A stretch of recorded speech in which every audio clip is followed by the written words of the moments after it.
Shit. There we go. Should have definitely been doing that.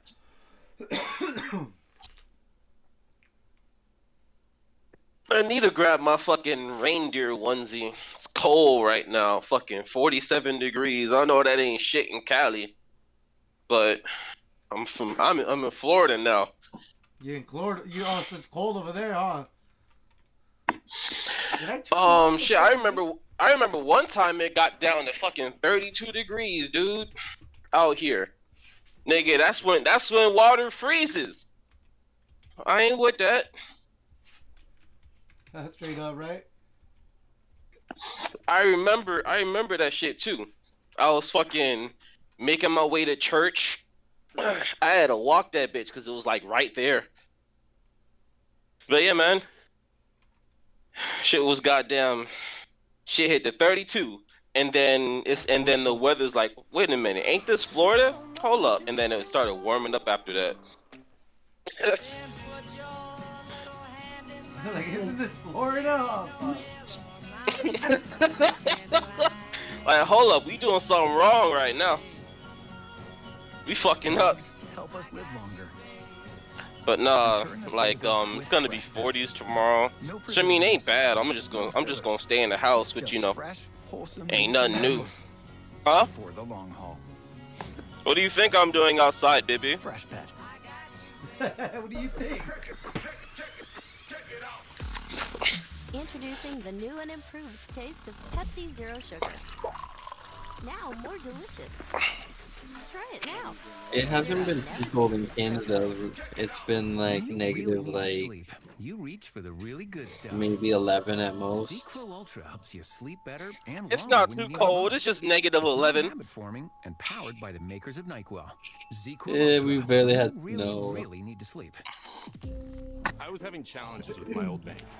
Lots of red The flags. fact that you said not too cold and negative any temperature in the same sentence, boy. With SoFi checking Well, and savings. Now I earn higher interest on all my money. Negative just a 0 degrees is Celsius is 32 degrees Fahrenheit, I think, right? Up to $250 when you set Oh no, I don't be.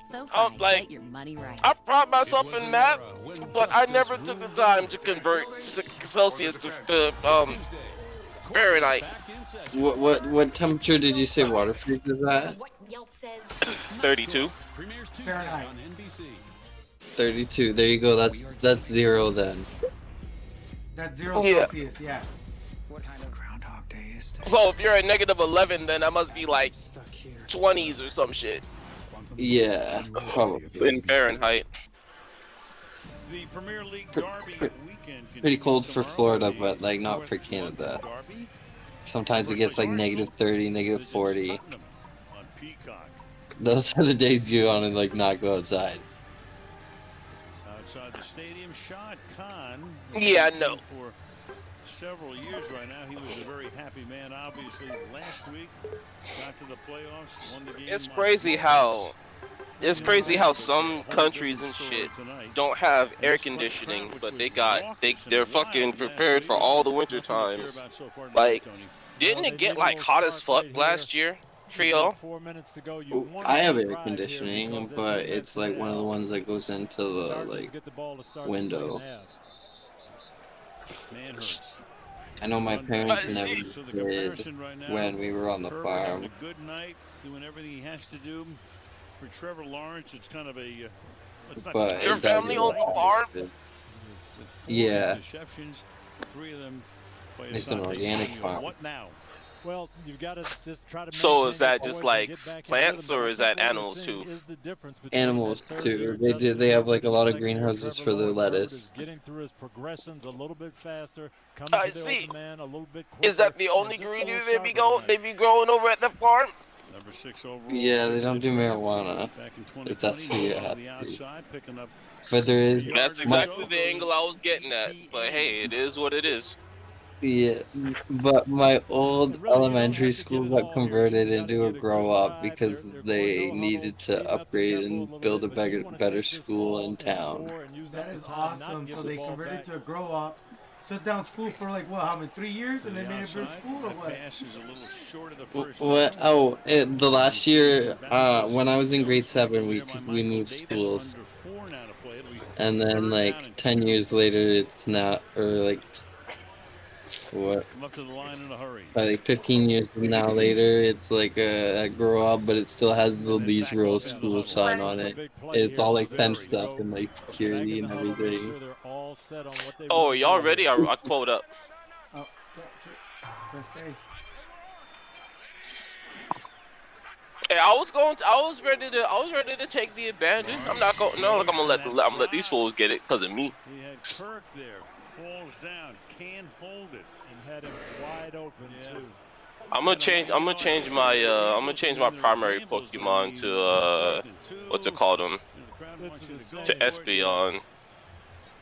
Because he had him wide open. This time they got Because- the man coverage they were looking for on the crossing route. Defender got picked off. Oh, wait. That could have been a huge play. Oh, okay. Yeah, you better be on And the they right couldn't connect. motherfucking loadout.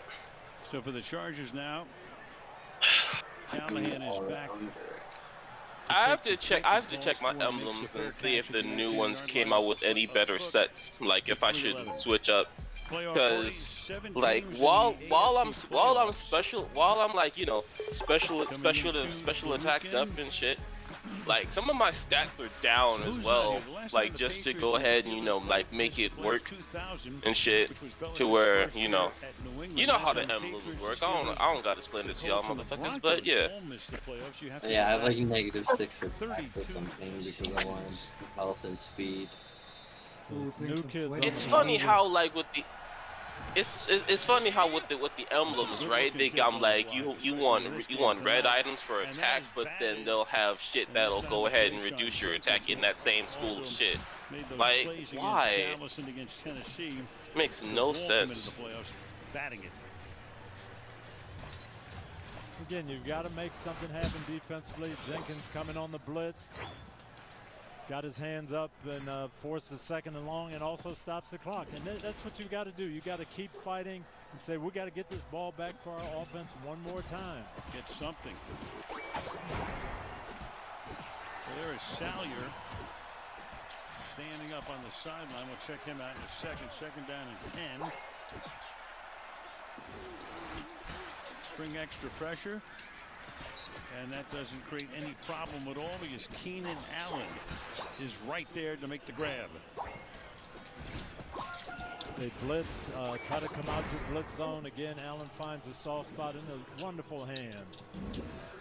Checking out Salyer. So they designated their great left tackle Slater for return. He's not playing this week. They think they're getting him ready for conceivably a game next week or certainly the week after. We'll see. 3rd and inches. Fumble. And the Chargers are able to at least pounce on it as Michael Bandy, his first play of the night, and he dropped it. They were going to jet sweep, try to outflank them. Didn't get the timing right.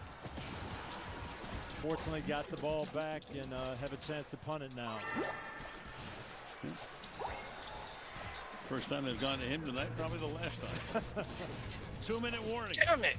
You're watching Super Wild Card Weekend presented by Bro, this fucking stupid bitch is able to keep up with me when I have X speed on. That's so stupid.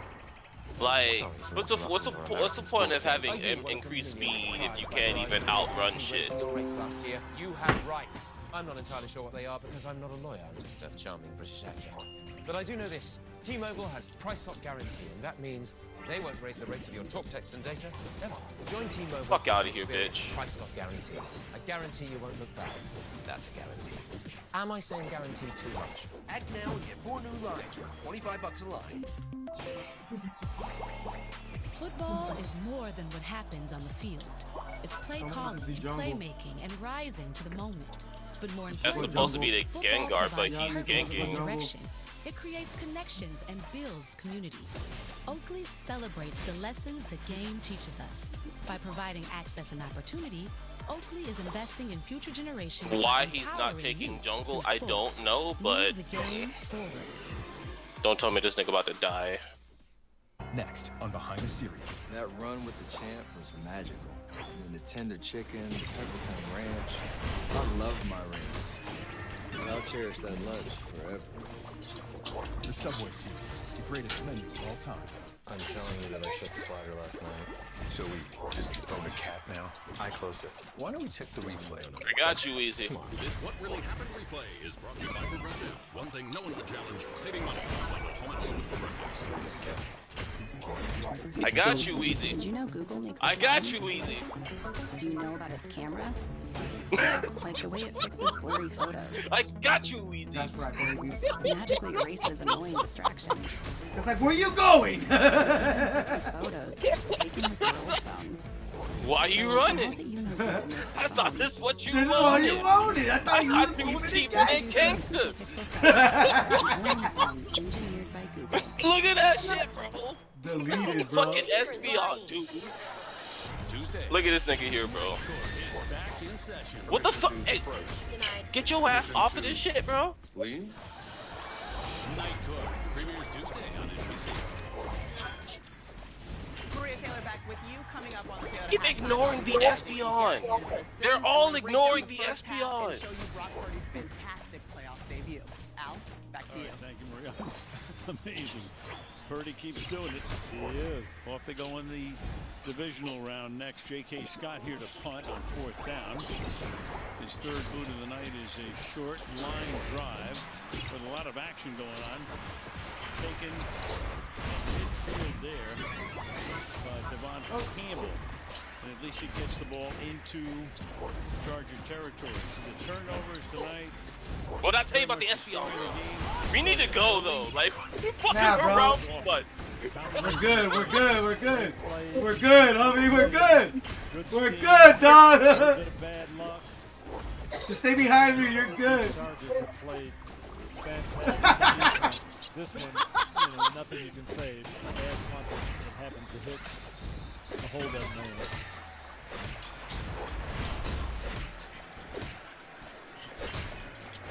On 1st down, ETN finally something to cheer about. He picks up 11. I'm low, dude. Get out of here. Get out of here. Get out of here. All of its timeouts. Get out of here. Get out of here. I don't know why he going for you. It's because we're from the same lane. These Asians are gonna know my name. Oh wait, no, that guy's not the Asian. I avenge you. That's I right. Thank you, avenge brother. you. Thank you, brother. 2nd and 10. Michael Davis played great in the, That the was so much Miami fun, bro. win, where he was really matched up with Tyreek. You're like, Hill, let's get and out of he here. I'm like, played nah, bro, on I'm it tonight good. as well. Not giving up any ground at all, really playing tight on these intermediate routes.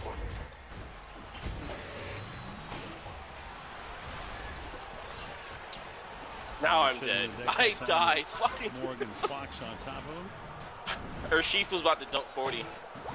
But turning that, And I'm then pushing Jacksonville that, what's it takes called? a timeout. It's about to, it's not gonna break it. But if, what's it called? One can dunk. Yeah, I Yeah, got a I'll 3. dunk right after. I got a 3. I got a 3. I got a 3. I have 4 if I can survive this. He had It'll break it now. Score. Somebody score. No, I couldn't. 3 interceptions. Kramer, fucking score. Are you serious? Barring over. Not in yet.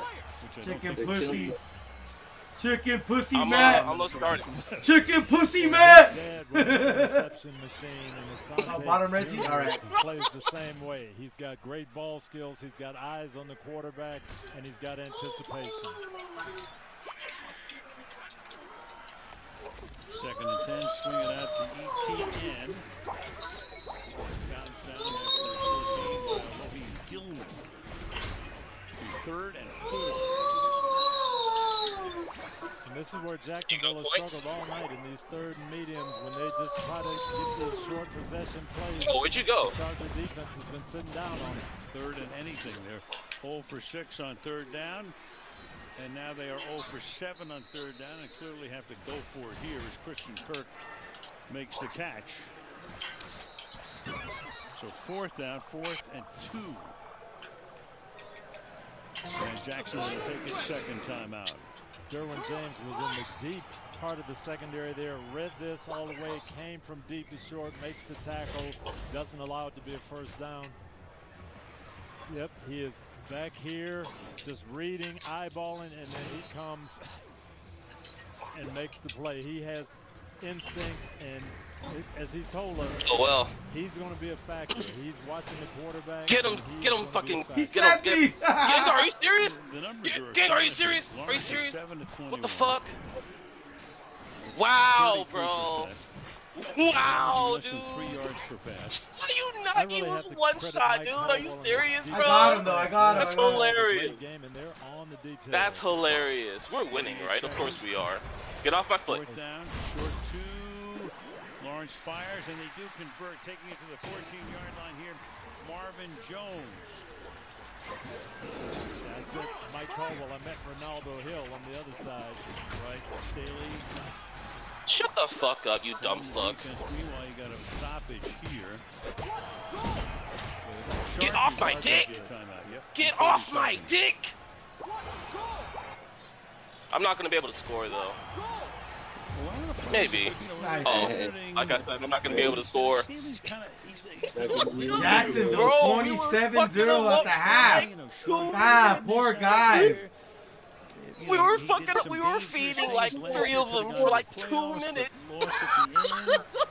Hell, they've done a great job. They've gone through a lot of injuries. They haven't had Keenan Allen and Mike Williams together. Bro, that shit was hilarious, Justin dude. Herbert with the rib injury. 16 KO. Guys in and out of the lineup, rebuilt their offensive line. They've done a great job. I don't know where all that talk comes from. You know the rumor mill. 124 damage. From the 14-yard line. Fuck?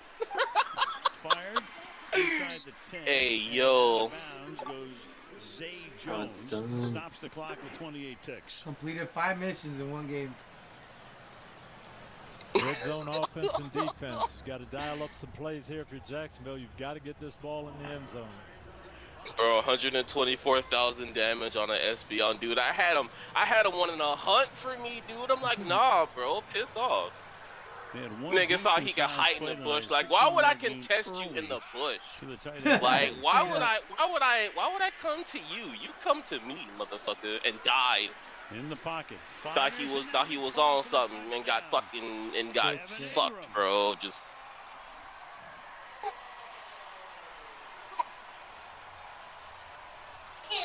They're not gonna put us against a 5-stack for the trio matchmaking, right? They will. Back the end zone. Trevor Really? Lawrence sees it, reads it well. So if we play the 5-stack, it'll place us against 3s. Great ball placement. Ingram, fake inside, just nod it a little bit, get in the end zone behind the middle linebacker. I mean, because that wouldn't make sense if the matchmaking were as concurrent as it should be. For the extra point. Then you shouldn't have to. You know, it shouldn't put you up against 5-stacks. 6 passes. Only 5-stacks should play against 5-stack. Exactly. This is what we expect to see from Trevor Lawrence. So if you do 1 to 3, depending on how you matched up, you might come across a bunch of randos. But I mean, you might also have that trio. But the most that you could come across, like in this matchmaking, should be a trio, no matter how far the search goes for. But you already know how matchmaking goes. Another trio, ideally, to place us against a similar skill level. Colts a while back, same thing. I don't think he's trying to do that. He's trying to break up the play, but that is helmet to helmet. Veteran, whatever. That game on a Monday night late in the season. Average. So the patient gets a little bit of resuscitation, but that was obviously. I forgot to change what's his name to my the second half. Give me a second, Marcellus. No question, they really needed that. Here's Michael Bandy, and then he slides to a stop. The 31 seconds. Kaylee, what you got down there? Well, Al, you guys saw Jamari Sawyer, that rookie left tackle, coming off the field earlier. Well, Why you always tripping? You always tripping. Always tripping. Always tripping. DeAndre Carter, the wide receiver, Always he's now in the tripping. X-ray room, and we're told he's questionable to return because of his right ankle. Check on All right, him. you ready? The game's about to start. Oh shit. A kneel down here will end it in the first half, which was Spin the race until the very end. All Chargers. 180 yards to 108. Oh, we're going against a Gengar. 10 first downs to 6. You ready? The game's about to start. 4 interceptions and a You did so good 20-point last lead game. as we go to the break. Kaylee. Well, Coach, what is your message to your team at the half? We just got to keep chipping away. You know, our season's come down to this last 30 minutes. We put ourselves in a hole. You know, we just got to keep chipping. That's going to be the message here at halftime. What specifically do you say to Trevor Lawrence? You know, really, you know, outside of just taking care of the football, I mean, we got a tip ball on the second play of the game. You know, we kind of forced some things. You know, we just got to settle down. I mean, you saw what happened here at the end of the half. Got the drive into the end zone. We just got to do more of that. Get into a rhythm, maybe go a little up-tempo. All right, thank you, Kaylee. Chargers get the second half kickoff coming up after the break. It's the Toyota halftime with Maria, Chris, and Jason. Want to get pumped for the action? Just tell Siri. Play the Today's Hits playlist.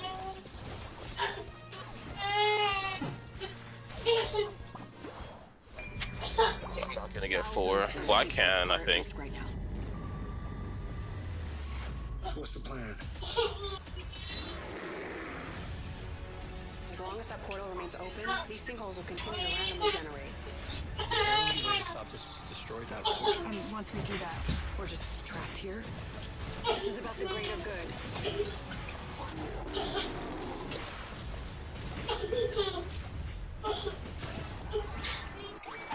Recognize that amazing server in your community by heading to our website, BravoNews.com/server of the week. We're going to go ahead and provide you a $2,000 tip today, Nick. Recognize a phenomenal server of the week at Come fight. BravoNews.com/server of the week. 72 Sold is a new, better way to sell your home. It's a program designed to get you thousands more than if you sell the traditional. Not a couple Look, thousand. Pikachu's 1 HP. It was, boom, Fuck. thousands more. We make it so Let me get this. Let me Our get this. expectation was here. I need a level up. 72 Sold raised the bar. Just put in your Playing this so address bad right now. and get a higher price for your home today. Only at 72 Oh, don't run. Why you running? Oh, this guy's not jungling, bro. Mouse, go jungle, go jungle, go jungle. You need to level up. Great news, Gronk. You're going to be in the FanDuel Super Bowl commercial. Nice. So I just lift up my phone and say, new FanDuel customers bet $5, win $150. Exactly. And FanDuel is putting up a $10 million payout when you kick a field goal during the Super Bowl. Wait, I don't kick, I catch. And it's going to be live. Live? It's called the Kick of Death. $5 now, get $150 in free bets. FanDuel, America's #1 sportsbook. T-Mobile says they offer home internet. But if their internet comes from a cell phone network, you should know. It's just phone internet, not home internet. Rotate top, guys. We need this Keep your top. home up to speed with Cox. Cox internet is faster and has more reliable download speeds than T-Mobile 5G home internet. For happy connections and more, Cox is the real home internet you're looking for. 12 News has the Play behind, Mouse. Play behind. time lineup of news, information, Yeah, and yeah, yeah, yeah. conversation. Know the whole story. The best of the Valley. Breaking news. The impact on Arizona. Oh, wrong way. Scott McDonald and Emily Pritchard, weekday mornings on Today in Nice AZ. there. The NFL's best Yeah. assemble in Las Vegas. It's the AFC versus the NFC. The Absol not jungling is kind of Coached by Peyton and horrible. Eli Manning. No, that should be good for you. Yeah, nice. Good fucking steal. Good fucking steal. Welcome to the Toyota halftime. Let's go places. Fuck is you? Who the fuck is you? Jr. had 4 interceptions in his career. He has 3 interceptions in the first half of his postseason debut. Trevor Lawrence, 4 interceptions in the first half. But the Chargers up 27-7. Maria Taylor alongside Chris Sims and Jason Garrett. Let's get straight to those interceptions because Trevor Lawrence has only thrown 8 in the regular season. What changed? What was different? Get out of here, get out of here. Well, the Chargers defense is playing awesome, and they're all over some of these pass plays. Here's an RPO. This is a great job by Sebastian Joseph Day. He beats the right guard, gets in the way of the throwing lane there, tips the ball up, interception. Yeah, the second one was on 3rd down. Asante Samuel sat on the route. Maybe he had some Game contact guard. on top. A good play on the ball. This is on Trevor all the way here. This is Tampa 2. It's a shallow crosser. You've got to know that it's a zone, and there's going to be somebody. Good save. Ah, that Pikachu. And here's the last Stupid ass rat. There's that guy again, Asante Samuel, reading the route, driving on the ball and making the play. All right, well, Doug Peterson said they just have to chip away. And remember, Take they these came buffs, from behind to win 5 of their final 6 games. anyone, We'll see what mouse Jacksonville too. is able to do. But the first pick in the 2021 draft has some work to do in Trevor Lawrence. The last pick in the 2022 draft is showing out. Brock Purdy, Mr. Irrelevant, totally relevant in the postseason. Check out this pass to Elijah Mitchell, setting up just a huge win for San Francisco. Maria, the #1 trait for quarterback is instinct, and this guy's got it. Moving in the pocket, finding Mitchell. This guy's got some swag. Yes, he does. And then you got to worry about stopping the run when you play the 49ers. And this is where Shanahan's awesome. Oh, yeah? Overplay the run? Fine. We got a bootleg, play action, crosser, Deebo Samuel, night-night Seattle Seahawks, 49ers on to the next round. Purdy threw for 3 touchdowns, rushed for 1, played for like a superstar, and one of them checked him out. Are you a LeBron James fan? Yeah, LeBron, yeah. He tweeted about you. I did not. Good game. LeBron said that? Oh, that's sweet. Yeah. Nah, that's awesome. That's so cool. Yes, Brock. King James said it, so that makes it true. Let's bring in Mike Florio now, though. Mike, ahead of their game tomorrow, the Bills got a huge boost today. Yeah, 12 days after suffering cardiac arrest on the field during a game in Cincinnati, Bills safety Damar Hamlin was back in the team facility on Saturday. I'm told it gave the Bills a huge lift one day before their playoff opener. The next question is whether Hamlin will be in the stadium tomorrow when the Bills host the Dolphins. Imagine what a scene that will be. Ah, they are. They're going to rig it. They're going to rig it. The Bills are going to win. All right, coming up, Jack Collinsworth and Rodney Harrison will be on the field in Jacksonville. But first, let's look at the all-new Toyota Crown and see how it helps turn every entrance into a grand one.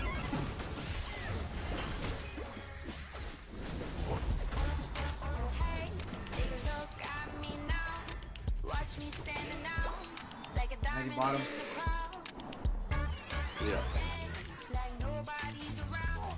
It's like I'm on stop. Take a look at me now. The car that says so much. Just watch me stand. Introducing the Toyota Crown. Toyota, let's go places. Good morning, welcome to Today. Al Roker is back. Best time of the morning, baby! Join us every morning on Today. When you make it to a pinnacle like the Super Bowl, how do you use it as motivation now? You know, really, that's the standard from here on out. Burrow, he's in trouble. Let's talk about the Ravens, a rematch. And it kind of got chippy towards the end of that. I mean, you guys are rivals. Well, they don't like us, we don't like them. You know, I have a lot of respect for them on defense. They make it tough on you. Oh, good. It'll be exciting and Thank intense, you. You too. avenged me, brother.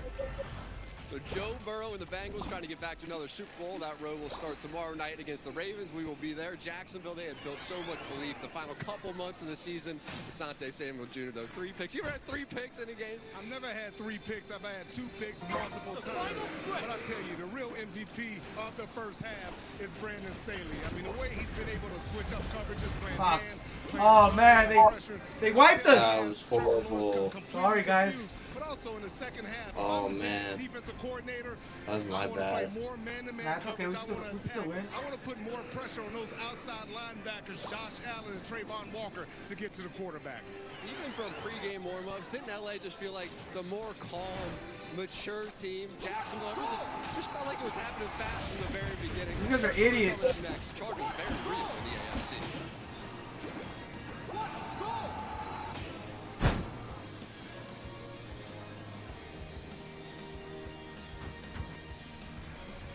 This has been the Toyota Halftime. Let's go places. It's it's hard trying to live up to a successful dad. It's awesome I never had to deal with it. Friday, everyone's got daddy issues. The fact that I was a screw-up makes me the perfect dad. All new Lopez versus Lopez. Friday on NBC. When I was 15 years old, things changed just like that. Guys, I just went through a growth spurt. I am arresting you for providing alcohol to minors. But I'm a minor. Sure you are, buddy. New Young Rock. Couldn't Friday score. on NBC. Nolan tweets, just eating tiny tacos and drinking a Red Bull in the school parking lot, which gives me an idea. Introducing Red Bull Energy Infusions and 2 flavors that go great with my tiny tacos. That Check Quazo Wanna fight be our was college intern? pretty bad. The Red Bull Infusions at Jock in the Box. Well, score if you can. At Oh, Wells no. Fargo, direct deposits come up to 2 days early with early payday. What if everything came 2 days early?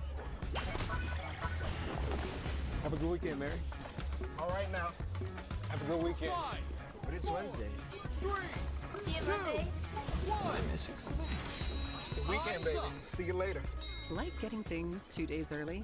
When it comes to payday, you can with Wells Fargo. What are you doing this weekend? Right now with Papa Murphy's, we've got a great deal.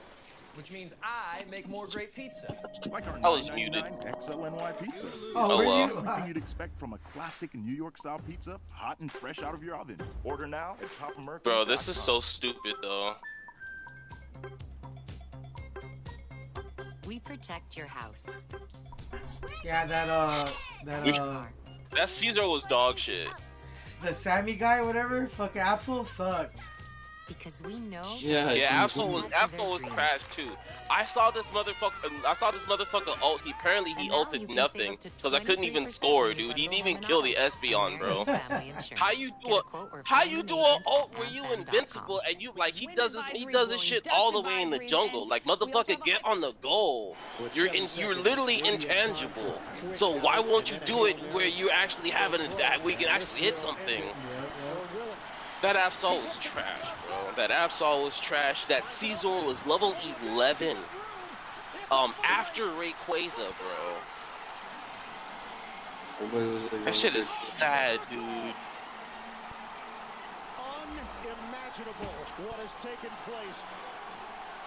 How did it happen? This broadcast is copyrighted by NFL Productions for the private use of our audience. Any other use of this broadcast This is gonna be my last one. the game without the consent of NFL Productions is prohibited. You getting off already? We just getting on. We gotta get the Masters, bro. Yeah, you're the one inviting everyone. Talk about you only want to play 3 games. What you have to go or do you just want to go? Visit your local Verizon store for a chance to win I tickets. promised my friend I'd play Fortnite with him. Did they? Man, fuck Tonight's Fortnite. highlights are brought to you by Chevrolet. It's whatever, bro. You already got me in the groove of playing Espeon and fucking them up, and now you want to cut off tonight. It's all good, bro. Play your Fortnite. We're gonna get an hour too. Mission is to get me into Masters tonight, all right? Do it. Oh yeah, bro. We're gonna like what's it called? You should come. Oh yeah, you're tank, right? Still, you should come bottom, dude. Call bottom. And yeah, call bottom and mouse call mid. AFC wildcard Okay. game. Al Michaels with Tony. Yeah, man, just call that shit. You already know the first thing you gotta do when you play this game is you have to call your lane. In the first half. Yeah. I always call mid. And then if somebody else calls it, I usually go Snorlax. Shout out. Nah, man, you gotta claim your shit. If they don't want to leave the lane, then that's on them. And if they want to throw the game, that's on them as well. But you call your shit, man. You gotta claim your shit, bro. You can't be letting these randos go mid because look, I'm not gonna lie. Every rando, like any rando that throws, I call him a Bambino. You know, you can't let these Bambinos take mid. Yeah, dude, straight up. Chiefs have a bye this week. Michael Bandy is there. Takes a knee, and moments ago, Kaylee was with Brandon Staley. Well, Coach, when you faced Trevor Lawrence earlier this season, he got away with a lot of quick, short passes. How have you guys been able to take those? Did you post your Twitch on the what's it called? Did you post your Twitch in Discord? Oh, mine? No, I don't think so. Yeah. Put that shit up, bro. I'm streaming on YouTube. Oh. You gotta continue to take care of the ball. Is it more profitable now? You gotta keep doing Link that shit, bitch. Link that shit. All right, thank you, Kelly. I'm gonna. Oh, okay, never mind. Oh, mid. You go. My bad. So Tony, I'm doing a Monday night game with John Madden in 2003. Well, there's the. We're in Tampa. You're coaching Indianapolis. It's 21-0. Not in your favor at halftime. What was your message? You won the game, by the way. Yeah, I don't know why, but it does lag. Hey, the first 2 oh, at 11 I gotta do some Duolingo, but that ain't gonna take but no 10 minutes. You and Weezy might as well go top then. We can get back in the game, and that's what they've got to do, Jacksonville. Well, that pass is up to the 26-yard line and caught right there to set up a third down by Trey McShay. It looks like you got a. And I think my exact words were, we couldn't have played worse, and we're only 3 scores behind. So let's get going. Right. And I'm looking at the box. Are you streaming right now? 21 with 3:37 to play. Oh yeah, let me check my email. Make sure I'm not getting. On a Mike Vanderjagt overtime field goal. So never say never. No. Oh, there it is. Big down here, 3rd and 9. You're learning well. Anything to keep an audience. 3rd down and 9.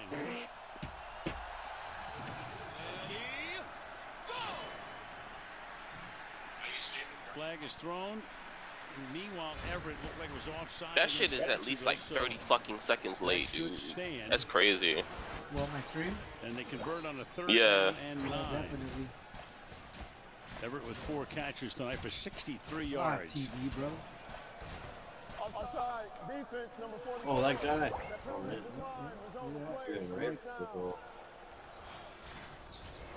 And once again, this is just Justin Herbert going through his progressions. He's looking downfield. He's got Gerald Everett on a chip and then a shallow cross.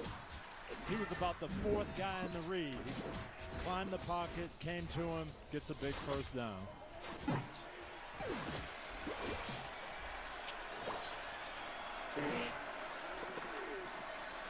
Flip it out here to Allen. It's so little balls that I can move. Picks up exactly what he needs and one more.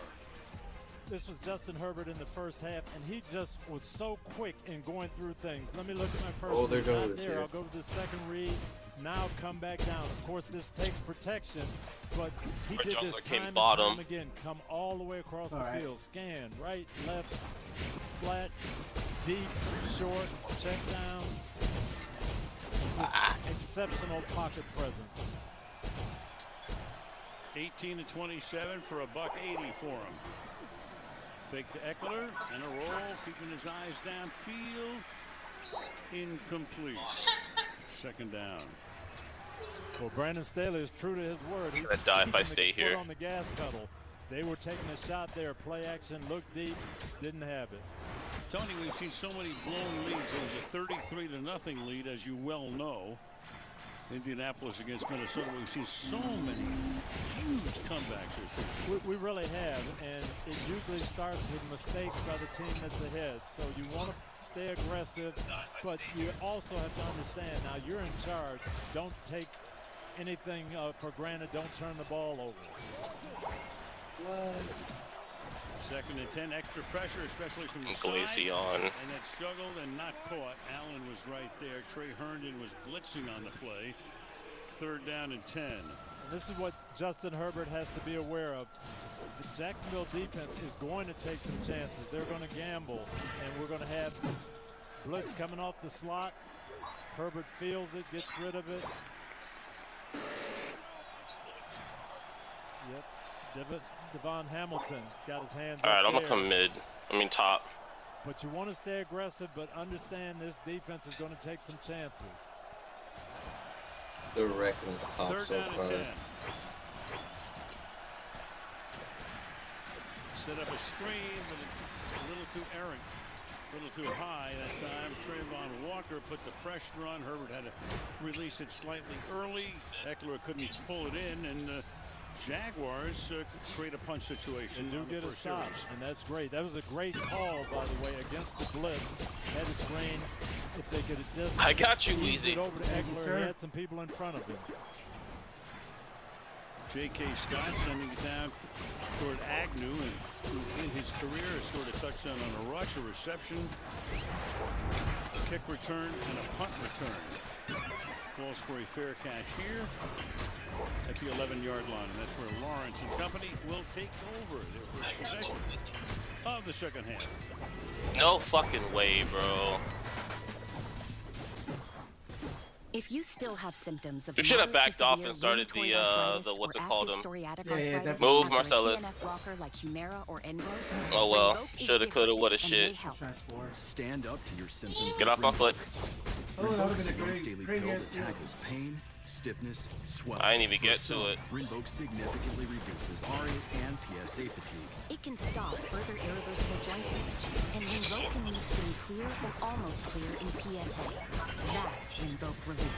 Rinvoq can lower your ability to fight infections, including TB, serious infections and blood clots, some fatal, cancers including lymphoma and skin cancer, death, heart attack, stroke, and tears in the stomach or intestines occur. People 50 and older with at least one heart disease risk factor have higher risks. Don't take if allergic to Rinvoq. Estoy jugando, me da 5 minutos.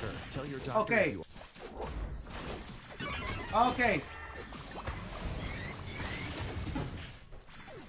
Alright, after this match, I'm gonna go change my baby real quick, and then I'll be right back. My lady's hopping in the shower.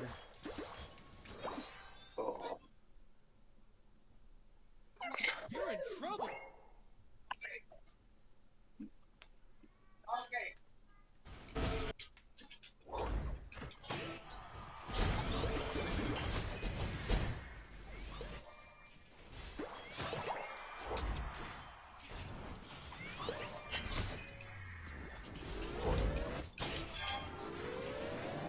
Get fucked.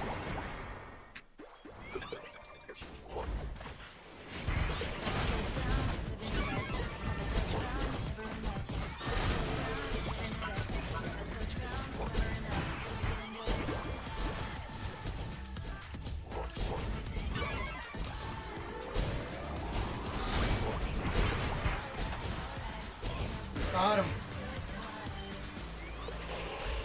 Oh, they got you. Yeah. Very much the chosen one, the anointed one throughout his whole career. 2 state titles at Cartersville High School in Georgia for Trevor Lawrence.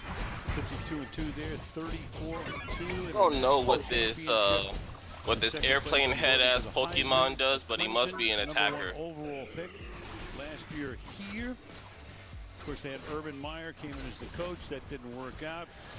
Doug Peterson came in, and that has worked out. But right now, this team is down by 20 and in need of a big drive here to start the second half. ETN to the 14-yard line he goes. Yeah, this is a big drive, Al, and again, they've just got to stay with their game plan. They started out with wide run. That's something they wanted to get established. What they had success with was those quick bubble screens to ETN in the first half. Might see that again. Might see bubble screens to the receivers. Get rid of the ball. Get pissed off. Get off my fucking dick, bitch. ETN now flanks out to the left side. And Lawrence fires, and then it'll be caught for a first down. Taking that one up to the 23-yard line is Christian Kirk. So, Tony, you're saying don't radically change the game plan? Don't radically change. Doug Peterson talked at halftime to Caleb back off, back off, back off. A little bit more up-tempo to get Trevor going, but you've got plenty of time here. If you can score and stop the other team, you don't need to really change and be radically different. Listen, my bad, guys. 3-to-1 ratio passes to runs for this team. And that's caught up to the 31-yard line goes Evan Ingram. You know, it's interesting too, Tony, is the ratio passes down the line and score get has a lot those, to do with it, but the Chargers were much better pass defense-wise than running. Meanwhile, you got a Charger that's down, and that's Michael Davis. The final stretch. I don't know what you thought. So they work on the cornerback, see what happens to him here. hit by his own man there. A little bit of friendly fire. Kenneth Murray comes in. Step away for a minute.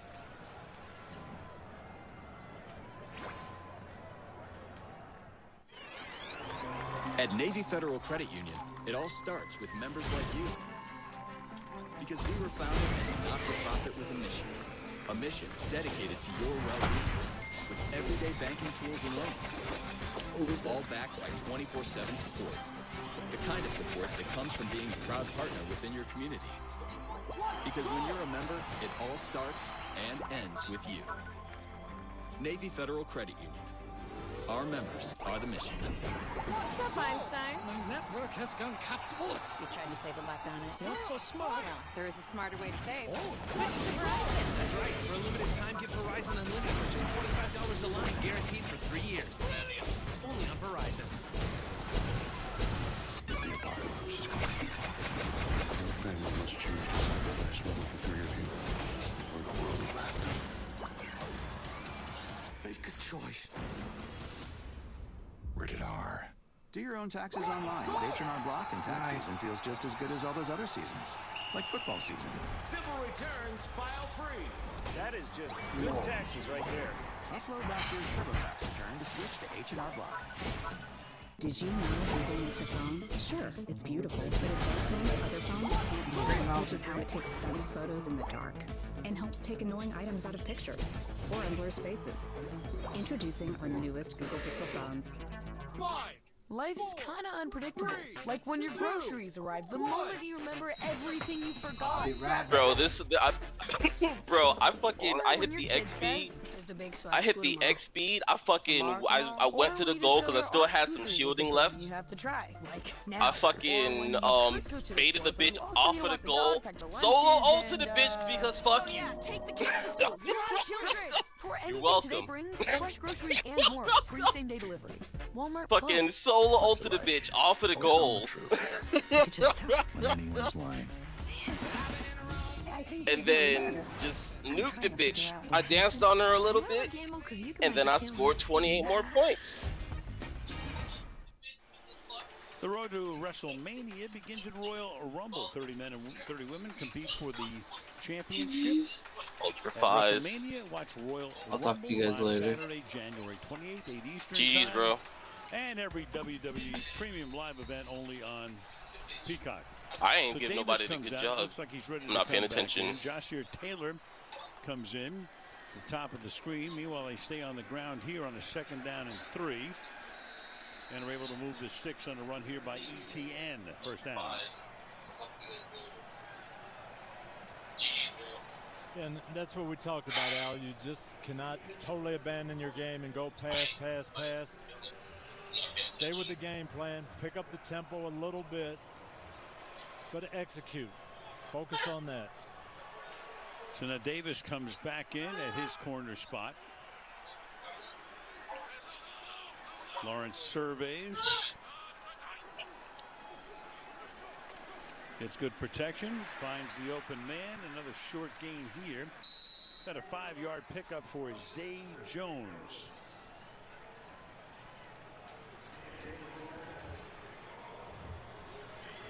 So they opened up their pocketbooks, or at least Shad Khan did, for, they had 5, 6 really good free agents, and every one of them have panned out. Zay Jones being one of them. And what they told us, they really wanted to go after high character guys that wanted to be here.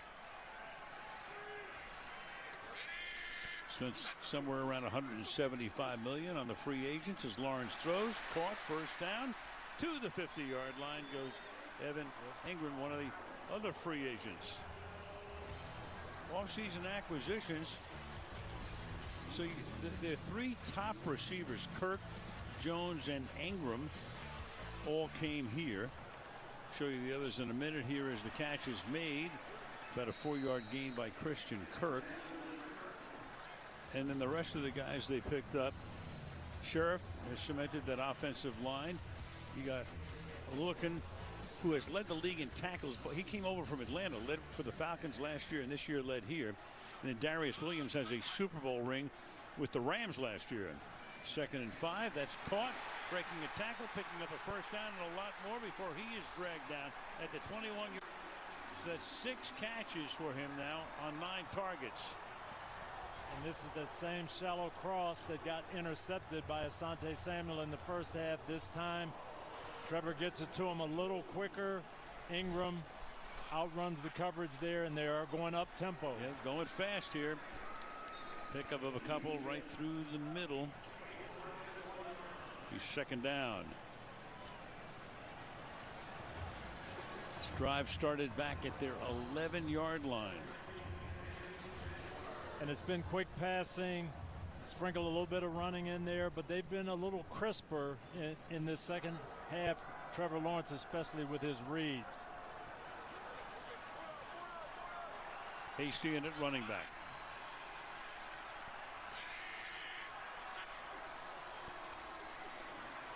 Lawrence to the end zone and broken up. Incomplete. And that's Asante Samuel. You would think they wouldn't go his way ever again. Zay Jones, the intended receiver, 3rd and 7. Well, they're expecting him to sit down on the short routes again. Just a little inside nod, going deep.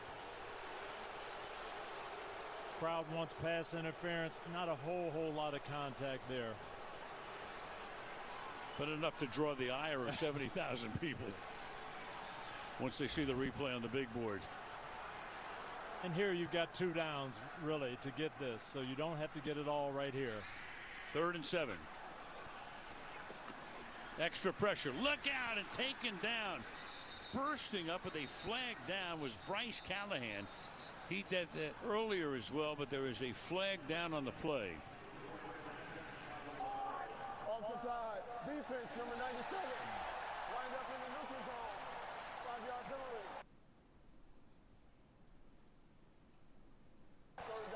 And Joey Bosa wrecks what would have been a huge sack. Major mistake. Joey Bosa can't believe it. It's very, very close, but his helmet does look like he's lined up offside. And they had a nice blitz dialed up. Caught Trevor Lawrence by surprise. Negated by the offside penalty. Now it brings up a 3rd and short. 3rd down 2.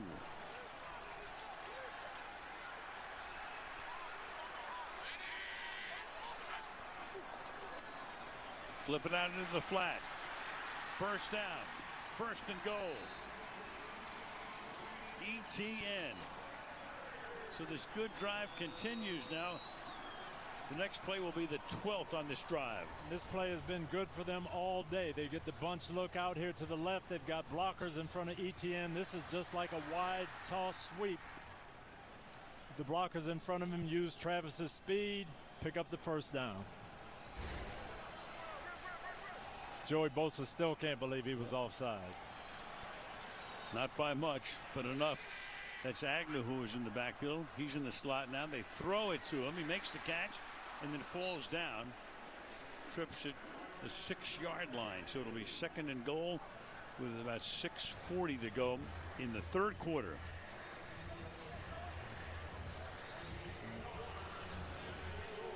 Now they bring Manhurst back in. They're blocking tight end. See what this means.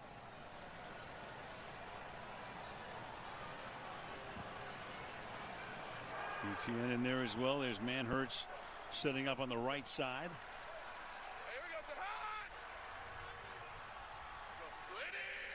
Ingram is in motion. The leverage is that way. ETN tries to work his way in. Stopped at the 1-yard line. They did. They ran right behind Chris Manhurst. ETN put his head down. So we've got the 2 tight ends in here. Manhurst gets a good block on Van Noy.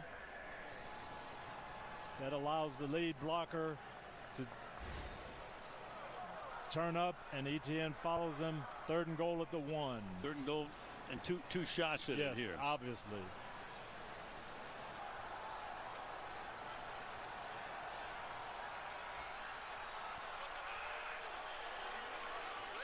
Coming with 3 tight ends this time.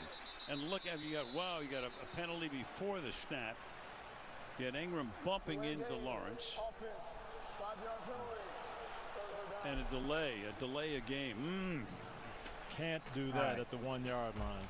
You cannot. Weezy is back. So moves it back to the. Let's go. Did we lose the mouse? Bro. 3rd and goal. Yep. Mouse is gone. He wanted to go. He wanted to kill. He wanted to go play Fortnite. He went to go. He She went had to go Ingram kill going in bots. motion. And a delay.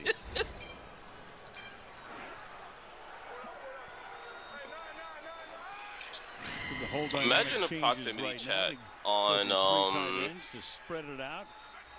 on Etienne in the Fortnite, backfield. dude. Lawrence looking under pressure, throws wide open, making the catch. Marvin Jones for the touchdown.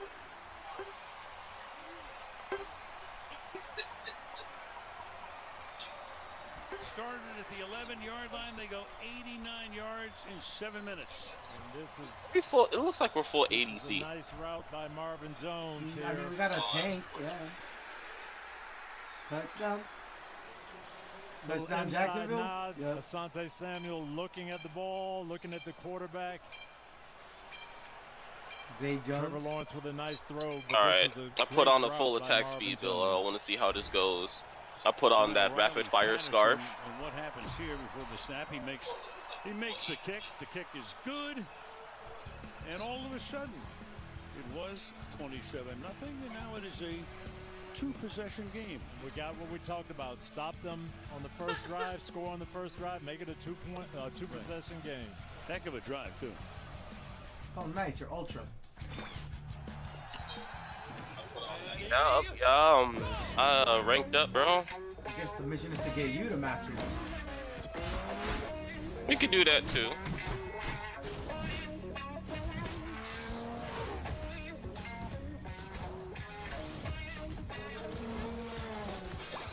I'm upset.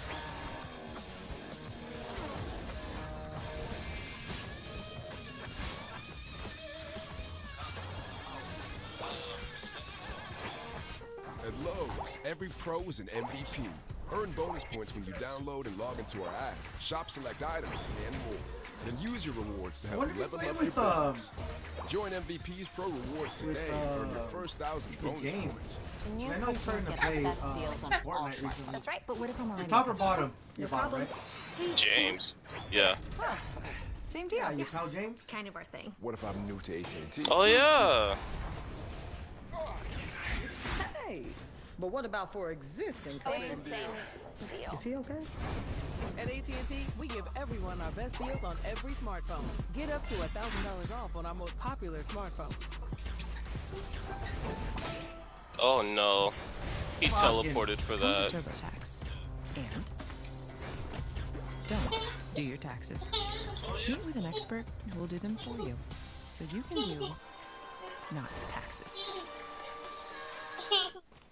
Hey, sweetie, I'm not seeing the life jackets. Well, you said you packed them.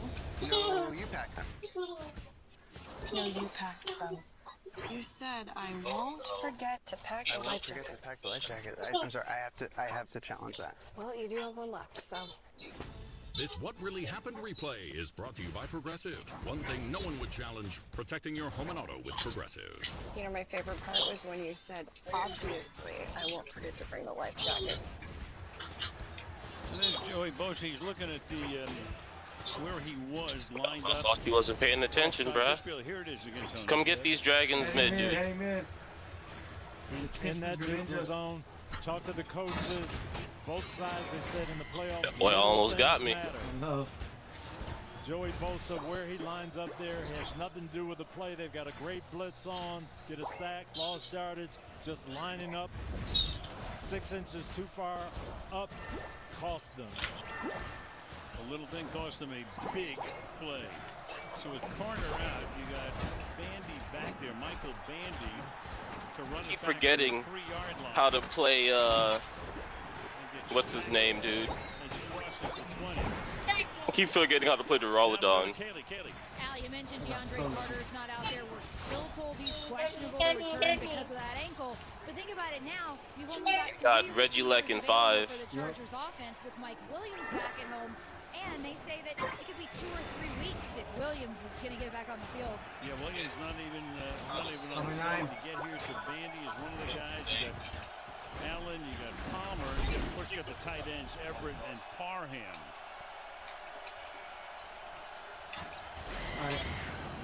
There it is.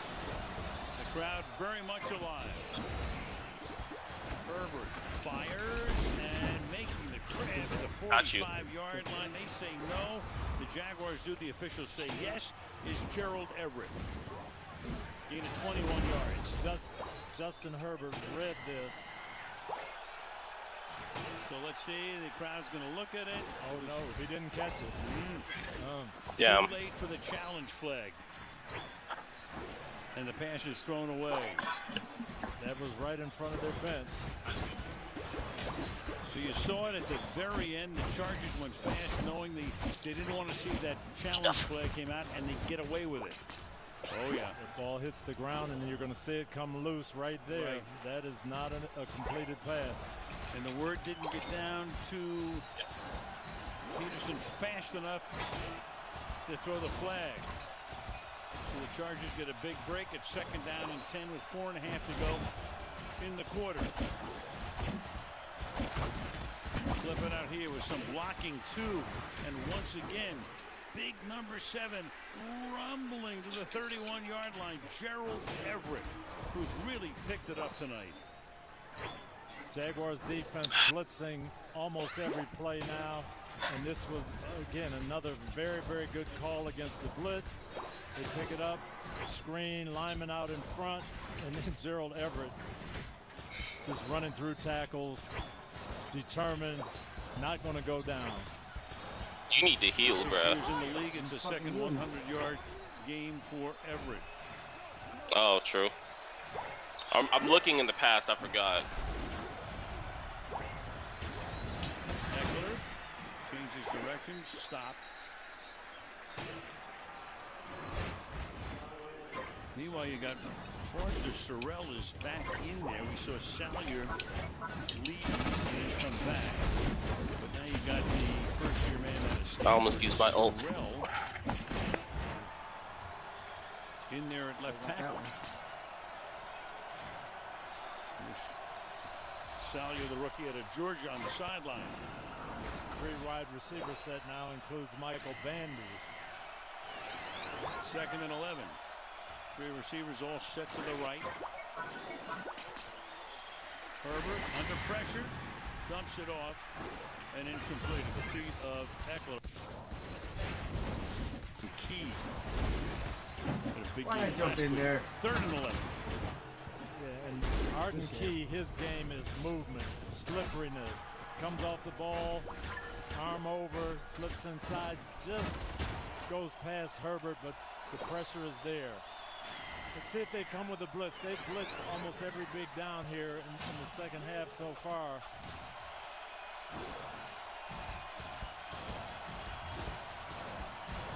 5 men along the line. Send only 4, and that pass is incomplete. So a big 3rd down stop. Field goal attempt from here would be 50 yards. Cameron Dicker has been money for the Chargers all year, and they really need this to kind of stem the momentum. He doesn't make this kick. Jacksonville gets the ball at the 40-yard line, and the momentum would swing again. He hasn't made a 50-yarder this season. The only miss he had this year was from 52. Ah, bitch. And this time it is good. So a 50-yard field goal with 2:58 in the quarter to make it a 30-14 advantage. Now let's take a look at the Walmart Plus 4K Skycam. And one of the keys to this game has been pass protection, and we've talked about that rebuilt offensive line. They have done a great job tonight building that pocket, letting Justin Herbert feel comfortable, letting him go through those reads that we talked about, going through his progressions, keeping him clean, and he has been able to execute.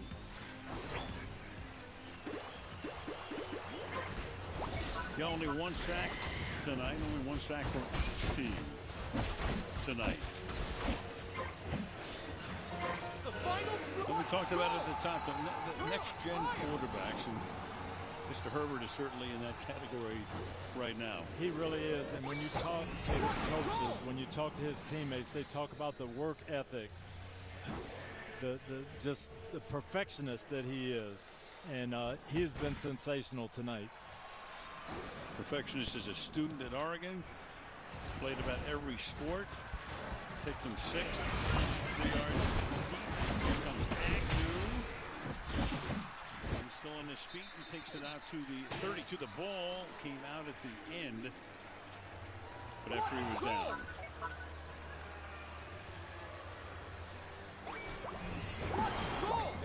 So Lawrence 8 of 9 in that last drive for 68 yards to get him back into the game. Still right now 16 points. It's a 2-possession game. But they got the momentum. They got a good feel about what they're doing. Quick rhythm passing still, but just they were a little sharper in that drive.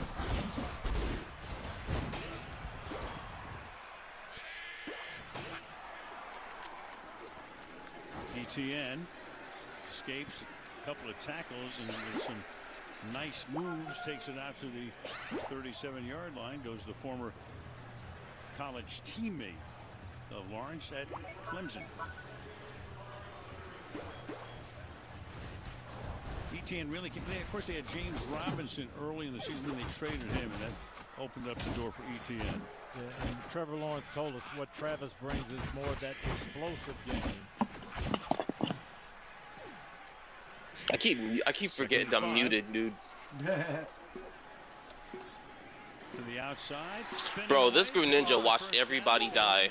He had 50 points. He could have brought the game back. He didn't do shit. Fucking pussy, bro. Now that quick out, Jones runs it, comes back for the ball. Desir Taylor doesn't make that tackle, and instead of being 3rd down, now it's a 1st down. From the 48-yard line. Oh shit! Through the middle. Nice. Well, this is a bad game. Motherfuckers over here. MVP. Unquestionably. Here's the okay, bro. That Doug Peterson we might get. I felt like I fed that match, but whatever. 2nd and 2. And the ball off again. To the 38-yard line. That Fox is really good. ETN. He's carried 16 Man, times tonight. Fuck that Del Fox. Yards. And that Greninja. And keep the tempo rolling. Make the defense react on the move.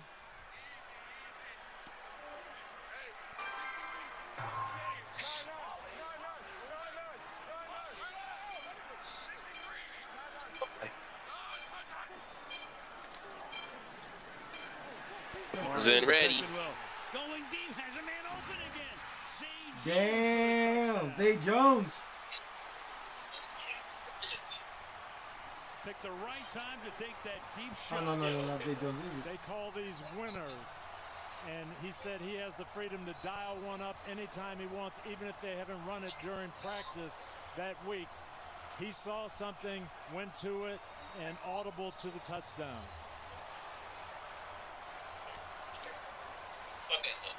Well, this crowd, which looked like it was in church toward the end of the first half, raucous right now. They're going to go for 2 to try to make it an 8-point, 1-possession lead. Oh. Asking the crowd to calm down, quiet down, let them call the signals. Let's see what they call in here for the 2-pointer. Put me bottom. Jermichael Hasty in the backfield with Lawrence.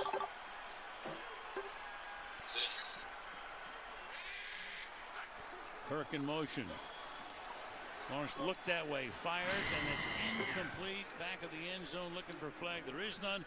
Zay Jones covered by Asante Samuel. So the margin remains 10.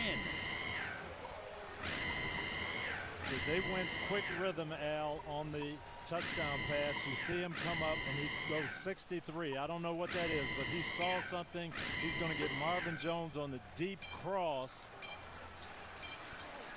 And he dialed up what they call a winner. It's zone coverage. They somehow vacate a zone on the backside. Get Drag a Pulse. Whatever he saw, he knew exactly what he wanted to go to and went with it. They're complaining about the contact. Los Angeles, number 97.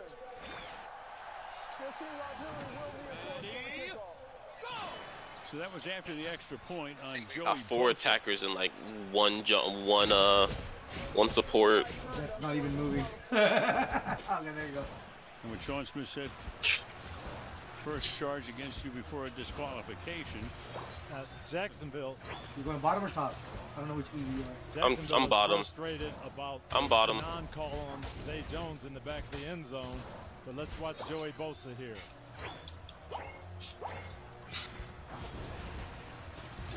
He thinks he got held. He said something to Sean Smith that Sean Smith didn't like. I'll say. And let's watch Zay Jones here. There's going to be a lot of contact there. And that's what Jacksonville is upset about. Not here at the end, but coming up the field. Attack him, attack him, attack him. You might get it. So the kickoff now from the 50-yard line. Puts it to the 4. And you got Bandy. I already know. Let's take his jungle. Oh, it's not here. So Jacksonville 3 touchdowns on their last 3 possessions. Last drive in the first half. Oh. 2 possessions. Hold up. In this half. Crowd is back into it. Jacksonville defense fired up. Here's where you've got to take the momentum back if you're the Chargers offense. Crowd chanting as they do here in Jacksonville. Duval. What the hell? These guys do not know how to jungle. County from the 20-yard line. Eckler to the outside. Nothing happening. Stopped at the line of scrimmage. Roy Robertson Harris. Right there. The Chargers should run it down and let the quarter run out, change ends. Cool. Right. Don't have to run a play here. Take it to the 4th. But not that long ago, it was 27-0. And we're going to have 15 minutes of regulation to play in a 10-point game. End of the 3rd. Chargers lead at 30-20. And you are watching Super Wild Card Weekend, presented by Verizon.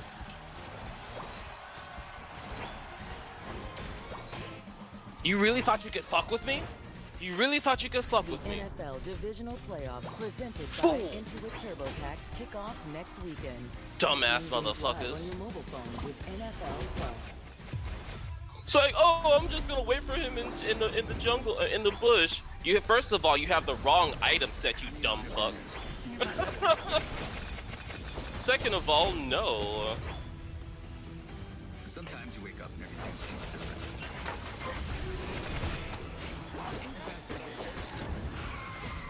It's not just gonna be another day in paradise. Might even be something better. When you catch that big wild trophy fish, you mount it. Sometimes on a wooden plank, other times on a soft sesame bun. Twice for $7. Arby's, we have the meat. New ride? Yep. We're cruising into the new year in style with Verizon Home Internet. Got it for just $25 a month. No hidden fees, no surprise price hikes, no annual contracts. So it's fast and reliable? Yeah. And with a family full of devices, this baby keeps our home fully connected. That's pretty awesome. That's it. I'm ditching cable. Just take it for a spin. Whoa, Gary. Can you handle this much power? Totally. There's never been a better time to ditch cable and switch to Verizon Home Internet. Plans start at just $25 a month with select 5G unlimited plans. Meet 3 sisters. The drummer, the dribbler, and the daydreamer. The dribbler's getting hands-on practice with her Chase First Banking debit card. The drummer's making saving simple with a tap. Round of applause. And this dreamer, well, she's still learning how to budget, so mom keeps her alerts on full volume. Hey! What? It's true. And that's all thanks to Chase First Banking. Freedom for kids, control for parents. One bank with tools for both, all with no monthly service fee. Chase, make more of what's yours. When you catch a big wild trophy fish, you mount it on a soft sesame bun, crispy fish, and this other stuff. 2 for $7 every day. Arby's, we have the meat.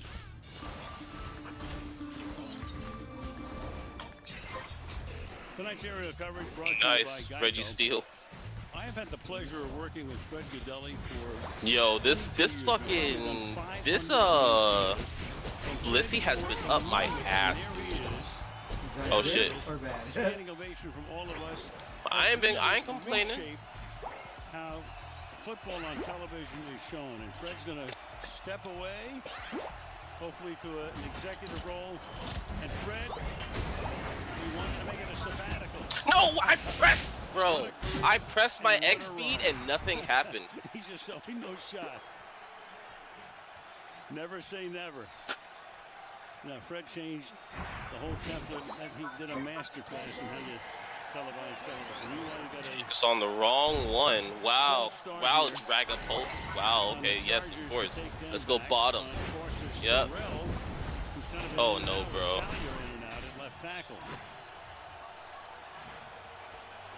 Another big situation here. Second and long. Jacksonville, if they get a stop. You hear the crowd already. Poise here is needed by that Chargers offense.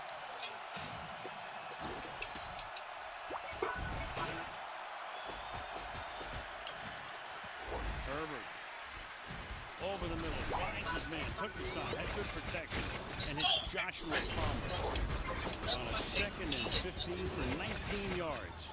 The big thing here, Al, was the protection. Again, Herbert had a chance to scan the field, step up in the pocket, go through his progressions. Those are fake points. His fourth guy that he's looking at, clean pocket.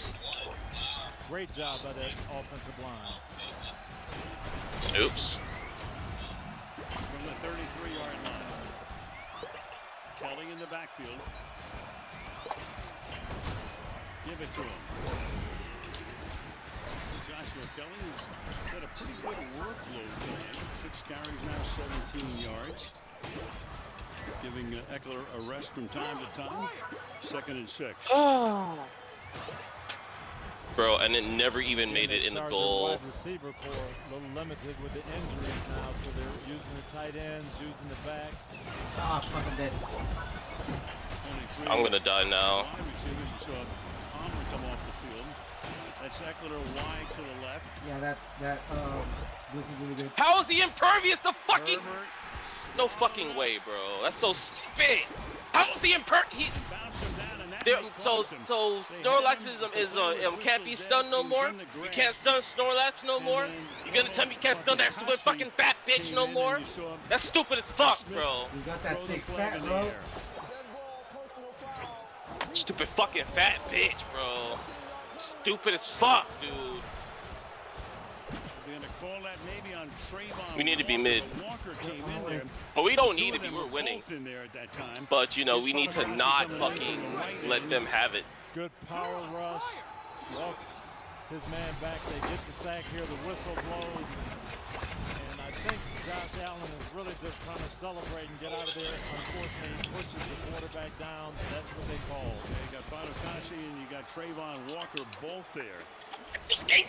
So that turns what would have been a 3rd and forever into a 1st and 10 at the 45-yard line. And stopped in his tracks. Eckler. Looking, making the hit right there, number 23. 2nd down. So you had the big offside call on Bosa. You had the penalty call there. These little details. You got to be on target in playoff games. They've been costing. 2nd and 9.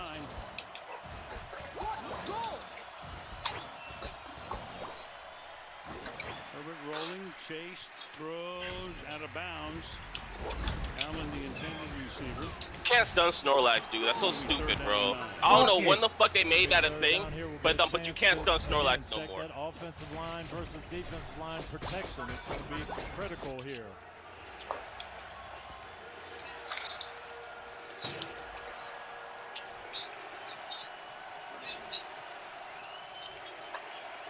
Still going with Sherrill, and it left tackle.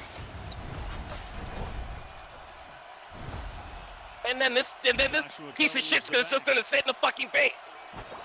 I'm reporting that stupid ass fucking weak ass bitch ass fucking Dragon Pulse, bro. How the fuck you gonna play a new bitch and you just gonna fucking quit, dude? Gonna get it. Slides to hold at the 40-yard line. So the secondary does its work. Yeah, let's just quit. Yeah, let's just sit and bait. Fucking weak piece of shit, bro. Lily sat there and watched him score 72 points that you could have stopped, but you decided to sit and bait, Everybody's bro. covered. And Weak fucking Herbert piece of just shit. Take off. Haven't seen him do a lot of this since he hurt the ribs. Fucking weak piece of shit, bro. Big man in this situation. He's doubled. Herbert scramble though makes the first down. It's not my fucking fault you don't know how to fucking play the fucking game, dumbass bitch. 12 minutes left. Oh fuck! I should have in the recorded it. fourth. The timeout is taken here by Los Angeles. So timeout Chargers. 2 ticks under 12 to play in the fourth quarter in this AFC wildcard playoff game from Jacksonville.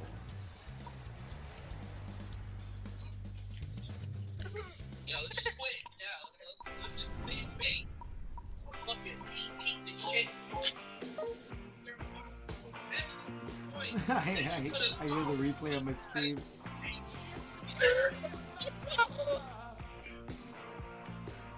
You're going hella off. I be going in. You're going in hella hard.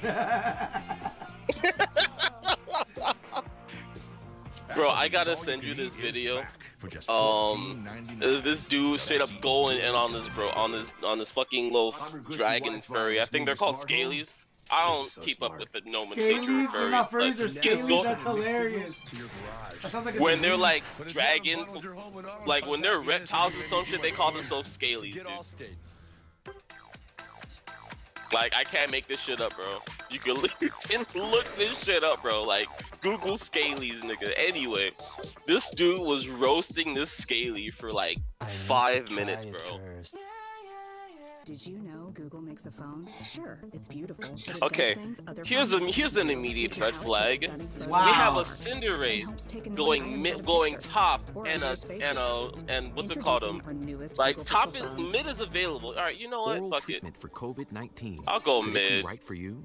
If you have a high risk factor, like being over 50, heart disease, diabetes, asthma, or smoking, and you test positive, don't wait. Ask your provider about oral treatment right away. Chevy Silverado factory lifted trucks. Where will they take you? When they're like dragons, like when they're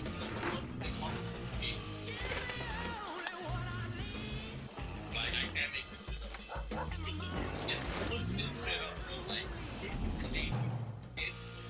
this dude goes in this skate like 5 minutes. I'm gonna find that video. I'm gonna do it after this game.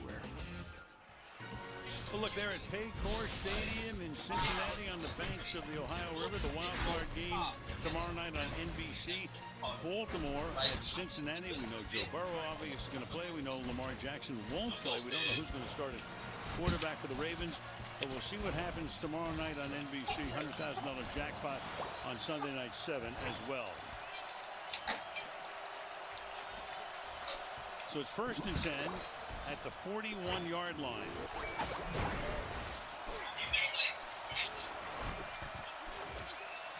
I'm loud as fuck, bro. This is the third time the same thing I said has been played itself. Coverage is good. Trey Herndon is there. And a flag is back at the 45. You're bottom, right? Yeah, you're bottom. A couple yards past the line of scrimmage. Sean Smith with the call. An eligible man downfield. Offense number 77. 5-yard penalty. Guard Zion Johnson. I'm not sure what happened on this. This was a design play action pass, trying to take a deep shot. Not sure why he went downfield. It's clearly downfield. He thinks it's a running play. Yeah. Kind of an interesting question. He won 1st and 15. He won 2nd and 10. Meanwhile, that pass is batted. Another batted pass. I'm backing off. At least 3. I think their thought process there, Al, is field goal position. Oh, damn. Keep No, you're moving good. You're good. I was back. trying to score. Cameron Dicker hit a 50-yarder the other way. Stacking. You know, if they make 6 or 7 yards there at 2nd and 10 and can kick another 50-yard field goal, now you got a chance to keep them out of field goal range. You're in the Hall of Fame. I defer to you.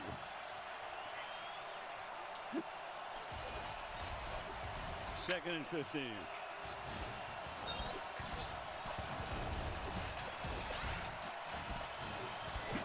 Eckler and Kelly are both in there.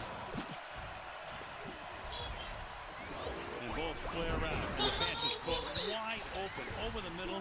Taking it to the 35-yard line is Trey McKitty. One of their 3 tight ends. Trey McKitty making his 2nd catch of the night. And with Williams and Palmer out, have to utilize other guys, and McKitty comes up with a big play there. Again, inching them back into field goal range.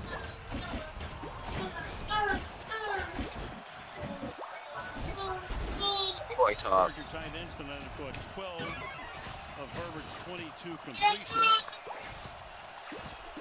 3rd down and 4. Pressure. Gets it away. Caught 1st down. So all the heat was coming from his right side, from Herbert's right side, and Keenan Allen is right there, gets it to him quickly. It brought everybody trying to get a sack, trying to get an incompletion, knock him out of field goal range. Keenan Allen just finds the spot. That's the guy he's looking to on 3rd down. His security blanket makes the play. Chargers chewing up a little bit of clock here as well. Drive over 5 minutes long. 10.5 to go. Back to the ground. Nice little hole there that closes quickly. Logan making the tackle on Eckler. Going for the ball as well. Yes, obviously that's what you need on defense now. Foye Oluokun is going to come in. You'll see it right here, and he's going after that football. Austin Eckler with a good job, both hands on it. Strong. 2nd down and 6.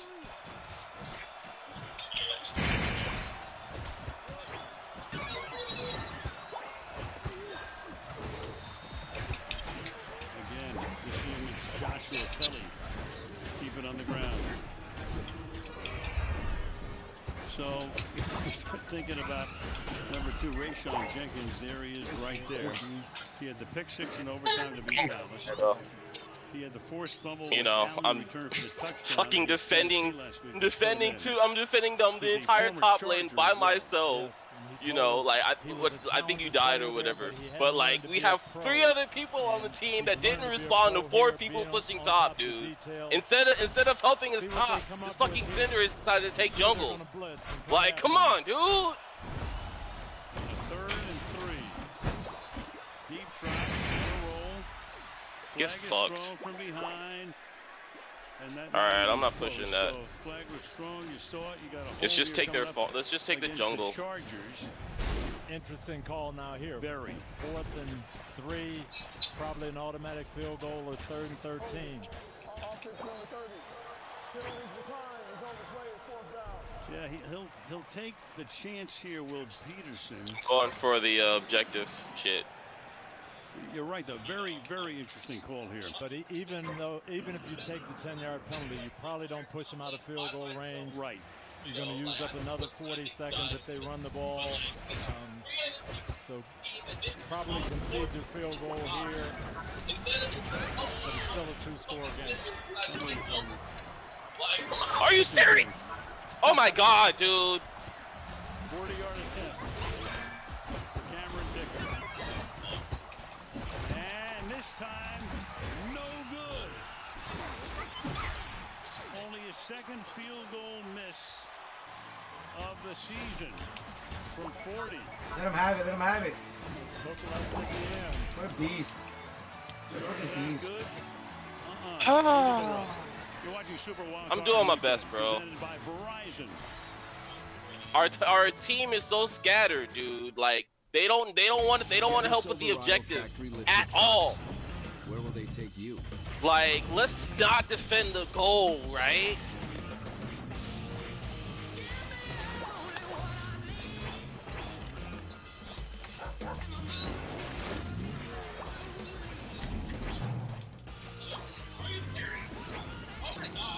Silverado ZR2, Trail Boss, and Custom Trail Boss.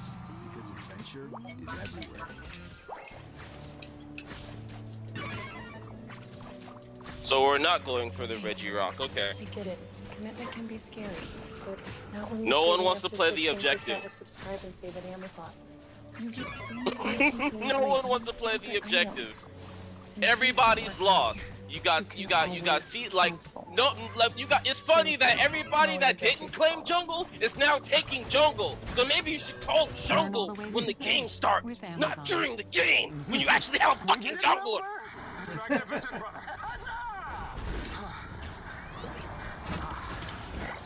Why do you get the armrest? Why shouldn't I? Because I was there first. If you're on a flight, you need to share the armrest. And if you want to save by bundling home and car insurance, you need Geico.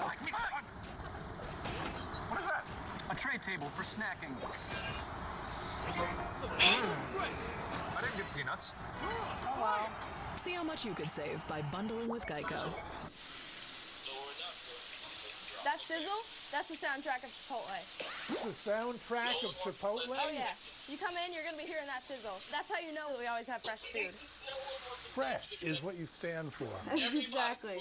What's up, Einstein? My network has gone kaput. I tried to save a black planet. Not so smart. Well, there is a smarter way to save. Switch to Verizon. That's right. For a limited time, get Verizon Unlimited for just $25 a line, guaranteed for 3 years. Only on Verizon. Every superstar 30 men, 30 women. has an origin. I need to go in on that mute.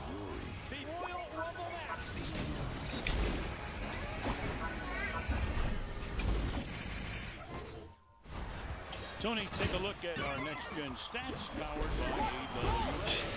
First half, second half is totally different from Trevor Lawrence. He just Hola, misread some coverages, stayed on the grass too long, wasn't in sync. But the second half, he got it rolling, made some good throws. And he is in the grass on this first play here, and that's Khalil Mack. They're gonna go score, but it's fine. They're gonna go score instead of defend. I'm going mid. I'm going straight mid. And this was actually Trevor drifting out into Khalil Mack. Didn't stay in the pocket here. Oh, yup. Cut his hand.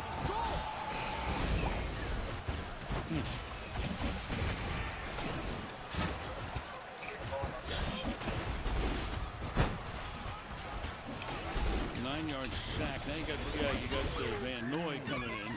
Right on the thumb. Outside. Right on the thumb. See if he's any the worse for wear here, but he throws and that's incomplete. And here comes a flag. So the crowd finally gets a flag. That's Annoying game for me. who's playing in place of Davis, who's still on the bench. You got injured, and Marvin you got a Jones, Cinderace that doesn't call mid. Like and no, Cinderace doesn't call mid. Fucking the guy. Oh, thank you for giving me MVP. Yeah, I'll take that. Thank you. I'll take that. I ain't mad no more. But what the fuck? How the fuck Cinderace? How the fuck Cinderace ain't call mid, but you see this motherfucker stealing jungle? How the fuck this fucking Caesar calls never like doesn't just outright disrespects the jungle and takes jungle, bro? Like, come on, dude. He'll be on again with a thumb injury if they make it next week.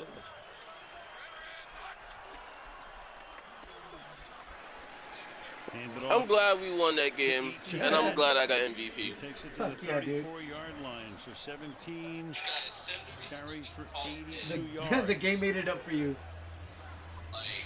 It really did. Halfway through the fourth quarter. The stats did it for me. 2nd and 4.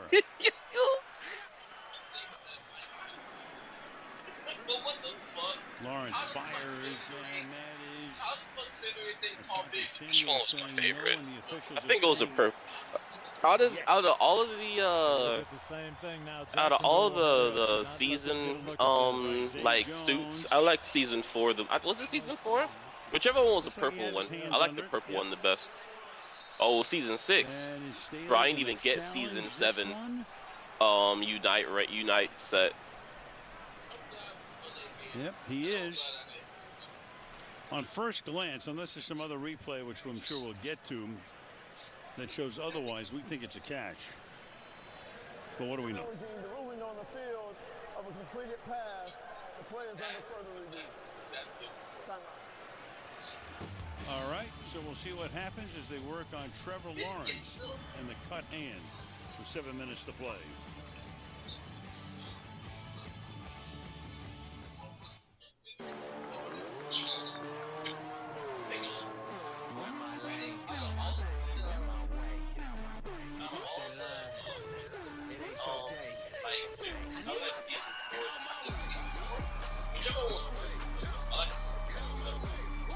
Oh, season 6. Right? You just get 7. Unite set.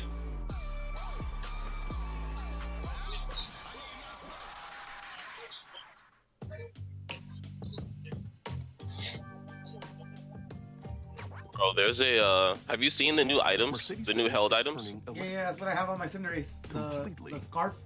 On its head.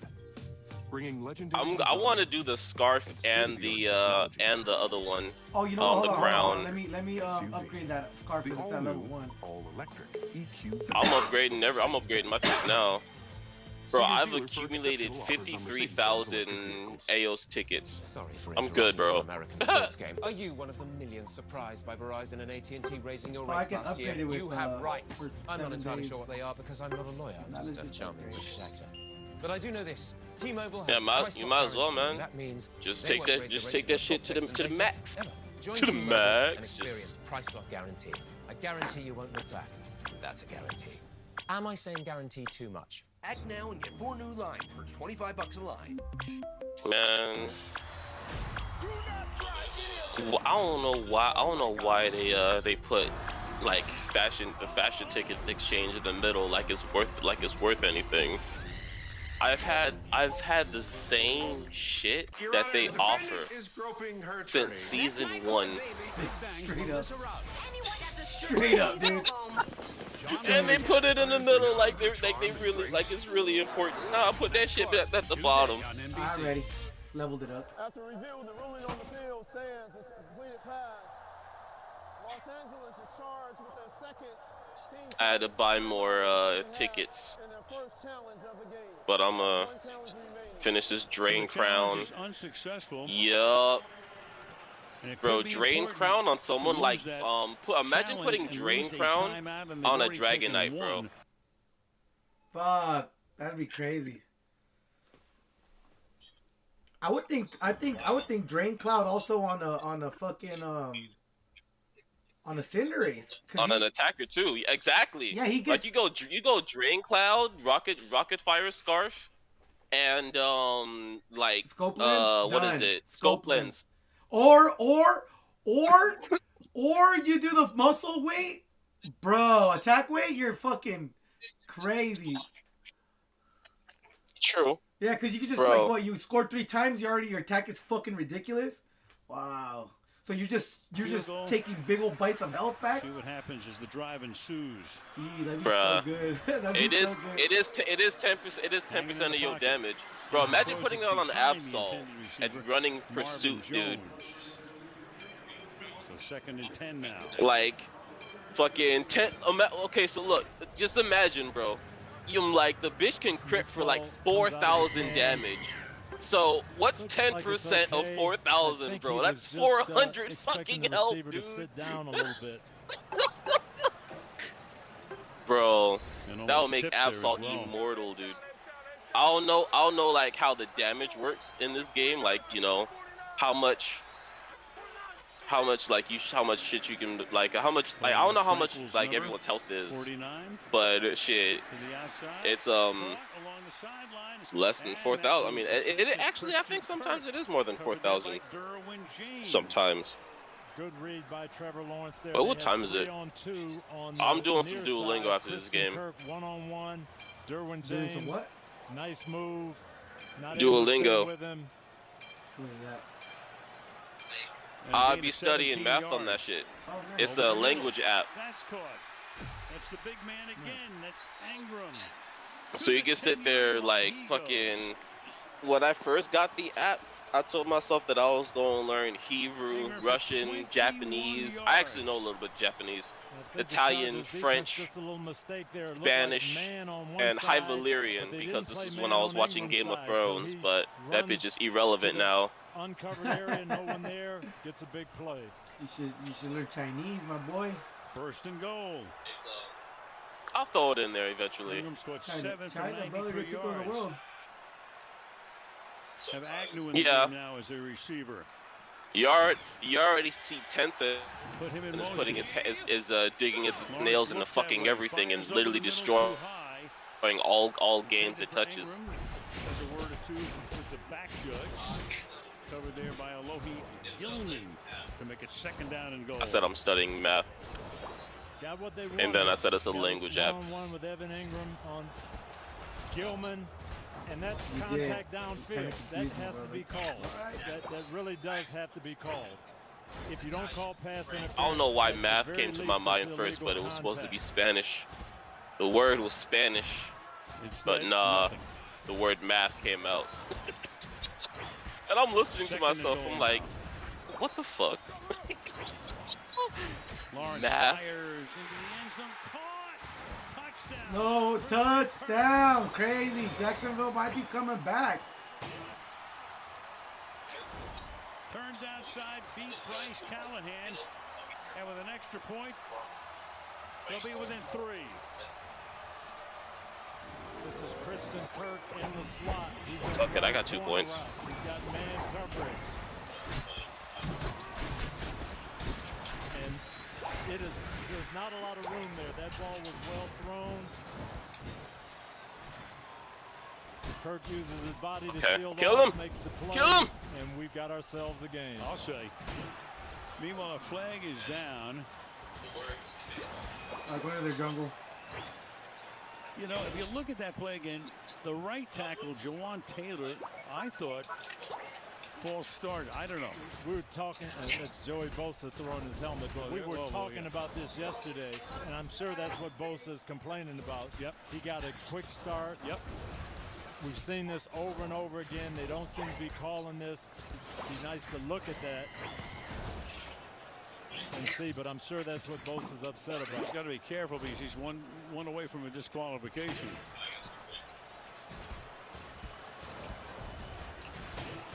That is definitely a false start. Yeah, you tell me. At right tackle.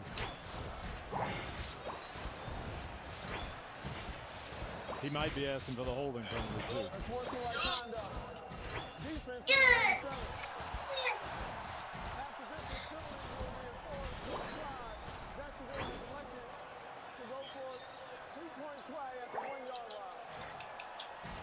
All right, Terry, your take. That does not count as his second toward disqualification because he's just throwing his helmet. It's not a foul against an official or taunting or abusive language. On the false start, I think that's hilarious. I was coming to help you, but you got it. Frame or so afterwards, but it's too technical, and they generally don't call it when it's that tight. So I don't believe this should have been a false start on this play. So meanwhile, you're a defensive coach. Yeah, that's exactly right. I promise you, I'd be throwing my helmet if I was on the sideline saying that's a false start. So now they're going to go. They're going to line up to go. Well, the ball's at the 1 yard line, so this is not a 2-point attempt. Yeah, no, they're going for 2. Well, they are, but you know, but this is a really interesting call. They're going to win. They're playing for the win on a field goal. Of course, Razor Leaf. So I shouldn't have contested him while he was on Razor Leaf, but whatever. And Lawrence reaches over. Look at the Curly. Did Curly even come top? No. Doug Peterson rolling the dice. I'll say.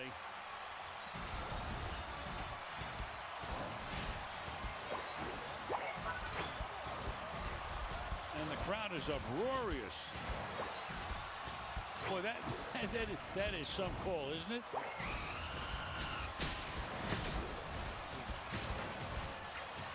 Lawrence realizing that all he has to do is he ulted you and he still couldn't kill you, bro. Did the same thing in a Thursday night game late in the season against the Jets. What a what a bitch, try bro. that conversion from Let's the just sit in the 1-yard line let's just because sit in the of Bosa bush. penalty.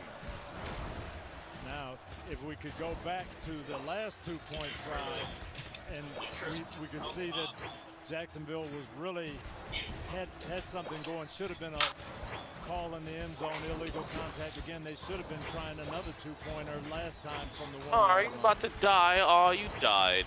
Stupid. Well, we told you not to touch that dial. Maybe. I'll do your shit. Yo, let's just sit in the bush. Yo, let's just sit in the bush. Let's just sit in the bush. No, you can't run. You can't run. You want to run, but you can't run. Bandy takes the touchback.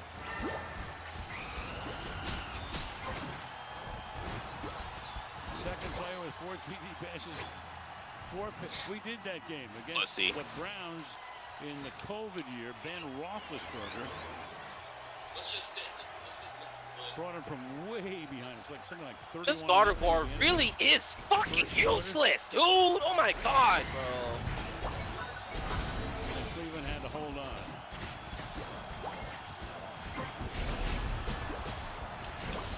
Chargers from the 25-yard line. Herbert under pressure. Can't get away. Sacked at the 18. Roy Robertson Harris doing the dance. They brought their big people in on offense, trying to make Jacksonville think run.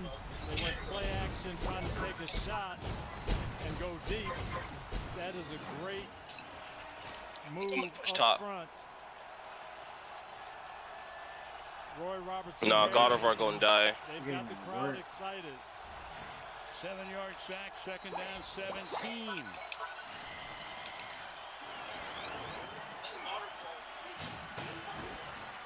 Tackler. Not a lot of blocking and can only pick up a few. Takes it to the 20. You can still push top. Gain of 4, 3rd and 13 upcoming. Oh, I guess not. Herbert has been very good in these situations. Be interesting to see how Jacksonville plays it. Do you sit back at the sticks? No, I guess not. Ball in front of you. The rush has been getting there better in the second half. I'd let those 4 big guys just tee off. Sit back near the sticks. 4 minutes to go. Herbert throws, and it is juggled and caught, but stopped well short of the first down. Kelly is there. So the Jaguars get a 3 and out. Defense comes through, and you're in a position now where you can win it with a field goal. So you don't have to play the whole field. You're only probably after this punt looking at maybe picking up about 40 yards. J.K. Scott averaging only 34 yards per punt tonight on his Send him jump. What's it called? Him chargers low. You could get him. This is another shorty. Cool. It takes a good Charger bounce. The final stretch. And it's down to the 21-yard line with 3:09. Reimagine Pro Bowl Nice. games Just back presented off. by Just Verizon. reset. Go heal. Headed back to Vegas. Shit. See the Madden Fuck. brothers.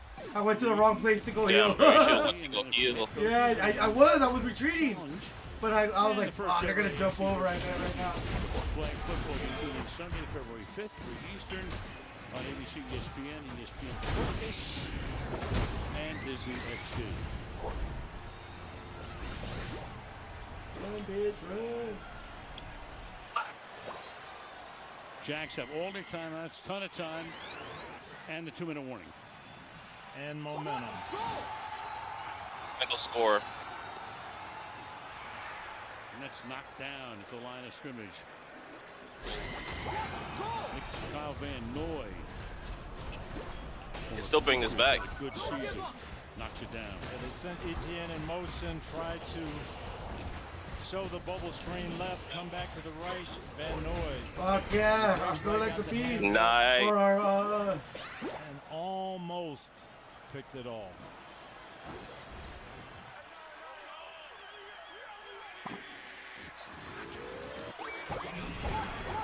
Fucked up. This game was so annoying. This is another annoying ass game. So I'll be playing this shit, bro. Up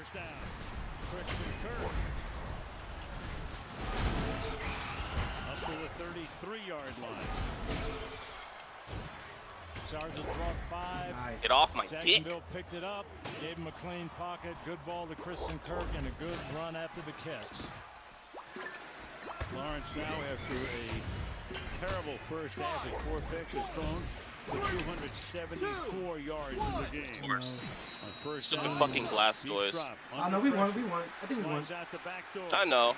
I'm just saying, just about 3 yards Blastoise is just annoying as fuck to go against. Carry of the night. Yeah. First time anybody's Our carried the ball Blastoise was for pretty them good. He except fucking ETN. altered the equation and got it. Hell yeah. 17 KOs. Good shit, bro. The ball here. You've got the 2-minute warning coming up. So what's your current item set right All now? their timeouts. I would say it's the scarf, scope lens, and A lot of options on 2nd down and 2. And I think The crown? No. I have The the throw? muscle band. And that is going to be caught at the 50-yard line against good, tight coverage. Kirk Oh, so you're going covered score by strat. Callahan. No, I don't have. What a do you difference mean? a half makes. Wow. The Chargers Oh, muscle band. That's right. That's yeah. So you just going straight attack speed. Yeah. Coming up with them. Will they run a play before the 2-minute warning? They will. And that is caught on the outside, and that will take us to the 2-minute warning with Jones making the catch.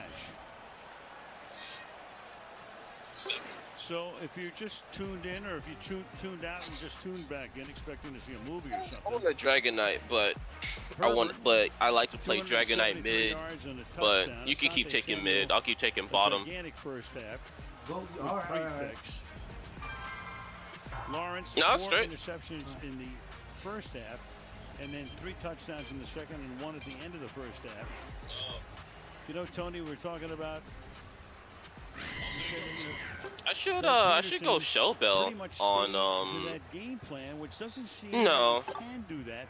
Wait, do I have Shell Bell on? And he told Kaylee Oh, I do. at halftime going off, hey, we just got to chip away. We've got to stay with it and settle down. And he meant it. I'm sure that's what he went in there. And Oh, that's right. what Trevor Lawrence did. He settled down. All right, and I'm just got taking back to I'm his taking my game. Duolingo break after Well, this you game. I know, keep we forgetting. talked about it. You come here. 21-0 and won a game moved down by 21 we talked points about the speech in the last 3.5. And now they're at a point where basically you're playing for about 15 yards. You got to make 15 yards, run the clock down, and you can kick a field goal to win the game and not give them a chance. And you talked about timeouts being a factor maybe for the Chargers. Yeah, that unsuccessful challenge leaves them with only 1 if they get the ball back. So here comes a big, everything's a big at this point. Big 2nd and 5.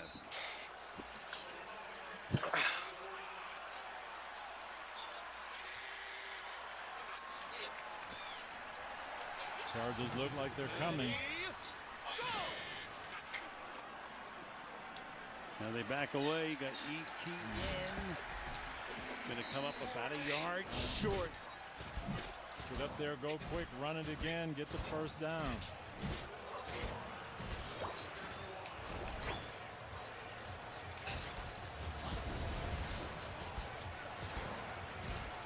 Third and 1.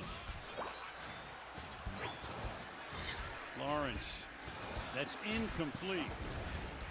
All right, now. You got a quarterback sneak this and make sure you get it. You got to get about a foot. So 128.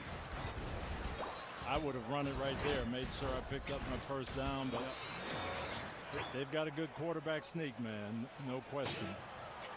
See if we can Heading bottom. leap Watch over the out, line the as jungler's he's done there. with some frequency this season. Yeah, I know. I got him. At 6'6", reach out,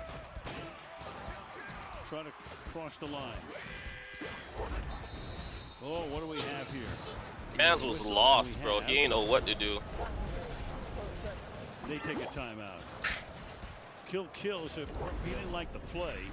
He changed it, and I'm not sure the look that he saw. Doug Peterson didn't like the look, right, and called timeout. All right, here's the look. What do we see here? Everybody Oh, crowded in. he They're caught gonna me. play the He sneak. knew what I was gonna do. This play now was going to be an outside run to ETN. I don't know if he had to sneak on and killed it. Aw. But we'll see where Marcellus. they go here. They only need about a foot. Poster can only pace the sideline and hope. 3 backs behind him. To the outside, ETN. First down and a ton more. It stays in bounds to the 15-yard line. What a call. Whoa. They had lined up 3 backs behind him. It looked like the sneak, like everybody was going to get in there to push. They wanted to get them to fall inside. What a This was play. set up well. This looks like the sneak formation, but they're going to use Travis Etienne's speed and get outside, and now you're just going to run this clock down and kick the field goal. Etienne does a good job staying in bounds.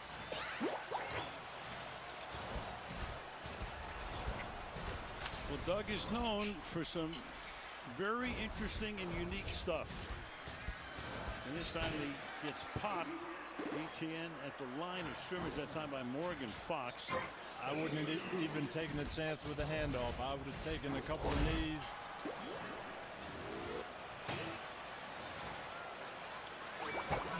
So the Chargers right now, who would have believed it? In a deep hole, you got a chip shot field goal, which could send them out of the playoffs after they led 27-0 late in the first half. So Doug Peterson, who called for the Phillies special in the Super Bowl, who was the beneficiary of the double doink game, Philadelphia against Chicago, and then lines up. And when's the last time you saw a formation with 3 Okay, backs Bambino. behind the quarterback? But in today's world, you think they want to push the quarterback across the line of scrimmage. No, it was well set up. Only needed an inch. I'm thinking quarterback sneak. ETN puts you down there in field goal position. Riley Patterson now. Staley can call a timeout if he chooses. Going to spot the ball on the ground at about the 26, so it's a 36-yard field goal attempt.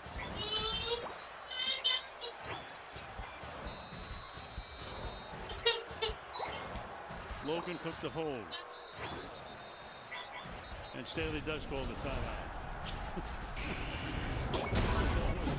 Knocks Cook over. You don't want him to get his practice kick in. No.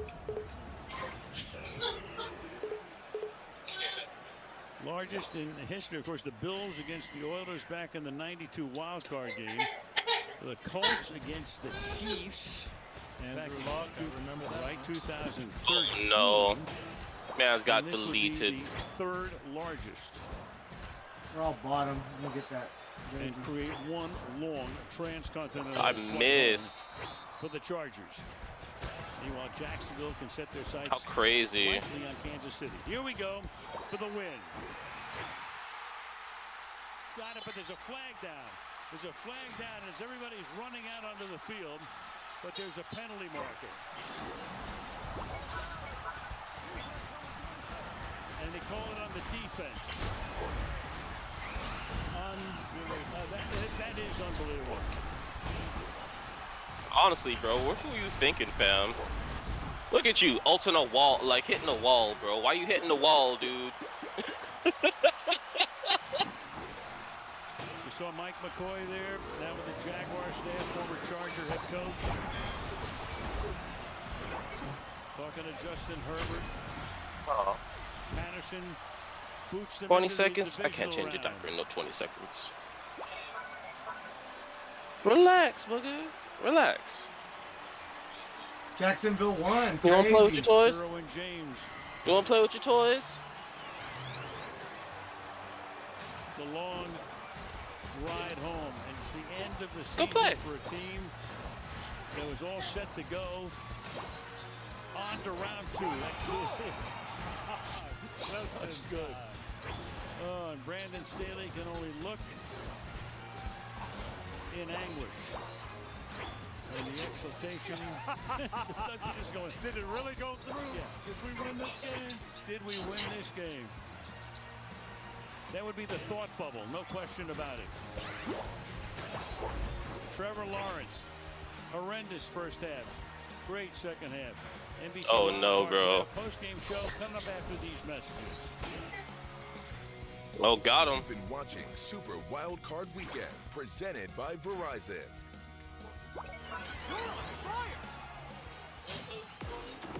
My name is Thomas Magnum. I'm a private investigator in Hawaii, but I can't do it alone. My buddies and I moved here after serving together in Afghanistan. And this is Juliet Higgins, former MI6. We work really well together. Oh my. We make a hell of a team.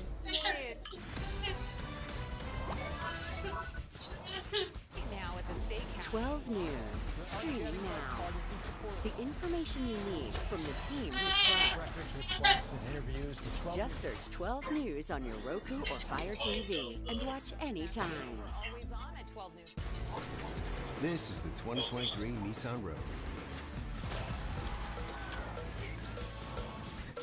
With a Damn it, surprisingly bro. fuel-efficient VC turbo engine. I had him one shot. The final stretch. You can go from 0 to Yeah, keep fun pushing that shit. in no time and leave basic far behind. The 2023 Nissan Rogue. Anything but basic. Get 1.9% financing for 36 months on the road. Up. With best-in-class fuel economy on all gas engines. 72 sold. Oh, get him. And you scored and you killed him. What the fuck? And he gonna die. Oh no, bro. Not a couple thousand. It was boom, thousands. We make it so easy. Our expectation was here. They're gonna score bottom. Raise the bar. They're gonna score bottom. Get a fair price in your home today, only at 72soul.com. 12 News has the Valley's biggest daytime lineup of news, information, and conversation. Know the whole story. The best of the Valley. Breaking news. The impact on Arizona. You know it. We have wind advisories, blowing dust advisories, and we also have a high. Welcome to NBC's Wild Card Playoff postgame. Here now, Al Michaels. If you tuned out toward the end of the first half and it was 27-0, that is not a misprint. The Jacksonville Jaguars come from behind, third biggest comeback in postseason NFL history, and win the game 31-30. So many key plays, so many key moments. Trevor Lawrence, horrible first half, great second half. Travis Etienne, solid, steady, 20 rushes, 109 yards, 5.5 per rush. Oluwakin, 8 tackles. Solo, 5 assists. And right now we go to the field and check in with Kaylee. Down 27. How did you do this? 3, 2. Yeah, you couldn't write a crazier script. I mean, it's, we said in the locker room, it's kind of how our season's going. We're never out of the fight, you know. I was breaking not a good record in the first quarter, had a couple interceptions, not looking great offensively, and we just kept believing in one another. And we knew that our defense would get enough stops and we'd get enough opportunities to go win the game. Yeah. And I'm kind of speechless, honestly, just to see Gabagoo. what belief can do and to see what when a team believes in each other, what you can accomplish. I mean, playoff game down 27-0. We come back and win, and we know we're always counted out of these games, and we don't care. We love it. So, unbelievable. But Where does this team's undying belief come from? I mean, it's just every single one of us. Starts with Coach Peterson at the top. Starts with him, but it's every single player on this team. I mean, we've worked so hard to get here. So we talked about all week. Let's not miss this opportunity. And it was close. We were close to letting it slip. And just to see the guys stay in here, fight, keep battling, didn't matter what the score was. And that's why we had a chance to win it. And once you started scoring, you did it with all your weapons. And it came down to this guy. Coach Peterson told us the game plan was to stay committed to the run even when you struggled. Talk me through the importance of the role you had to play in that last drive. It's very important. I feel like the running back, when it gets like in that part of the game, you're supposed to be the closer. And coach believed in me on that 4th and 1 to give me the ball, and I had to make something I'm gonna take me a Duolingo break, bro. Yeah, no, that's like when Es de tiempo de aprender español. Qué bueno, qué bueno, qué bueno. Riley? I was watching it. Everybody's gonna give me high fives saying, great job, man. I was like, I got all the faith in him, but I just want to see it go through before I start celebrating. So, man, of course, he came up clutch like he did against Dallas, the same field. I mean, we just got so much faith in one another. I'll be back in like 10 minutes or so. Played together longer than you two, to a certain extent, right? What does this mean to you two to get to share your postseason? Was the syntax on that right? You know, I'm still learning and shit. So. I was here with this guy. No, all I'm doing is just like leveling up my. Man, I'm just so proud of him the way that he fought back. We have a quarterback just leaving teams. Yeah, leveling them emblems. And just thankful with Trev, and we got our first W. Love that. You know, I've learned like some I don't even upgrade like that. I just let them be whatever level. Like I don't if I don't like the stats on them, I'm gonna keep them bronze if I can help it. Dig yourself in a hole like that. Because all I really want from him is the emblem stack, you know. So they don't really have much of a choice. I know these guys have sacrificed way too much. For me this boy wants something, but he don't know how to use words, so he don't know how to express himself. Huh? Well, they don't change the colors, do they? When you level them up, they don't change colors. No. Congratulations, guys. Thank you. That's why I like it. That's why I don't like the stats.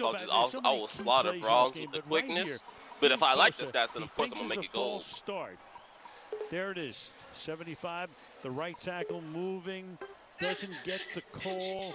You get a touchdown here to make it a 3-point game because of the penalty. Because of this, they were allowed to move the ball. They took the option of moving the ball to the 1. So instead of a likely attempt to make it 30 to 27, you got a 2-point attempt here.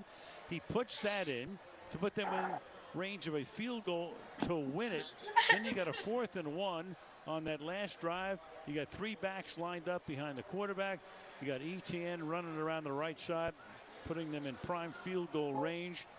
And the Jacksonville Jaguars, a team that was what, 4-29 over the last 2 years, 3-7 at one point this year, are going likely to Kansas City, but who knows? Maybe somebody pulls off an upset tomorrow, but down to the second round. And Trevor Lawrence told us on Thursday when we talked to him, Doug Peterson is the same every day, all the time, no matter what. He doesn't get too down. So you can imagine what that locker room was like at halftime when they're down. And Doug told Kaylee, we've got to just chip, and stay with it.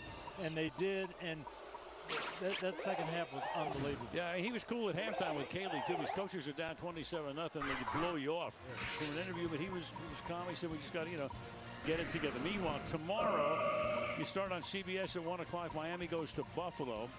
Then on Fox at 4:30, the Giants go to Minnesota. Then the NBC game tomorrow night is in Cincinnati, where the Ravens take on the Bengals.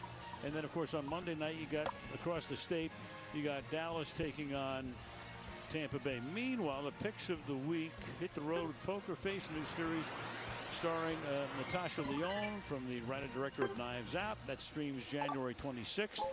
Reality TV 8 E-listers keep their lives on the prize. New competition series, The Traitors. And don't miss the action with Premier League matches. It's all streaming on Peacock. Everything is streaming on Peacock except 2 Chainz. Meanwhile, Doug Peterson exultant as the Jacksonville Jaguars pull one out of the hat.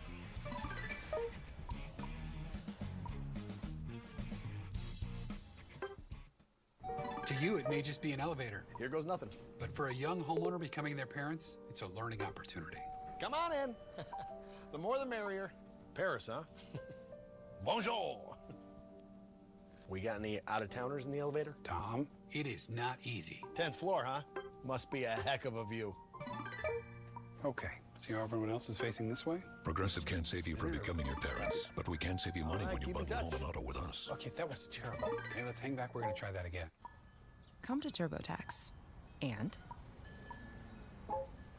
don't do your taxes. Meet with an expert who will do them for you, so you can do not taxes. When you prefer dream vacation over a rental nightmare,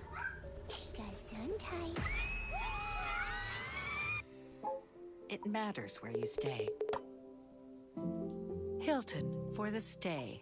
Age-related macular degeneration may lead to severe vision loss. And if you're taking a multivitamin alone, you may be missing a critical piece. Preservision. Preservision AREDS 2 contains the only clinically proven nutrient formula recommended by the National Eye Institute to help reduce the risk of moderate to advanced AMD progression. Preservision is backed by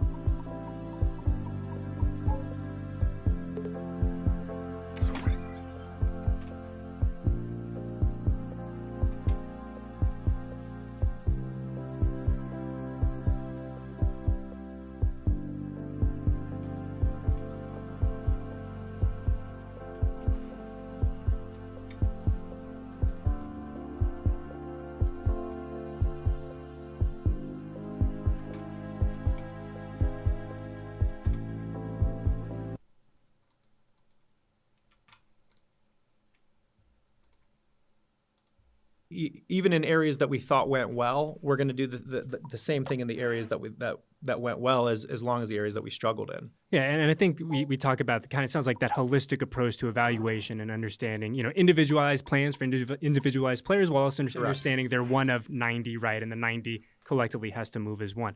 You and I, I'm sure, are going to talk many times over the next couple months as we enter GM season, really around the league. But going back to the end of 2022, we got a chance to see Jarrett Stidham for 2 games, end of the year, his final 2. What did you kind of take away from what he brought to the table? Obviously, you and Josh know him really well. You brought him from New England for a reason, but having him a chance to get his first go at this and doing it in kind of a real sense, for lack of a better term, what did you take away from his performances? Yeah, well, like you said, we've been around him for numerous years, but never saw him play 4 quarters of an NFL game on a Sunday. And that's a big change. There's a lot of guys that can perform well in the preseason, perform well in practice, but the Sunday when the lights are on and the speed of the game is what it is, and you have an opposing defensive staff that's game planning for your team and to stop certain things. It's a whole different for a reason, but having him a chance to get his first go at this and doing it games, end of the year, his final 2. Really around the league. But, going back to the end of 2022, we got a chance to see Jarrett Stidham for 2 games, end of the year, his final 2. What did you kind of take away from what he brought to the table? Obviously, you and Josh know him really well. You brought him from New England for a reason, but having him a chance to get his first go at this and doing it in kind of a real sense, for lack of a better term, what did you take away from his performances? Yeah, well, like you said, we've been around him for numerous years, but never saw him play 4 quarters of an NFL game on a Sunday. And that's a big change. There's a lot of guys that can perform well in the preseason, perform well in practice, but the Sunday when the lights are on and the speed of the game is what it is, and you have an opposing defensive staff that's game planning for your team and to stop certain things. It's a whole different beast. And so there was still a lot of unknown, even though that we had spent time with him, of how he would do in that situation. I think the positive thing that he showed is that he could go in there and on a very basic level, he could go in there and move the team. And I think there's a lot of quarterbacks that get that opportunity that just struggle with that. They struggle to move the team. And a lot of that comes with knowing the offensive system, preparation, but also confidence and football intelligence to be able to go out there. And I think what we saw from him is he could go out there and problem solve a little bit. And that's a really hard thing to do, is to be able to go out and adjust plays, understand coverages, make the adjustments to get our team in the right play. And he showed the ability to do that. I think he also showed a lot of poise, moxie, some confidence in the way that he played. He was decisive with the football, whether it was a decisive decision to throw the football or pull it and run. And he showed a really good competitive spirit and some arm talent too. There were some specific throws that he made in those 2 games that were good football throws. So I think he showed a lot. I think he showed a lot of good things, but it is a 2-game sample. Yeah. And so you have to temper exactly how high or how low you get because it is 2 games, and that's not a large body of work to make. I would say to have a whole. Put your fist down on the table, you know exactly what it is type of thing. Yeah, completely. And we look ahead now to the draft. Obviously an exciting couple months for everyone across the league, especially in this building, but a different one for you and Josh in a lot of senses, right? second one, a little experience under your belt. But as we sit here now, a first-round pick in the back pocket. How does that kind of, I don't want to say change the evaluation or change the process, but it's certainly going to be, if things stay the way they are now, a different experience than the first one. Yeah, and everybody focuses on the first pick. It's the shiny toy, Dave. Yeah. Come on. And the thing, no, again, I'm not proud of the fact that we earned the 7th overall pick in the draft. That's not where I would prefer for the Las Vegas Raiders to be picking. We want to pick at the end of the first round because that meant our season was successful, obviously. But this is what we earned. We earned the 7th pick, and we also have the 7th overall pick subsequently in round 2, 3, 4, 5, 6, and 7. And there's a lot of value in having the top pick or one of the top 7 picks in each round. So. That gives you a lot more opportunities too. But to answer your question specifically, last year, obviously, we traded the 1st and 2nd round pick. And so I think there was a segment of players that we knew weren't going to be options for us where we were picking in the 3rd round. And so there's just going to be a greater focus on the top of the draft. There's going to be a greater focus on the players that that everybody sees in the mock drafts and things like that. Like you said, the shiny new toys.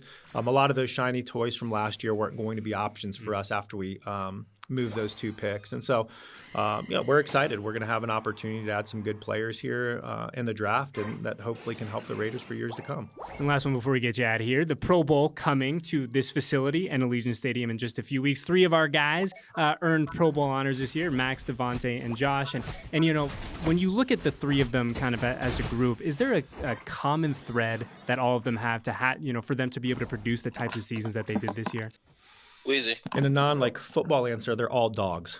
You ready? That's one thing that all of those guys have. They have a mentality when they step on the field, all 3 of those guys, that there's a confidence and an aura about all 3 of those guys that I'm the best player on the field. And they play like that, and they practice like that, they prepare like that. I'd say the common thread is kind of, I just hit it, is their competitive spirit. Those guys treat Wednesday, Thursday, Friday, and Saturday as important as Sunday. There are 3 of our hardest workers. Every rep is full go. Every rep they want to be perfect. They take care of their bodies. They do the right things when it comes to strength and conditioning. And so they're just so wired and dialed in to being the best all week. And that's not an easy thing to do. It's not an easy thing to do to have that level of focus and that level of dedication for 17 weeks every day. There's life distractions that come in. I mean, people forget these guys are human beings too. And then their bodies are sore. There's just the ups and downs of a season, and the ups and downs of life. And these guys block out the noise, and they come in to prepare like they're playing in a game every single time they step out onto the field, and that's what makes those guys great. Yeah, it was funny. I was giving Max a hard time during the preseason, during one of the preseason games when he didn't play, and he had the eye black on, and he worked up a sweat. And I talked to him after. I said, Max, everyone in that stadium knew you weren't going to be. So I do. It's part of the process, right? It's part of staying, being consistent and being, purposeful in how I prepare. Whether I'm going to see the field or not, that's how I need to approach every day, every practice, every game, just to be ready to go when the lights come on. Yeah, they're committed to the routine, and they're committed to the lifestyle of being great, and it's not for everybody. I go down to the cafeteria, and there's that dessert area, and I'm usually over there nosing around. But it's like the little things. Those guys, whether it's their diet, whether it's film study, whether it's, like I said, rehab and recovery, Those 3 guys are dialed in on it. Wow. And they showed the results this year. All 3 of those guys had some of their a Yeah, couple of dude. them career years. Yeah, absolutely. And I speaking just- of dialed in, I know yeah, you're going to be man. dialed in over these next couple of weeks and months. We've taken up enough of your time. So thank you for hanging out. We will see you. Like I said, we will see you a I'm lot, gonna watch I'm that sure, shit right over these now. next couple months. And I can't Man, wait. We'll talk to you soon, being all right? greedy. Why, I don't know why he being so greedy. Get your bucks back.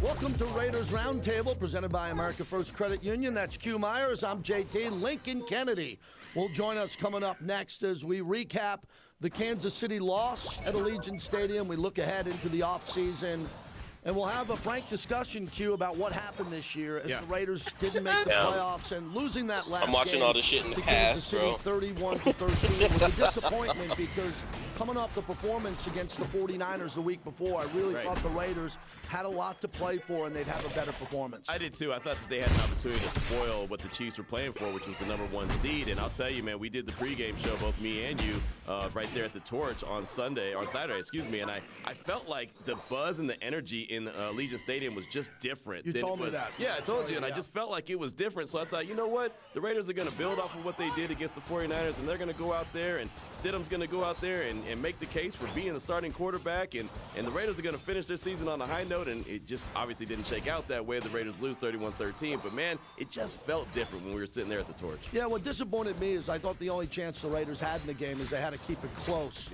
at the half. They were outscored 17-0 in the second quarter. Kansas City scored real quickly, as we'll see, and the game got taken away right out of the gate. So when we look at what happened here, first off, Damar Hamlin, the tributes by Raider fans who were there wearing 3 jerseys and 3 shirts. I thought that was really important. It was great to see the players out there warming up with those shirts. Right, and that was the very first game following what happened with Damar Hamlin on the very first game. And so I wanted to see what that was going to be like from the players' point of view, because I mean it puts everything in perspective when that kind of situation happens. And then we found out about Josh Jacobs as well, as his father, had a heart surgery and throughout the course of the week and didn't know if he was going to play. So it all really brought it full circle. Well, as you just saw on the opening drive, they just went right down the field, and the Raider defense gave up one huge play, and Kansas City got a quick touchdown, and that took the air out of the building. It got the Kansas City fans going who were in attendance, and the Raiders had their back up against the wall early in the game. I thought Stidham, as you're seeing here, his mobility in the pocket was the key. We're going to talk about with Lincoln what he put up on tape. But what he put up on tape for me, we know he can make every throw. He's an NFL quarterback, but his mobility and making plays outside the pocket is very important. Right, and he doesn't hesitate to take off. If he sees that it's not there and there's an opening and the protection's breaking down, he's going to go. He has the willingness, not only the ability, but the willingness to go and take off and create a little something and make something out of nothing. And so that's something that he's able to bring to the table. I believe he had 50 yards rushing on 7 carries. So that was important, and that's something that the Raiders, whoever the quarterback is in the future, is going to need to do. What was very disappointing for me about this loss is the fact Kansas City's going to score. They're going to put up 30-plus points. We know that going in. But I thought that the Raiders' offensive line didn't have a good game. No, they didn't come to play at the level of intensity that I thought they would. Kansas City's defense is good, better than they are statistically. They got some playmakers there, but they were pushing around the Raiders at the point of attack, and that can't happen, especially home at Allegiant Stadium. No, they had their way with the Raiders' offensive line, and, they've done pretty well, and they turned out the #1 rusher in the league, right? So that at moments they've been really good, but that pass protection was not there on Saturday at all, and Jarrett Stidham, as I mentioned, was running for his life. Kelsey didn't have a touchdown again. So if you look at Kelsey, he was in 5 games coming into that, he didn't have a touchdown. But again, Kelsey's the type of player that he'll get big third downs, big plays. Mahomes just spread it out to everybody in the game. He was able to run the ball. He did the flip pass for the touchdown. We'll get to the play that is driving people nuts, the snow globe play, the ring around the rosy play, whatever he did. Which was a slap in the face to the Raiders, and the Raiders will remember that. They will remember that going forward. I just thought the Raiders had one chance. Start off quick, stay with them, and then once Kansas City left the train station, they were gone. Right. And there was no way. They were playing for too much. They were playing for the 1 seed overall in the bye week, and they ended up getting it. Yeah, they did, and I'm with you. They had to start off fast. They had to start off similar to what they did against San Francisco, go right down and score, and they didn't do that. And, you know, this is the first time that they've won the coin toss in a long time. They deferred, and I thought, okay, you're going to put your defense out there and then get the ball to start the second half, and, well, it just didn't work out the way. It's a great point you make. If you're going to defer, you better be ready on that first drive. You're going to give up points in the first half. We all know that, but right out of the gate. And it's the same problem the Raiders had all year, as we're seeing with these highlights, is the middle of the field's wide open.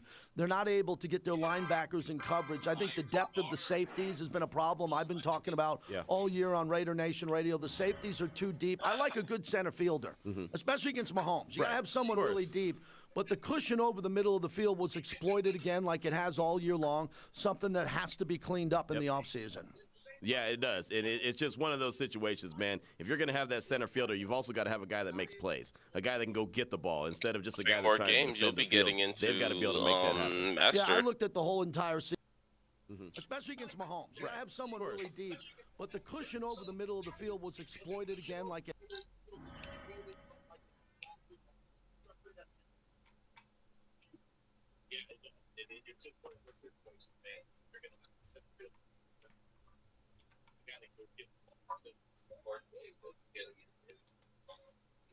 Yeah, I got a new show for y'all. Man, we got a damn good show. All right, so Andrew Tate, he's in trouble. Y'all already aware of that. Right. So I was just doing research on what was going on with him. I seen a video from his ex-girlfriend came out to defend him. And you got that video? Yeah, I got that video. Let's play the video then. I'm going to show that later. We'll show it later. I'm going to show this video. I came across. This is a defense attorney. And he's found this old video. Andrew Tate talking. Hold on. Oh, never mind. I want to go get my torch. Hold on. I'm pressing A. I'm just gonna set up my character. Shit. I'll try to press B. I'll just time it out.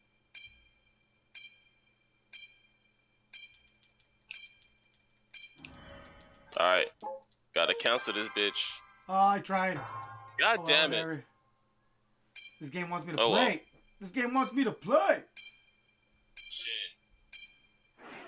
You like, hey man, let's see you like you got 3 more games. Let's get it. Damn. Ah, someone already got it. Somebody took my. Slow, bro. We're going bottom. No way, dude.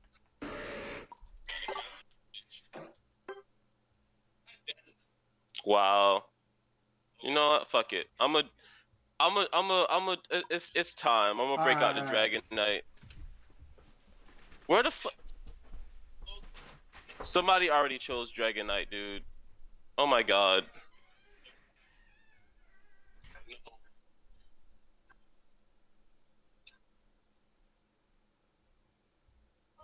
Wow. You know what? Fuck it. It's time. I'm gonna break out the Dragon Knight. Where somebody already chose Dragon Knight. Alright, I'm putting the Drain Crown on my Azumarill. I'm gonna be fucking immortal, bro.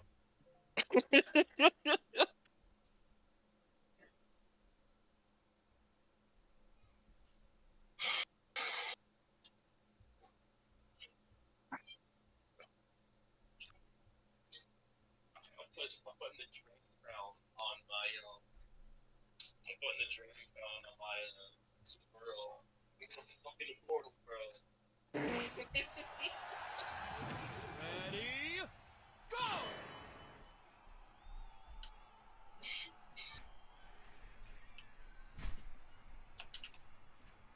Oh shit.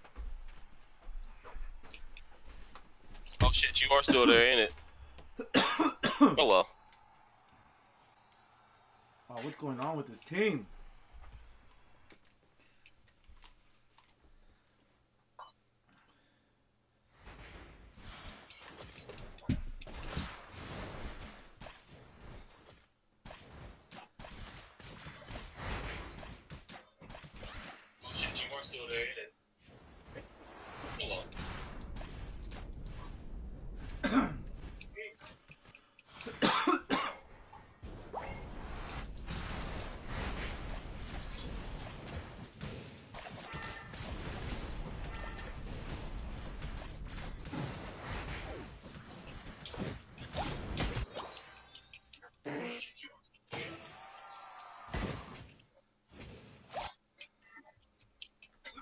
Okay, you win the Azumarill.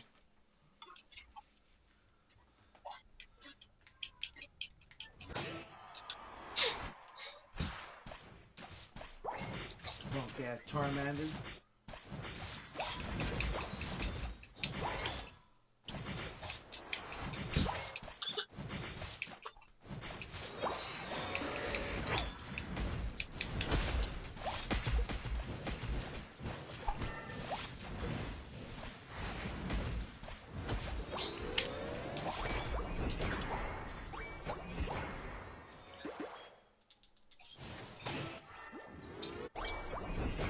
Let me grab that, let me grab that, let me grab that.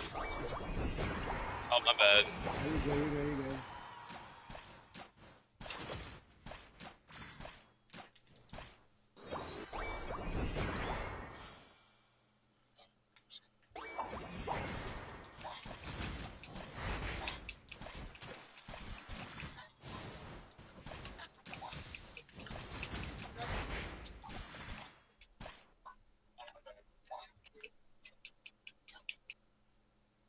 Push him bottom. I'm gonna help him out real quick.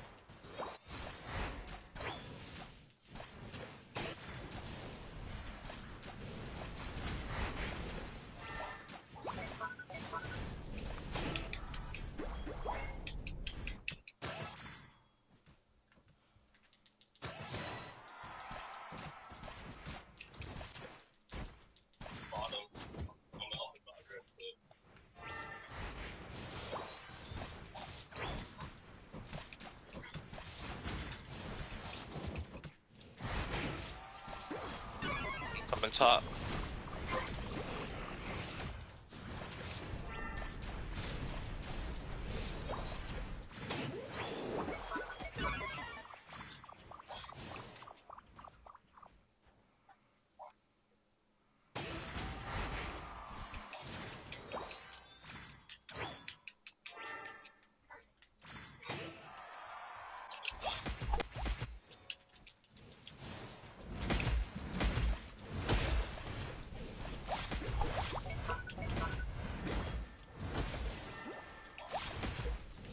God damn it!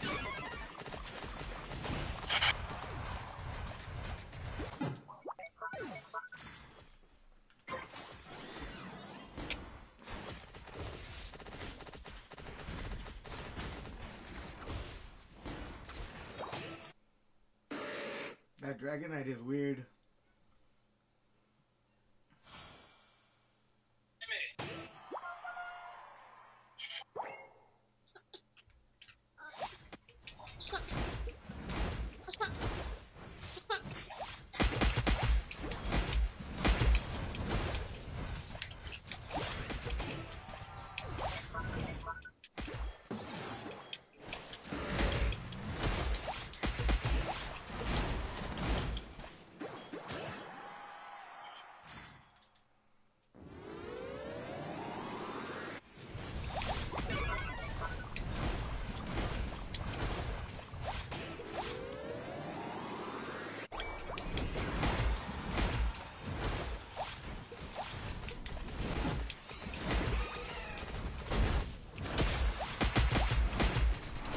Too much CC with the fucking Mammoth Swine. I gotta stop contesting the point like that, especially when it's just us two.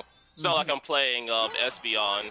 Yeah, See, if I was playing Espeon, I would have been melting them from a distance. But I'm all on the goal and shit. So.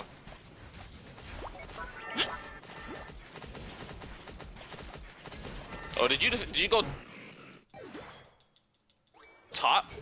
Yeah, I went to defend it. They got me.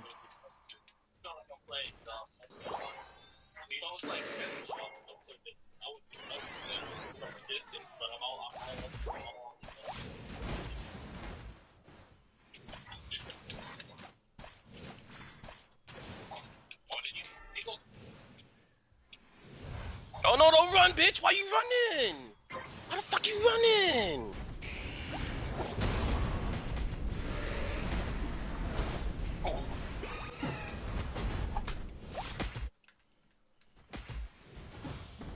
Bro, I keep getting CC'd and every time, dude. I don't think once bottom has moved from bottom, dude. We're losing this game because motherfuckers can't rotate.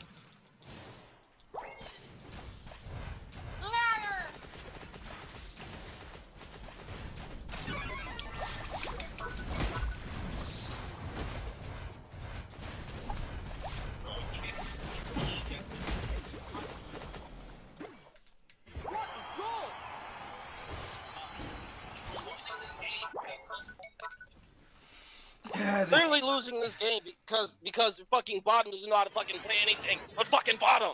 Like there's an entire map and you want to say fucking bottom, bro.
The final stretch.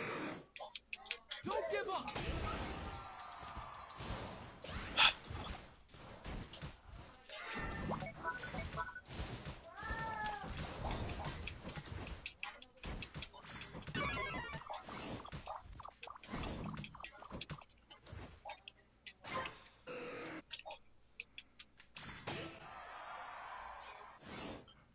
What a goal!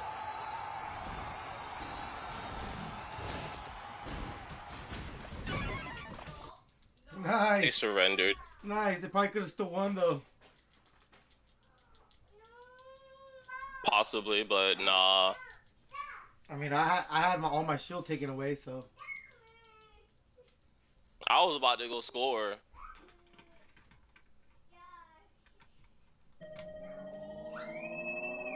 You win. That guy sucked. Well, I mean, it gets. fuck that Dragon Knight. Whatever. I'm gonna give him a thumbs up.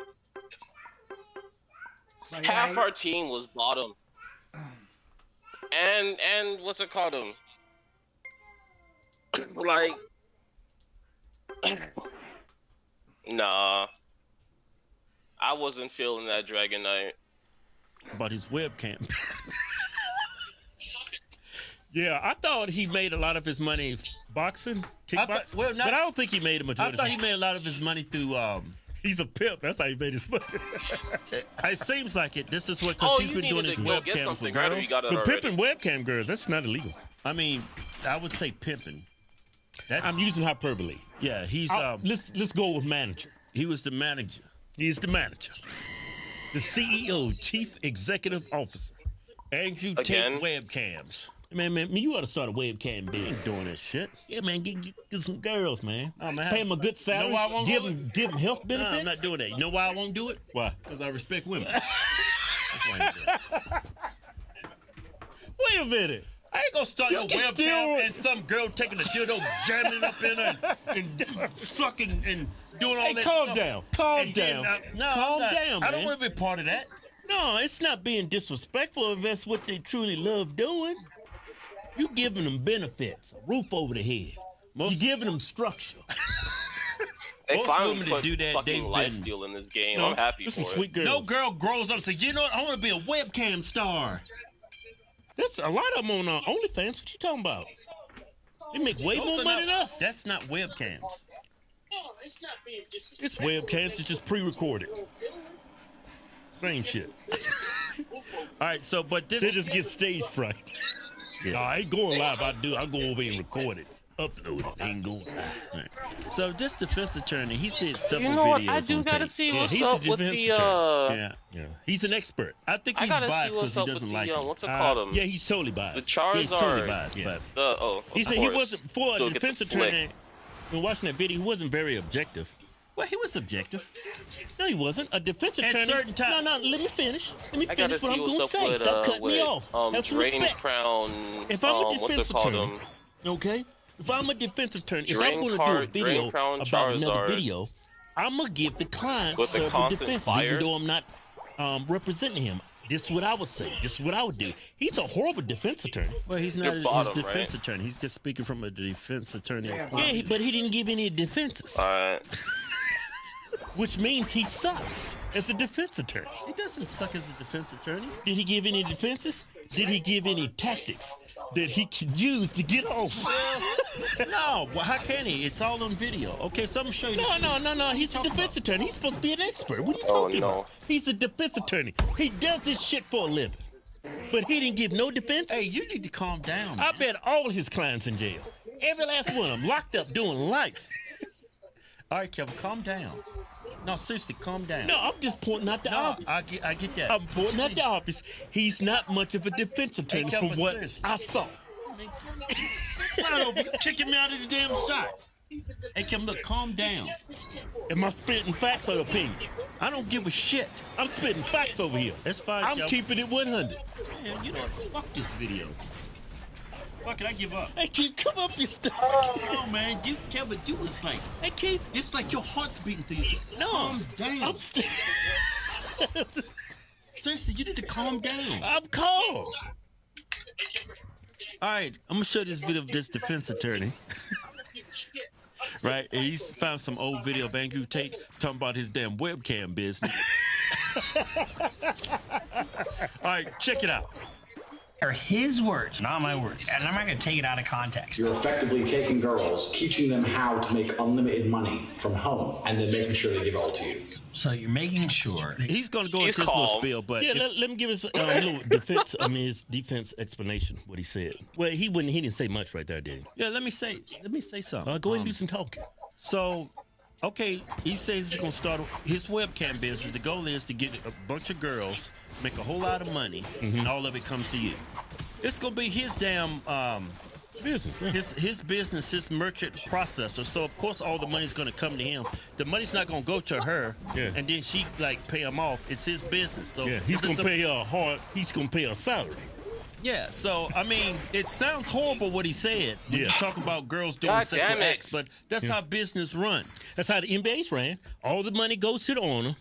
Now it don't go to the players. It goes to the owner, and then the owner pays the players a salary. So that's perfectly legal. That's perfectly legal if you're running a business. Now, I'm not really speaking to the human trafficking. I don't know how he got them there. I don't know. I don't know if they coerced or he dragged them out or anything. Yeah, I don't know about that. To my understanding, If they come under their own free Let me will finish doing and some they talking. want to do that, then it's not against the law. let me finish doing some talking. Webcams is not illegal. It's not considered prostitution. It's a legal business. Yeah. I thought you was going to add something to this. I just did. Shut up. Now, he said something, what he said sounded horrible, but if you got to think of it, when you're talking about a webcam business, why would a female go work for somebody else when she can do it all on her own in the friendly confines of her own house? That's what he was alluding to. It's very hard to convince a woman to go work for a webcam business instead of working just for herself. Are his words, not my Yeah, words, man, and I'm not going to take seriously? it out of context. You're effectively taking girls, teaching them how to make unlimited money from home, and then making sure they give it all to you. So you're making sure that you're teaching girls how to make a shit ton of money right off the bat. just He left, tells you bro. his main goal is to have And them work watch for you him die. and him get all the money. I realize Did you really just let me go watch Let it go you farm, die, dude? and then die. Doesn't even farm correctly. Why don't you work Wow. for me so we spend more time together? What if you doing what? So I'll have a webcam business. Oh, I don't want to do that. So okay, I know you don't want to do that, but listen, call me, let's have a meeting. Let's just talk about it. If you don't want to do it, don't do it. Fine. But let me explain it to you properly. In fact, I'll bring one of the girls who works for me. You, the bottom bitch, the new girl, you go out, Right? fucking nice dinner. Cinderace has been. The bottom Cinderace bitch is is still the one playing who does the bottom selling. by himself. You don't do the selling. The girl has to hear it from a girl. And this is where important bitches be trained. That's why I said it's so important to have a good first girl. Yeah. Then he goes into Ghislaine Maxwell. That's what she did for Epstein. Yeah, but why would he say that he's a defense attorney? Huh? Why would he bring her up? What soon. Maxwell did, that was illegal. That's human trafficking. What Ghislaine Maxwell did, right? Yeah. He's just going on. Yeah, it makes perfect sense. But he's conflating two issues. You got Ghislaine Maxwell trafficking underage girls, and then you got a female trying to recruit webcam girls. Are totally two different things. Totally two different things. Am I right or wrong? Wait. You don't see that she's acting in Ghislaine Maxwell's situation? Yeah, but it doesn't make it illegal. It's webcam. He's recruiting, not underage girls, he's recruiting adult females. I get that, but she's operating like Ghislaine Maxwell. Yeah. He knows women going to listen to other women, they're not going to listen to a guy. Yeah. And he said, train your bottom bitch to do all the talking. Yeah, it's pimp talk. But we're talking about webcam girls. We're not talking about prostitutes. We're talking about webcams. But you don't see the deceit and all that? Yeah, it's very deceitful. So why the fuck you defending? I'm not defending anything. I haven't heard a crime yet. Have you? I have never been CC Walk for fucking that fucking. So why are you getting all angry with me? I'm not getting angry. It's just like, I'm sure there's some deceit there. Yeah, of course there is. Like, no. nope. I'm not saying. I'm not saying what he's doing. What I'm saying is what he's doing is not illegal. And then I'm like, wait, who are they attacking? What's her name? Ghislaine Maxwell. What she did was totally illegal. She recruited. Yeah, and then you're like, come back. I'm like, oh shit, okay. It was, coerced to have sex with an older man. That's illegal. It's human trafficking. It's coercion. It's all the above, right? But he's conflating what she did with webcams. Even though there's similarities, it doesn't make it the same thing. They're totally two different scenarios, totally two different situations. He's muddying the waters. Okay, let's keep playing. That was the girl that recruited for Jeffrey Epstein. Almost identical to what he's talking about here. I had a separate phone with all my girls' guys in that phone, and I kept control of it. Don't let your girl have this, because if your girl ever runs off and leaves you, you don't want her to have an address book of all the guys she can get money from. Another aspect of control. You don't want her to have your client list, because if she has your client list, she can leave you. So you've got to restrict her information. It's a systematic method of control to control these women. Yeah, I mean, but it's his business. It's his clients. All businesses do that. Like, I still think this is just I don't like his profession on how he treats women. Yeah. But it's totally, you find this in all businesses. Yeah. The business owner control the client list. They do that in all businesses. And a lot of times, as an employee, webcams is not illegal. Can I do some talking? Yeah, go ahead. And as far as if I'm running a business and I got a huge clientele base and I hired somebody to help run my business, I'm going to have that employee sign a non-compete, which means you can't take my clients and do the exact same thing on your own. Right. That's not illegal. Now, I'm not speaking how he got them there. I have no idea how he got those women in there. Right. If they were forced there and coerced to do that, yeah, this is a moot point. Yeah. But as far as what he said in this video, that is not illegal. It's deplorable, but it's not illegal. And he referred to women as assets, right? He referred to women as assets. I mean, it's misogynistic to say a woman is an asset, but let's keep it 100. Let's keep it real. I mean, in the webcam business, they are assets. And you look at the NBA football players, the NFL. Those NFL players are the asset of that business. Without that asset, without the humans performing the thing that you don't have for NFL, you don't have for NFL in the NBA. So if he referred to women as an asset, I mean, is it undermining women? Yeah, but they are assets, Yeah, in the sense of the word. Yeah. In the assets is not just like my microphone, this coffee bag, this table. I'm an asset. Keeps an asset to my business. That. We both assets. Everybody's an asset to certain degree, Yeah. I think I done I haven't had a crime yet. Bro, with this fucking with this drain crown on Dragonite, dude. Imagine, you know what? Fucking drain crown on guard trump. I'm gonna do that next game. If I have to play jungle or lane or whatever, I'm gonna play guard trump. It doesn't even matter. I'm just gonna play guard trump. I've never set it up before. I don't know how the banking works. I don't have any of my guys' phone numbers. I have nothing, and that's why they don't want to leave. Because they're like, oh well, he has everything. I need him. I have to stay with him. He has everything. It's important. I'm going to do some It's a YOLO very shit important now. element, that control. It's a very important element, that control. And they will leave if you don't have every aspect under control. Tax is also another important element for controlling your woman. You're not going to pay anybody tax because you're getting paid in Bitcoin. You tell your girl that you're paying the tax. Ooh, extra because girls 90. are lazy.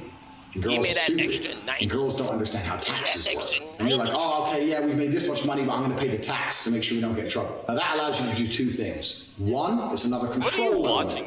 See how that control is a recurring theme over and over and over again? If I do it alone, I have to deal with taxes. Taxes are complicated. The control element.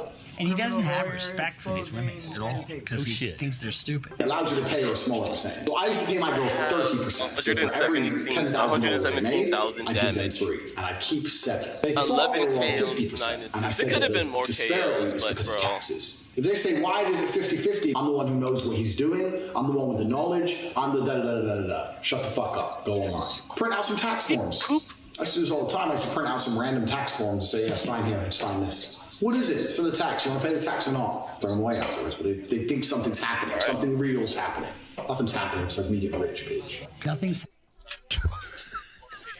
Now, before we get to the tax part, he said it was a whole control thing. I mean, like I said, it's a webcam business. How can you coerce a woman to work for your business when she can do it all alone?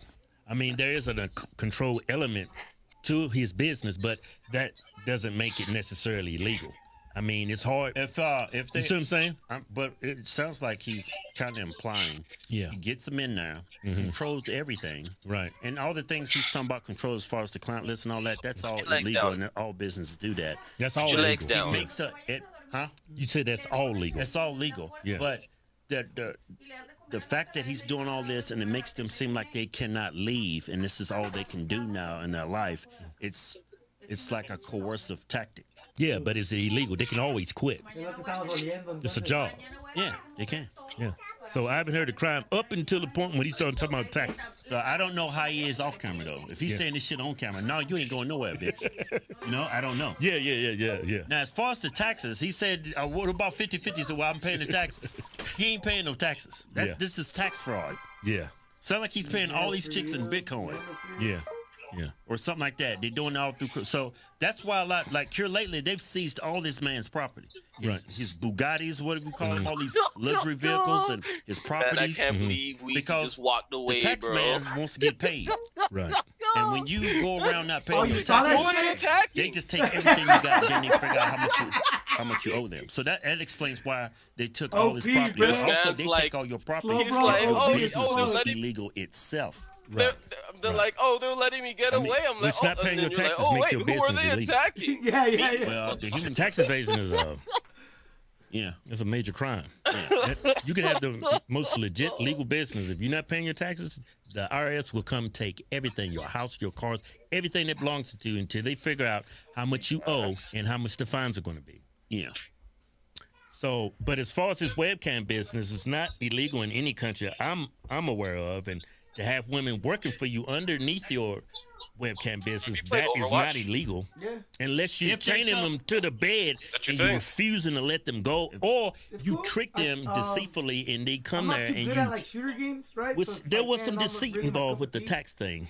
But The fake tax documents, I and feel then like you if I throw them away. practice Sign this, the sign way this, yeah. people should, Now go like work. pros practice No, I'm taking care of games, you. and now it's Now, like get good. as far as human trafficking, man, I mean, that's Yeah, not man, too all hard you gotta to prove. do if you want to get better in any All you in need any is one shooter woman to is say, just, yeah, is I was just there, run, I was working for fucking, webcams. like, you could run like He some told me I was Xbox gonna or work whatever, 4 hours, like but you he can wouldn't go, like, let me practice leave on after the 8. practice arena, so you He like didn't you pay know me familiarize money. He didn't pay yourself me with like what he said he was cooldowns gonna and pay shit. me. Then when I wanted to leave, You know, hold on. just like here.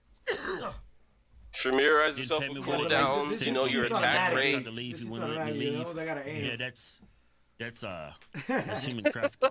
Right? It's true, No. yeah. That's, I mean, I'm that's forced skill, labor you know is what I human. mean? It's So a these form games are kind of like more human user trafficking. friendly. Yeah, sexual But exploitation. yeah, 100%. True. Like, All that is human trafficking.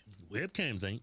I like But playing if the he games, actually I'm handled not his saying I'm- business I'm not as far as the worst. taxes this way, Hold up. yeah, you could be getting Because of 30 that, Bro. days for that. like, Man, you what have to, the- like, get aim that like ass, a gonna stud, take bro. it. Depends how much money he made. Suck. I never got Yeah, into Call of yeah. Duty. Just what? They're just gonna Let's take see if everything he Kyle made. wants That to was- play, bro. This dude is an They're gonna take a. I mean, ask Wesley Bambinos Snipes. They on took as his well. freedom and everything he owned. Yeah, hit it to Red Yeah, fuck Fox. Bambino. Some serious time. You still mad at him or what? He ain't looking no 30 Man, years. I don't play no more Unite with that nigga, bro. I told you, man, I'm done with that Sam shit. Bankman Fried. Every time I sit there, depends he's on talking human about, oh, the trafficking games have been good, and then I get in the game with him, and he's I don't doing his believe in fucking human stupid trafficking. Tax Bambino fraud? shit, bro. What Like, else? Yeah, tax fraud. Oh, nah, yeah, man. tax fraud. Yeah, he did. Yeah, his I girlfriend don't came want out. that. I don't and want said that some things. energy in my game, Yeah, she's bro. gonna be a good character witness. Yeah, she got the video. Yeah, Check but it out. crazy, huh? Good. If you don't live under a rock, then I'm pretty Oh, sure man. you She know is fine. has been arrested. Oh, Hold man, up. that woman Let me, is fine. I'm gonna hit him up on man. Discord. Where's my mouse? If Brady came back to me, man, that girl is smoking hot. He could have made 10 times more money if she was The working for VZ him. is also Maybe she on. did at one point. He's probably playing. You with get him. home some webcams, you making some money. Anyway, man, can't that's his see girlfriend. my Go ahead, just play the mouse. video. Yeah, you gonna play the video. If you I don't got live one more under a game for rock, then I'm pretty Master. sure you know that Andrew Tate has been arrested for human trafficking, which is absolutely absurd, simply for the reasons that it's absolutely false. I have lived with Andrew for years and years, and he would never do anything like this. There it is. Ever. I've All already right, had to let me make hit two up this videos boy regarding here. his innocence when it came to I'm gonna call him real called the quick. woman beater for a video that got leaked of us two having a little bit of a rough role play. I had to make a video clarify, 2 videos in fact, clarifying that he is innocent.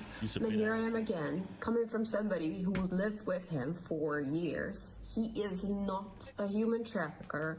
He would never anybody, and he would certainly never ever human traffic anyone either, including his brother. They would never do such thing. I am just so shocked, and I'm so fed up with all of these lies talking about Andrew, that he's a woman beater, that he's a human trafficker. It is so false. It's so false that it's upsetting. Even though we're no longer together, it upsets me because I know the person I have lived with. I know who he is, and he is neither of those things, and he does not deserve any of this coming his way. Yeah, man, she's smoking hot, and I just want to throw that out there. But you know what?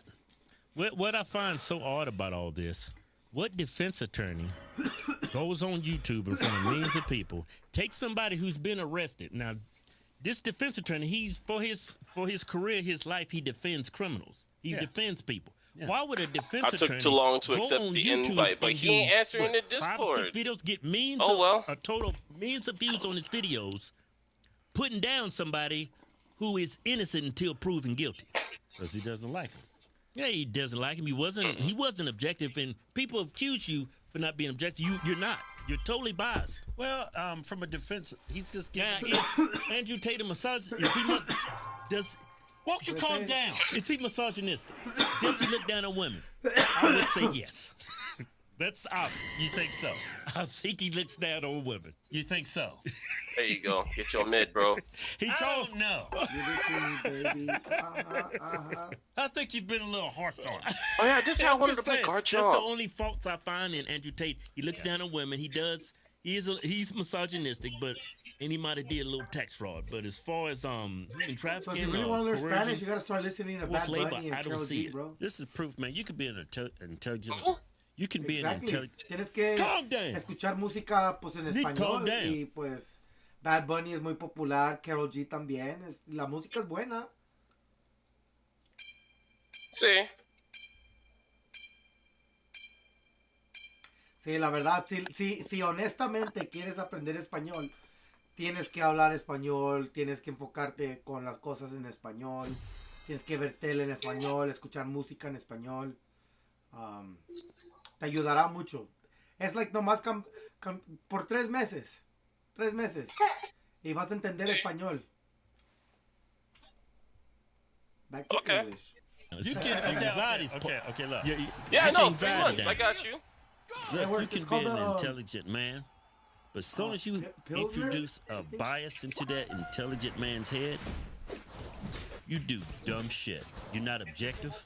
Yeah. You know what I'm saying? I mean, the way he looks at women, from my point of view, this is what got him in this entire situation. Yeah, he's a very smart guy. Very intelligent, very articulate. Yeah, he's a smart guy, but his biased view of women, got him in trouble. Totally, all this is self-inflicted, in my opinion. Yeah. If he would have just ran a respectable business, right? Did his taxes. Yeah. Had them in a situation where they could not claim to be trafficked. I haven't seen any women that saying they're being trafficked. I've seen a bunch of videos of underage girls saying that they got messages on Instagram, but I haven't found any that's female. probably a bot from his Instagram. There's a lot of girls saying, automation. He was recruiting women. Yeah, he was recruiting women. Yeah, and he accidentally sent it to some damn underage girls. Yeah, but I've seen tax fraud, and that's why they took all this stuff, and that's why this bound to, man. And the way he talks to women, I'm sure he's talked down to a few of them women, and they're gonna be ready to testify against him. Yeah. Do I think he's guilty of human trafficking? I haven't seen no evidence as of yet. Does he look down on women? He's misogynist. Yeah, definitely. I seen he admitted to doing tax fraud on camera. I don't know how true that admission was. I don't know if he was just like being bombastic to his followers, but if that's what he was doing, yeah, you gonna stay your ass in jail. That was a damn good show. For more damn good shows, click one of these 2 videos right here. Man, his girlfriend, man, that ex. I don't know how the hell you became an ex. Maybe she got tired of working on Wham.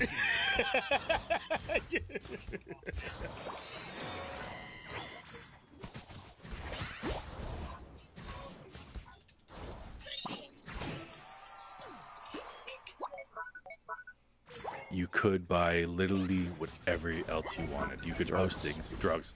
You could buy heroin right from Afghanistan, the good stuff. Hacking tools, you could hack for hire. You could buy murders for hire. The following is a conversation with Chris Tarbell, a former FBI special agent and cybercrime specialist who tracked down and arrested Russ Albrecht, the leader of Silk Road, the billion-dollar drug marketplace, and he tracked down and arrested Hector Monsegur, aka Sabu, of Lulzsec and Anonymous, which are some of the most influential hacker groups in history. On a while he waiting. is co-founder of Naxo, a complex cybercrime investigation firm, and is a co-host of a podcast called The Hacker and the Fed. This conversation gives the perspective of the FBI cybercrime investigator, both the technical and the human story. I would also like to interview people on the other side, the cyber criminals who have been caught, and perhaps the cyber criminals who have not been caught and are still out there. This is the Lex Friedman Podcast. To support it, please check out our sponsors in the description. And now, dear friends, here's Chris Tarbell. You are one of the most successful cybersecurity law enforcement agents of all time. You tracked and brought down Russ Albrecht, aka Dread Pirate Roberts, who ran Silk Road, and Sabu of Lulzsec and Anonymous, who was one of the most influential hackers in the world. So first, can you tell me the story of tracking down Russ Albrecht and Silk Road? Let's start from the very beginning. And maybe let's start by explaining what is the Silk Road. It was really Their the first level 7, dark dude. market website. You literally could buy anything there. Haunter is level 7, There's 2 things you couldn't buy. Come on, You dude. couldn't buy guns because that was a different website. And you couldn't buy fake degrees. Stealing your so bus, no one bro. could become a doctor. But you could buy literally whatever else I'm going you for wanted. You could the post Reggie. things, drugs. It's a you could buy Reggie heroin steal. right from Afghanistan, the good stuff. Hacking tools, you could hack for hire. You could buy murders for hire if you wanted someone killed. Now, so when I was an FBI agent, I had to kind of sell some of these cases, and this was a big drug case. You know, that's the way people saw Silk Road. So internally to the FBI, how I had to sell it, I had to find the worst thing on there that I could possibly find. And I think one time I saw a posting for baby parts. So let's say that you had a young child and that needed a liver. You could literally go on there and ask for a 6-month-old liver if you wanted to. For like surgical operations versus something darker. Yeah, I never saw anything that dark. I as far as my people foot. wanted to eat body parts. I did interview a cannibal once when I was in the FBI. That's another crazy story, but that one actually weirded me out. Sorry, I just watched Jeffrey Dahmer documentary on Netflix, and it just changed the way I see human beings because it's a portrayal of a normal-looking person doing really dark things and doing so not out of a place of insanity, seemingly, but just because he has almost like a fetish for that kind of thing. it's disturbing that people like that are out there. Everyone's taking So jungle now. People like that. No one's respecting then the be lanes. using Silk Road. Not like that necessarily, but people of different walks of life I are was using looking at Silk the map, Road. walking into fucking. Primarily, what was the primary? Drugs? It was primarily drugs. And that's where it started. It started off with Ross Ulbricht growing mushrooms out in the wilderness of California and selling them. But really, his was more of a libertarian viewpoint. I mean, it was like you choose what you want to do for yourself and do it. And the way Silk Road kind of had the anonymity is it used what's called Tor, or the onion router, which is an anonymizing function on the deep web. It was actually invented by the U.S. Navy back in the mid-90s or so.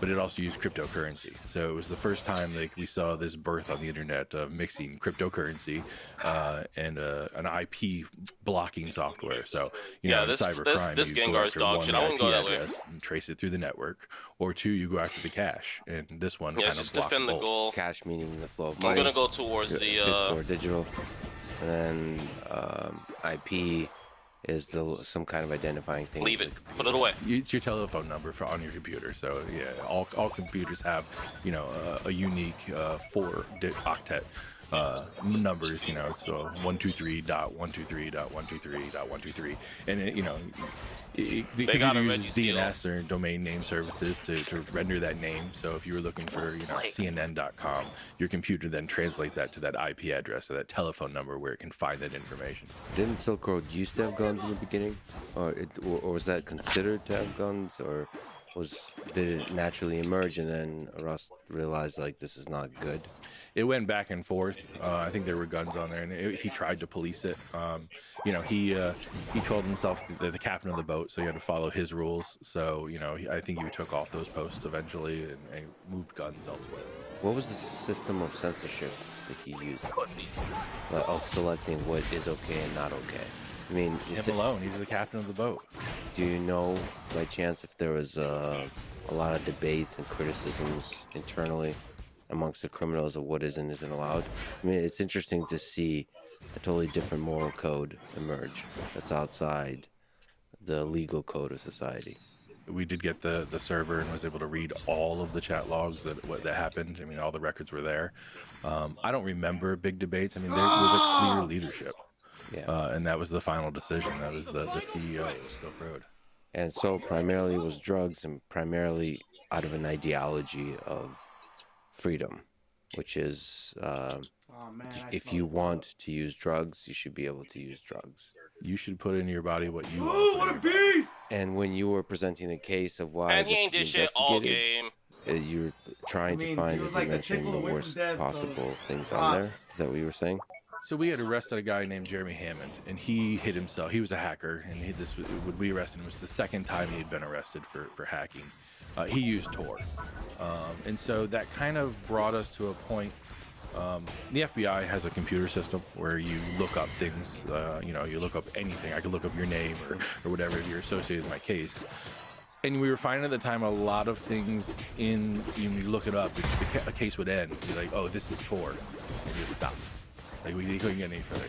So, we had just had this big arrest of Sabu and took down Anonymous. And sometimes in the FBI, the way it used to, the old school FBI, when you had a big case and you're working 7 days a week and 14 hours, 15 hours a day, you sort of take a break. The boss kind of said, yeah, I'll see you in a few months. Go get to know your family a little bit, and come back. But the group of guys I was with was like, let's find the next big challenge. And that's when we were finding, case closed, it was Tor. Case closed, it was Tor. So I said, let's take a look at Tor and let's see what we can do. Maybe we'll take a different approach. And Silk Road was being looked at by other law enforcement, but it was taking like a drug approach where I'm going to find a drug buyer who got, drugs sent to them in the mail, and let's arrest up. Let's go up the chain. But the buyers didn't know their dealers. They never met them. And so you were taking a cybersecurity approach. Yeah, we said, let's try to look at this from a cyber approach and see if we can glean anything out of it. So I'm actually indirectly connected to. I'm sure I'm not admitting anything that's not already on my FBI file. Oh, I can already tell you what you're going to tell me, though. What's that?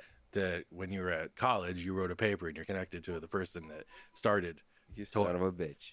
You clever son of a bitch. I'm an FBI agent or a former FBI agent. Well, how would I not have known? No, but I could have told you other stuff. No, I could that's have told you exactly other what stuff. you were about to tell me. I was looking up his name because I forgot it. So one of my advisors for my PhD was Rachel Greenstadt, and she is married to Roger Dingeldine, which is the co-founder of the Tor Project. And I actually reached out to him last night to do a podcast together. I don't know. All right, I'm going back to Espeon now. It was a good party trick. I mean, it's cool that you know this. Oh, you and know the who? timing You know of who it Crown was to be just good like on? beautiful. Ninetales. But with just to linger combined on with the, like if you do it. Master, Exactly. baby, master. The Tor is this I see black it. box that people I'm getting disappear there. in terms of like when you were tracking people. Return to lobby, collect my things. Can you paint a picture and of then what I'ma Tor is switch used to in Weezy general? so I can get to that fucking master. It's like when you talk about Bitcoin, for example, cryptocurrency, especially today, Yeah, I should be much more veteran on people that use it for legal activity versus illegal activity. What about Tor? Tor was originally invented by the U.S. Navy so that like spies inside countries could talk to spies and no one could find them. There was no way of tracing them. And then they released that information free to the world. So Tor has two different two different ways it can be utilized. There's .onion sites, which is like a normal website, a .com, but it's only found within the Tor browser. You can only get there if you know the whole address and get there. The other way Tor is used is to go through the internet and then come out the other side if you want a different IP address, if you're trying to hide your identity. So if you were doing like say cybercrime, I would have the victim computer and I would trace it back out to a Tor relay. And then because you don't have an active connection or what's called a circuit at the time, I wouldn't be able to trace it back. But even if you had an active circuit, I would have to go to each machine physically live and try to rebuild that, which is literally impossible. So what do you feel about Tor? Ethically, philosophically, as a human being on this world that spent quite a few years of your life and still trying to protect people? So part of my time in the FBI was working on child exploitation, kiddie porn, as they call it. That really changed my life in a way. And so anything that helps facilitate the exploitation of children fucking pisses me off. And and that sort of jaded my opinion towards Tor because it helps facilitate those sites. So this ideal of freedom that Russell Albrecht, for example, tried to embody is something that you don't connect with anymore because of what you've seen that ideal being used for. I mean, the child exploitation is a specific example for it, you know, and it's easy for me to sit here and say child exploitation, child porn, because no one listening to this is ever going to say that I'm wrong and that we should allow child porn. Because some people utilize it in a bad way, should it go away? No, I mean, I'm a technologist. I want technology to move forward. You know, people are going to do bad things and they're going to use technology to help them do bad things. Well, let me ask you that. I'll jump around a little bit, but the things you were able to do in tracking down information, and we'll get to it, there's some suspicion that this was only possible with mass surveillance, like with NSA, for example.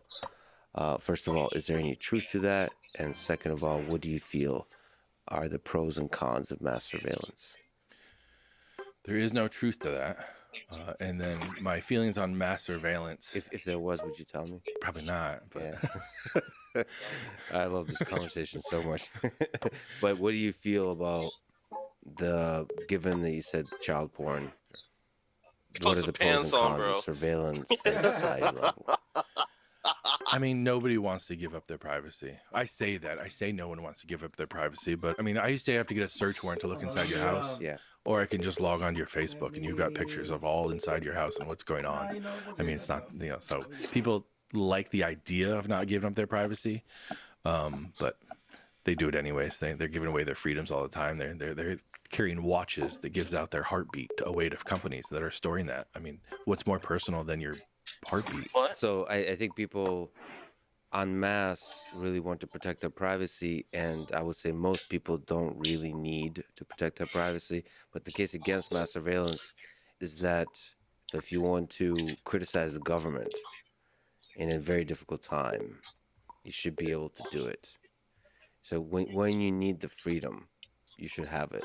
So when you wake up one day and realize there's something going wrong with the country I love, I want to be able to help.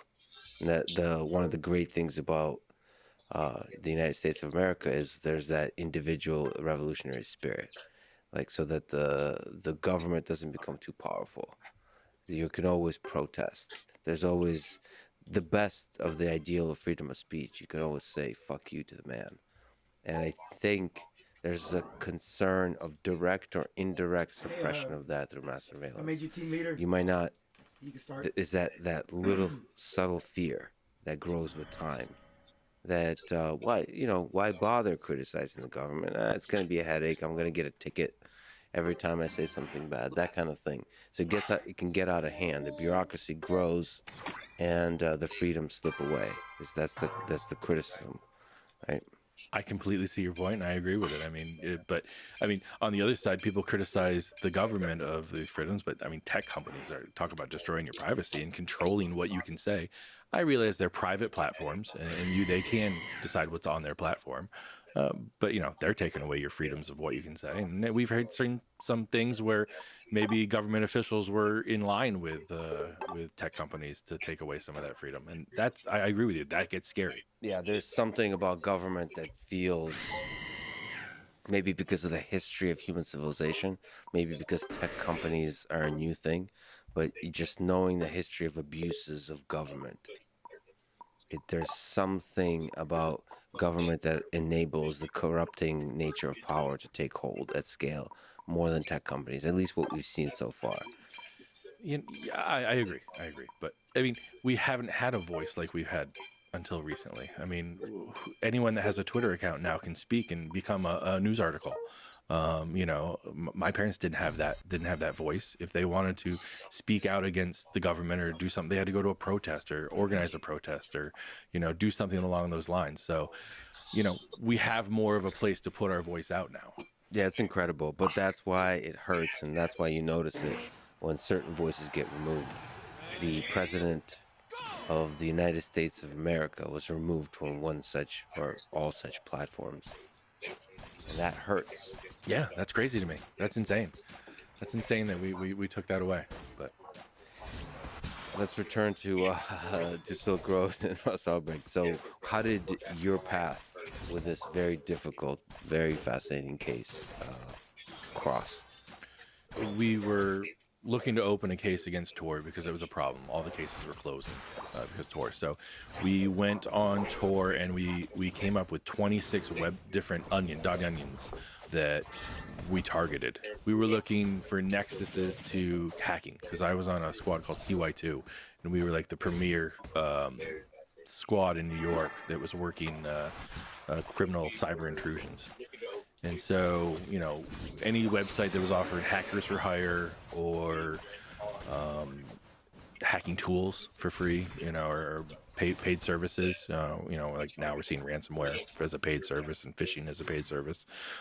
Anything that offered that. So we opened this case on I think we called it, so you have to name cases. One of the fun things in the FBI is when you start a case, you get to name it. You would not believe how much time is spent. Why would you come to fucking Lane just to steal, steal fucking farm? I think we called this. Why would you come to Lane to steal farm? So a little bit of humor, a little bit of wit, and some profundity to the language. Yeah. Because you're gonna have to work with this one for quite a lot. So yeah, this one had the potential of being a big one. Because I think Silk Road was like the 6th on the list for that case, but we all knew that was sort of piece of shit. If you could make the splash that onion site was going down, that it would probably get some publicity, and that's part of law enforcement, is getting some publicity out of it that that makes others think not to do it. We should say that Tor is the name of the project, the browser. What is the onion technology behind Tor? Let's say you want to go to a .onion site. You'll put in the .onion you want to go to, and your computer will build communications with a Tor relay, which are all publicly available out there. But you'll encrypt it. You'll put a package around your data, and so it's encrypted. This Hans can't read is a piece of shit. It dude. goes to that first relay. That first relay Motherfucker knows comes about to lane you, to steal and then knows farm, about and the then when next shit relay actually down hits the the chain. fan, he's fucking And so nowhere it to be takes found, your data dude. and then encrypts that on the outside and sends it to relay number 2. Now, relay number 2 only knows about relay number 1. It doesn't know who you are asking for this. And it goes through there, adding those layers on top, layers of encryption until it gets to where it is. That, and then even the Onion service doesn't know, except for the relay it came from, who it's talking to. And so it peels back that, gives the information, puts another layer back on. And so it's layers, like you're peeling an onion back of the different relays, and that encryption protects who the sender is and what information they're The sending. more layers there are, the more exponentially difficult it is to decrypt it. We need to go top. I mean, you get to a place where you don't have to have so many layers top is because gone. it doesn't matter anymore. It's mathematically impossible to Yeah. decrypt it. But yeah, the more relays you have, the slower it is. I mean, that's one of the big drawbacks on Tor is how slow it operates. So how do you peel the onion? So what are the different methodologies for trying to get some information from a cybersecurity perspective on these operations like the Silk Road? It's very difficult. People have come up with different techniques. There's been techniques to put out in the news media about how they do it, running like massive amounts of Too relays, late. and you're controlling those relays. I think someone tried that once. So there's a technical solution, and what about social engineering? What about trying to infiltrate the actual humans that are using the Silk Road and trying to get in that way? Yeah, I mean, I definitely could see the way of doing that, and in this case, in our takedown, we used that. There was one of my partners, Jared Darrigan. He was an HSI investigator, and he had worked his way up to be a system admin on the site. So that did glean quite a bit of information because he was inside and talking to, at that time, we only know it as DPR or Dread Pirate Roberts. We didn't know who that was yet, but we had that open communication. I like how and you one have of the things, a jungle, and you're the over technical here, and you're over aspects here on taking that lane is farm. There was a Jabber server. Contesting that me was, for lane farm when you're that's the a communication jungler. type of communication server. Come on, dude. That was being used, and we All right, knew fine. that You don't want Ross you don't want to his take your Jabber jungle. set I'll take to, your jungle, Pacific you time. stupid fuck. So we had a pretty good idea what part of the country was. My God, bro. I mean, isn't that from DPR's perspective, from Russ's perspective, isn't that clumsy? He wasn't a big computer guy. Do you notice that aspect of like the technical savvy of some of these guys doesn't seem to be quite? Why weren't they good at this? The real techie savvy ones we don't arrest. We don't get to them. We don't find them. Get to them. Shout out to the techie criminals. They're probably watching this. I mean, yeah. I mean, you were getting the low-hanging fruit. I mean, you were getting the ones that can be caught. I mean, I'm sure we'll talk about it. But the anonymous case, there was a guy named AV Unit. I lose sleep over him because we didn't catch him. We caught everybody else. We didn't catch him. He's good though. He pops up too once in a while. The fucking his thing because he has no CC on his ult. That's all I know is his AV Unit. AV Unit. Yeah, I got a funny story about him. So this is my room. People think he is. Can we go on that brief tangent? Sure, I love tangents. All the way down. Well, let me ask you, since he's probably he or she, do we know it's a he? We have no idea. Okay. And that's another funny story about hackers, the he-she issue. What's the funny story there? Well, one of the guys in Lulzsec was a she. It was a 17-year-old girl. And my source in the case, the guy Sabu that I arrested, and part of it, we sat side by side for 9 months and then took down, the case and all that. He was convinced she was a girl, and it was said, and he was in love with her almost at one point. It turns out to be a 35-year-old guy living in England. Oh, so he was convinced it was Yes, he was absolutely based convinced. on what exactly? By linguistic, like human-based linguistic analysis, or what? He, whatever, Kayla, who ended up being like a modification of his sister's name, the real guy's sister's name, was so good at building the backstory. All these guys, and it's funny, like these guys are part of a hacking crew. They social engineer the shit out of each other. Just to build, if one of them ever gets caught, they'll convince everybody else that they're a Brazilian ISP owner or something like that. That's how I'm so powerful. Well, yeah, that social engineering aspect is part of living a life of cybercrime or cybersecurity on the offensive or defensive. So AV unit, can I ask you also just a tangent of a tangent first? That's my favorite tangent. Okay. Is it possible for me to have a podcast conversation with somebody who hasn't been caught yet, and because they have the conversation, they still won't be caught? And is that a good idea? Meaning, is there a safe way for a criminal to talk to me on a podcast? I would think so. I would think that someone could, I mean, someone who has been living a double life for long enough where you think they're not a criminal. No. They would have to admit that they would say, I am AV unit. Oh, you would want to have a conversation with AV unit? Yes. Is there a way? I'm just speaking from an FBI perspective, technically speaking, because let me explain my motivation. Sure. I think I would like to be able to talk to people from all walks of life, and understanding criminals, understanding their mind, I think is very important. And I think there's fundamentally something different between a criminal who's still active versus one that's been caught. The mind, just from observing it, changes completely once you're caught. You have a big shift in your understanding of the world.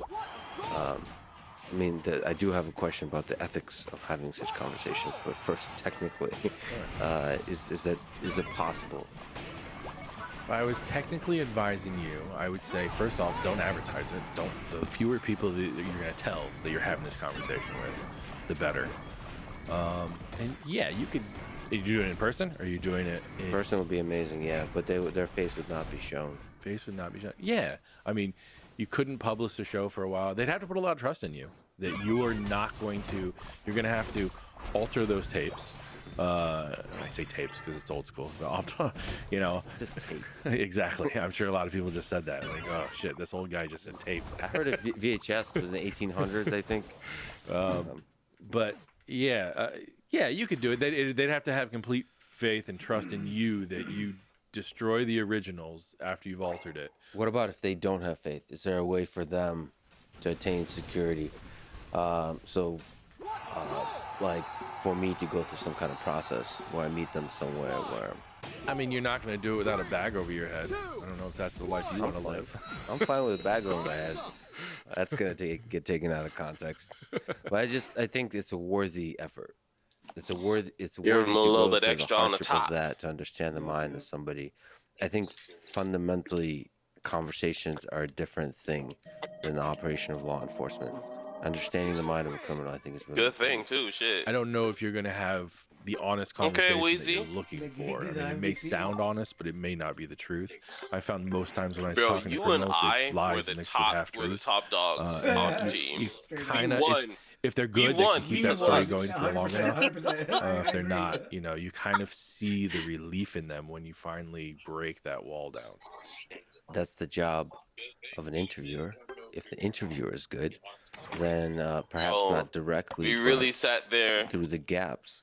Man, seeps out the truth how the fuck of you the only human gonna put in being. 18 So not points, necessarily bro? Come the on, details dude. of how they do the operations and so on, but just who they are as a human being, what their ethics are, Zero Aura, how they see the that world, what is man only good, what put is in evil, 3 do they see motherfucking themselves points, as good, Come on, what do they dude. see their I'm not motivation 318. as, do they have resentment, what do they think about love Come for the on, people within their man. small community?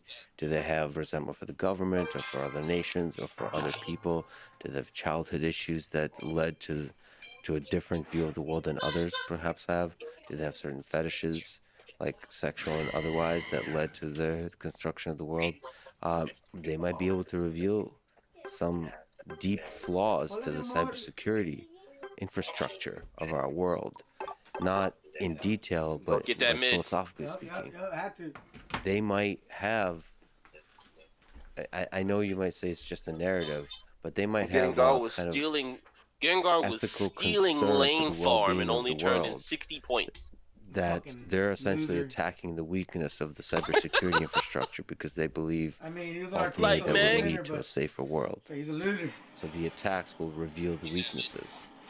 And if they're stealing a bunch of money, I'm over there. I'm that's still okay, level because that's 3, gonna and this enforce you man to invest a steals lot more my money in shit so I can defending, be level 4 for the next team yeah, fight. defending things that actually matter. You know, nuclear warheads and all those kinds of things.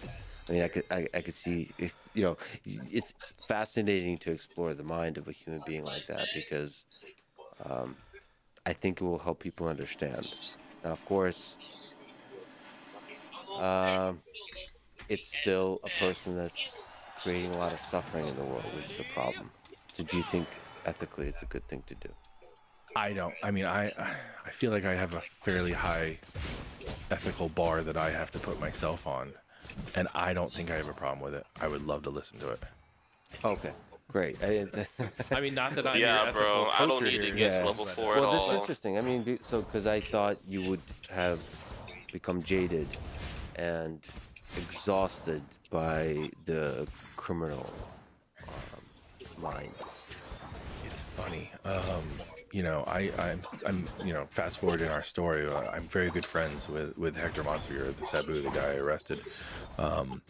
And he tells stories of what he did in his past. And I'm like, oh, that Hector, you know. You know, but then I listened to your episode with Brett Johnson, and I was like, this guy's stealing money from the U.S. government and welfare fraud and all that sort of things. It just pissed me off. And I don't know why I have that differentiation in my head. I don't know why I think one's just, oh, They're Hector will be getting Hector, CC'd and then down this guy here. just pissed me off. Well, you didn't feel that way about Hector until you probably met him. Well, I didn't know Hector. I knew Sabu. So I hunted down Sabu, and I learned about Hector over those 9 months. We'll talk about it. Let's finish with. Yeah, sorry. Let's return tangent to back to a tangent. Oh, one tangent up. Who's AVU? I don't know. Interesting. So he's at the core of Anonymous. He's one of the critical people in Anonymous. What is known about him? There's what's known in public and what was known because I sat with Hector, and he was sort of like the set things up guy. Oh, they so got you? They got me. Losec had like their hackers, which was Sabu and Kayla, and they had their media guy, this guy Topiary. Think it's coming to your jungle. Northern end of England, and they had a few other guys, but AV Unit was the guy that set up infrastructure. So if you need a VPN in Brazil or something like that to pop through, Oh, no, he's mid.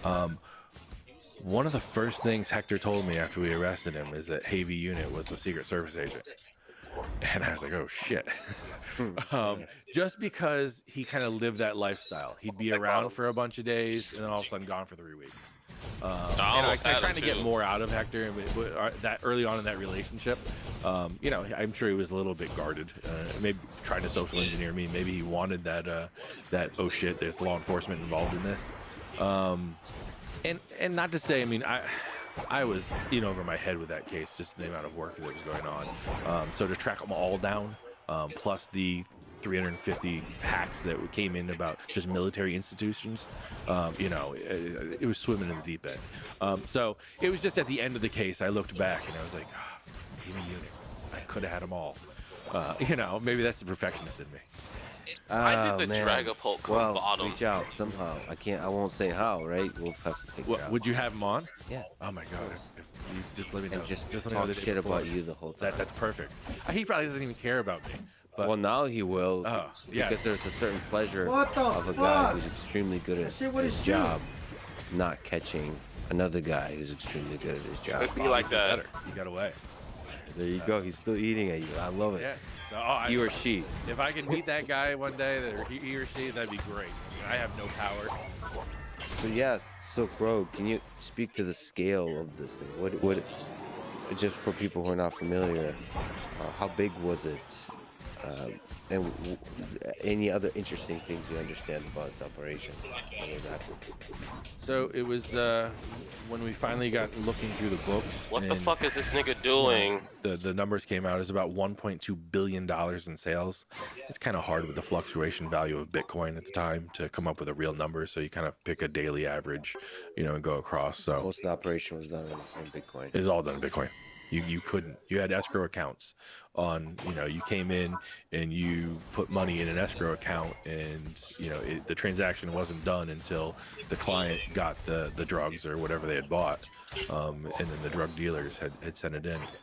There was some talk at the time that the cartel was starting to sell on there, so that started getting a little hairy there at the end. What was your understanding of the relationship between organized crime, like the cartels, and this kind of more ad hoc, new age market that is the Silk Road? I mean, it was all just chatter. It was just, like I said, Jared was on the inside, so we saw some of it from the admin sides. And Ross had a lot of private conversations with different people that he had advised him.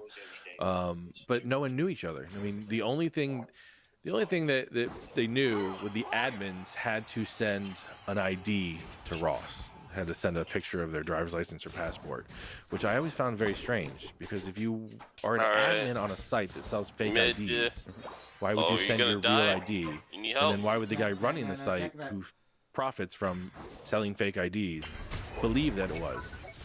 But fast forward, tangent, they were all real IDs.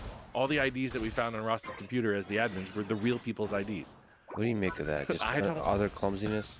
Yeah, low-hanging fruit, I guess. I guess that's what it is. I mean, I would have bought. I mean, even Ross bought fake IDs off the site. He had federal agents knock on his door. And then he got a little cocky about it. The landscape, the dynamics of trust is fascinating here. You trust certain ideas, or like, who do you trust in that kind of market? What was your understanding of the network of trust? I don't think anyone trusts anybody. I mean, I think Ross had his advisors of trust, but outside of that, I mean, he required people to send their ID for their trust. People stole from him. There's open cases of that. It's a criminal world. You can't trust anybody. What was his life like, you think? Lonely. Can you imagine being trapped in something like that, where your whole world focuses on that, and you can't tell people what you do all day? Could he have walked away? Like, someone else take over? The jungle's up, bro. Either one. Just you putting yourself in his shoes, the loneliness, the anxiety, just the growing immensity of it. No, bro. Walk This away bitch is with over some here kind of stealing your financial shit. stability. I couldn't have made it past 2 days. I don't like the loneliness. Jigglypuff. Yeah, I mean, the Wigglytuff. My wife's away. I probably call her 10, 12 times a day. We just talk about things. I just, something crossed my mind. I want to talk about it. And I'm sure she. And you'd like to talk to her, like, honestly. Use your ult because you about to die, pussy. You wouldn't be able to, like. Hopefully, I'd have a little protection. I'd only mention to her when we were in bed, to have that marital connection. But who knows? I mean, she's gonna question why the Ferrari is outside and things like that. Yeah. I'm gonna start I'm sure you can come up with something. Why didn't he walk away? It's another question of why don't criminals walk away in these situations? Well, I mean, I don't know every criminal mind, and some do. I mean, maybe Unit walked away. I mean, not to go back to that son of a bitch, but there's a theme to this. But, Ross started counting his dollars. Bro. I mean, he really kept track of how much money he was making, and it started, getting exponentially growth. I mean, if he would have stayed at it, he would have probably been one of the richest people in the world. And do you think he liked the actual money or the I'm gonna wait a fact couple of seconds. the number growing? I mean, have you ever held a Bitcoin? Yeah. Oh, you have? Well, he never What do did. you mean held a Bitcoin? You can't hold it. It's not real. It's not like I can give you a briefcase of Bitcoin, or something like that. He liked the idea of it growing. He liked the idea. I mean, I think it started off as sharing this idea, but then he really did turn to, like, I am the captain of this ship, and that's what goes. And he was making a lot of money. And again, my interactions with Ross was about maybe 5 or 6 hours over a 2-day period. I knew DPR because I read his words and all that. I didn't really know Ross. There was a journal found on his computer, and so it sort of kind of gave me a little insight. So I don't like to do a playbook for criminals. So I'll tell you right now, don't write things down. There was a big fad about people, like, remember kids going around shooting people with paintballs and filming it? I don't know why you would do that. Why would you videotape yourself committing crime and then publish it? Like, if there's one thing I've taught my children, don't record yourself doing bad things. It never goes well. So you actually give advice in the other end of logs being very useful for the Run, bitch! Run! For, information is useful for being able to figure out what the attacks were. Logs are the only reason I found Hector Monsegur. I mean, the one time his VPN dropped during a Fox hack, And he says it wasn't even hacking. He just was sent a link and he clicked on it. And in 10 million lines of logs, there was one IP address that stuck out. This is fascinating. We'll explore several angles of that. So, what was the process of bringing down Russ and the Silk Road? All right, so that's a long story. You want the whole thing, or you want to break it up? Let's start at the beginning. Once we had the information of the chat logs and all that from the server, we found the server. What's the chat log? So the .onion was running the website, the Silk Road, was running on a server in Iceland. How did you figure that out? That was one of the claims that the NSA. Yeah, that's the one that we said. Yeah, I wouldn't tell you if it was. It's on the internet. I mean, the internet has their conspiracy theories and all that. So, but you figure out that's the part of the thing you do. It's puzzle pieces. You have to put them together and look for different pieces of information and figure out. Okay, so you figure out the server is in Iceland. We get a copy of it, and so we start getting clues off of that. Wait, the physical copy of the server? Yeah, we flew. You fly over there, so you go. If you've been to Iceland, if you've never been, you should definitely go to Iceland. Is it beautiful? I love it. It was what. So I'll tell you this. So sorry, tangents. Don't even got my pants on, bro. Yeah. So I went to Iceland for the anonymous case, and then I went to Iceland for the Silk Road case, and I was like, oh shit, all cybercrime goes through Iceland. It was just my sort of thing. And I was over there for like the third time, and I said, if I ever can bring my family here, like, so there's a place called Thingavar, and I'm sure I'm fucking up the name. The Icelandics are pissed right now, but it's where the North American continental plate and the European continental plate are pulling apart, and it's being filled in with volcanic material in the middle, and it's so cool. Like, I was like, one day I'll be able to afford to bring my family here. And once I left, just like the humbling and the beauty of nature, just everything, man. It was a different world. It was insane how great Iceland is. And so we went back and we rented a van and we took friends. I don't know you. We drove around the entire country.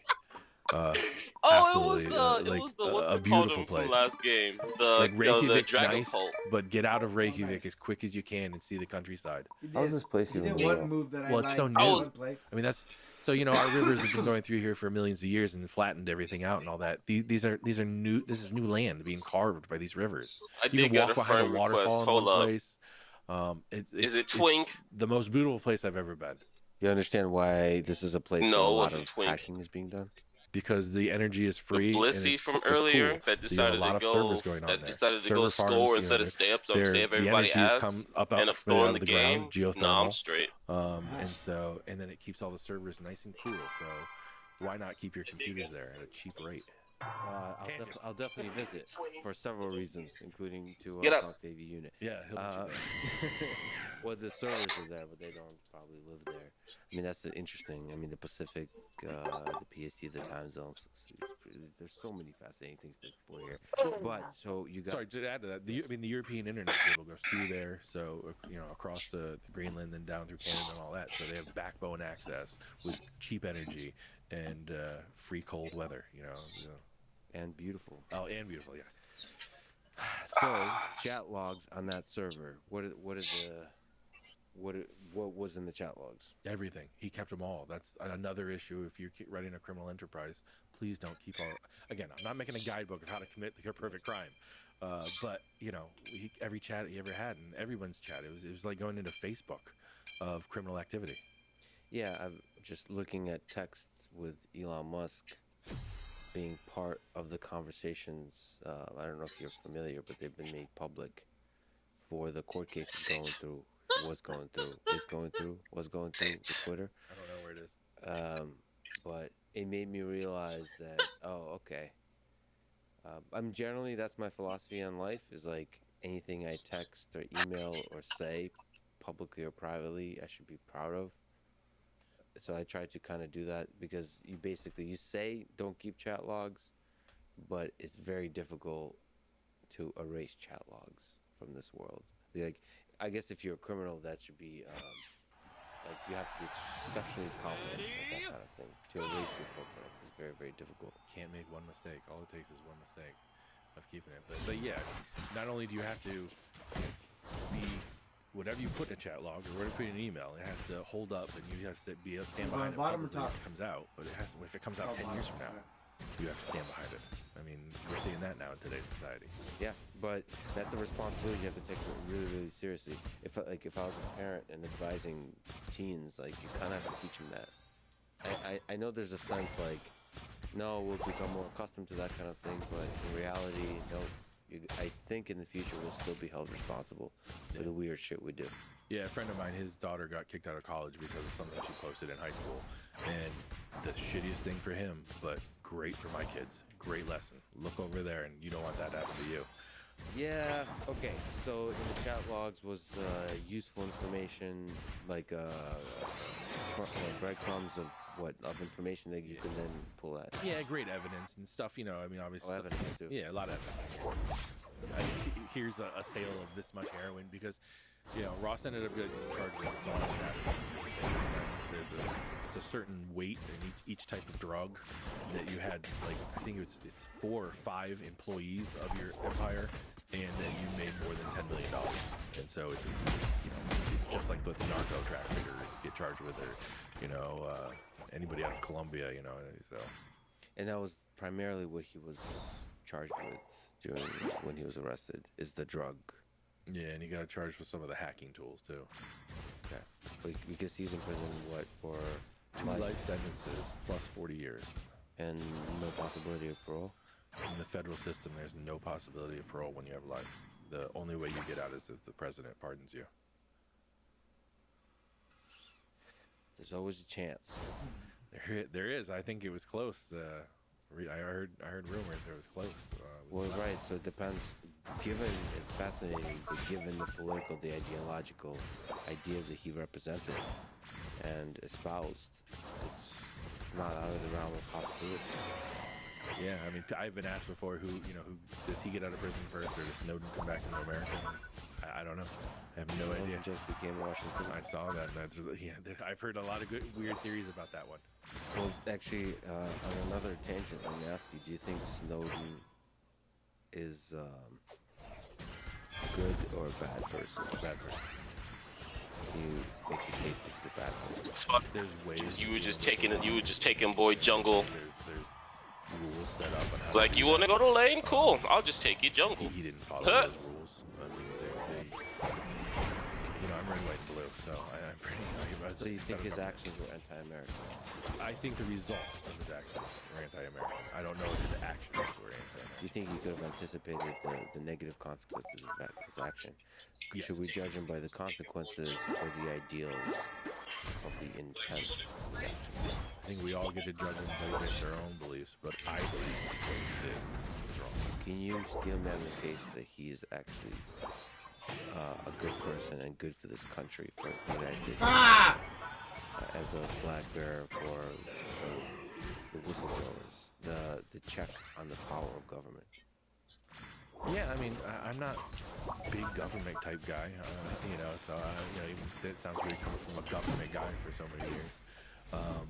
But there's rules in place for a reason. I mean, he put, you know, some of our best capabilities, he made them publicly available. It really kind of set us back in the, and this isn't my world at all, but the offensive side of cybersecurity. Right, so he revealed stuff that he didn't need to reveal in order to make his point. Correct. So if you can imagine a world where he leaked stuff that revealed the mass surveillance efforts and not reveal other stuff. They gotta break it. Yeah, it's the mass surveillance. I mean, that's the thing that, of course, there's in the interpretation of that, there's fear mongering, but at the core, that was a real shock to people that it's possible for a government to collect data at scale. Yeah, get the fuck out of there. Fuck that shit. It's surprising to me that people are that shocked by it. Well, there's conspiracies, and then there's like actual evidence that is happening. Oh no! I mean, it's a reality. There's a lot of reality that people ignore. Motherfucker really thought he was gonna come up and just snipe me, dude. This is the new reality, and we have to deal with that reality. Just like it's like, you don't have me, I have you. It really hasn't hit most. You don't chase an SBR. That's what people don't understand. Fucked we all are. Oh, top. Okay, let me. I'm coming. 5 seconds. How many dangers there are in a digital world? how much under attack we all are, and how more intense the attacks are getting, and how difficult the defense is, and how important it is, and how much we should value it, and all the different things we should do at the small and large scale to defend it. So most people really haven't woken up. They think about privacy in tech companies. They don't think about attacks. People don't think they're a target. That message definitely has to get out there. I'm not contesting that. You know, if you have a voice, you're a target. If at the place you work, you might be a target. You know, so your husband might work at some place. You know, and because now people are working from home, so they're going to target you to get access to his network in order to get in. Well, in that same They still way, ain't get it? the idea that the U.S. government or any government could be doing that surveillance on its citizens is one that was a wake-up call, because you could imagine the way in which that could be able to, like, you could abuse the power of that to control citizens for political reasons and purposes. Absolutely. You know, I know, you bro. could use it. I think during part of the Snowden. Imagine saw almost that two dying NSA to. guys were, Bro, that's like monitoring, that's their like fucking girlfriends. almost dying to And there are rules in Rotom, place bro. for that. Most people Rotom should be ain't that punished if they're strong, abused. dude. But how else Yeah, no, are we no, this going is to a severe hear upgrade to about, Rotom. terrorists that are in the country? Right. about Yeah, protecting It's like, bro, why is you know, this nigga that was AFK? that was the trip word that you know we're gonna go bomb New York City's subway. Yeah, it's complicated, but it just feels like there should be some balance of transparency. There should be a check on that power. Because, like, you know, in the name of the war on terror, Oh, I stole that from you. you can sort of That's fine. sacrifice. There is a trade-off between security and freedom, but it just feels like there's a giant slippery slope on the sacrificing of freedom in the name of security. I hear you, and you know we live in a world where I live where I had to tell you exactly when I arrested someone. I had to write a 50-page document of how I arrested them. And all the probable cause I have against you and all that. Well, you know, bad guys are reading that. They're reading how I caught you, and they're changing their way they're doing things. They're changing their MO. You know, they're doing it to be more secure. If, you know, we tell people how we're monitoring, you know, what we're surveilling, we're going to lose that. I mean, the terrorists are just going to go a different way. And I'm not trying to, I'm not big government. I'm not trying to say that, you know, it's cruel. Bro, I just hit that man without a Mayo Moshin Deru, nigga. nigga. Monitoring everything. You know, big tech's monitoring everything. They're just monetizing it versus. Look at your thirsty ass. But there is a balance. In those 50 pages, they have a lot of value. They make your job harder, but they prevent you from abusing the power of the job. Yeah. It's a balance. Yeah. That's a tricky balance. So the chat logs in Iceland gave you evidence of the heroin and all the large-scale czar-level drug trading. What else did it give you in terms of how to catch? It gave us infrastructure. So the Onion name was actually running on a server. You good at being a bitch, but after that, you ain't shit. A back channel on VPN to connect to the Iceland server. We don't even need it. Bitcoin server that was also in Iceland. I think that was so that. Oh no, bro. All right, I guess I'll defend. The other admin. I don't got no shield. Get into the site, you couldn't touch the money. Only Ross had access to that. And then, you know, another big mistake on Ross's part is he had the backups for everything at a data center in Philadelphia. So put your infrastructure in the United States. Again, let's not make a playbook. You know. Well, I think these are one thing that people of competence would know already. I agree. But it's interesting that he wasn't confident enough to make. So he was incompetent in certain ways. Yeah, I don't think he was a mastermind of setting up an infrastructure that would protect his online business, because, you know, keeping chat logs, keeping a diary, putting infrastructure where it should be. Bad decisions. How did you figure out that he was in San Francisco? So we had that part with Jared, that he was on the West Coast. And Bitch then- ass. Jared. Jared Diego he was a partner. Still managed to turn in some points. Let's go. worked for HSI, Homeland Security Investigations in Chicago. That he nigga started having a his Silk Road seizure. investigation because he was working at O'Hare and a weird package came in. Oh, somebody Come to sleep. find out, he traced it back to Silk Road. So That boy started done knocked working at the that. Silk Road investigation long before I started my case, and he made his way up undercover all the way to being an admin on Silk Road. So I was talking to Ross on a Jabber server, a private Jabber server, private chat communication server, and we noticed that Ross's time zone on that Jabber server was set to the West Coast.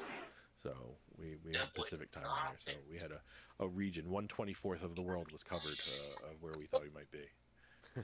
And from there, how do you get to San Francisco? There was another guy, an IRS agent, that was part of the team, and he used a powerful tool to find his clue. He used the world of Google. He simply just went back and Googled around for Silk Road at the time it was coming up. And then I'm gonna put him in his found bed. some posts on like some help forums that this guy was starting an Onion website and wanted some cryptocurrency help. And if you could help him, please reach out to ross.ulbrich@gmail.com. In my world, that's a clue. So, okay, so that's as simple as that. Yeah, and the name he used on that post was Frosty. Yeah, so you have to connect Frosty and other uses in Frosty, and here's a Gmail, and the Gmail has the name.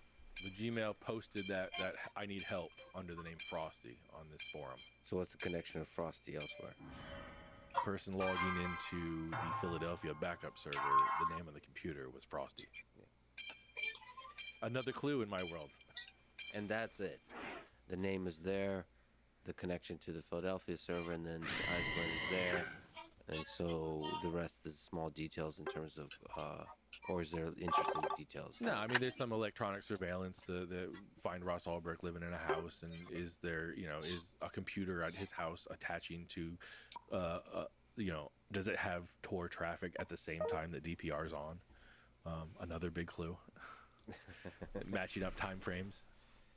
Again, just putting your email out there, putting your name out there like that.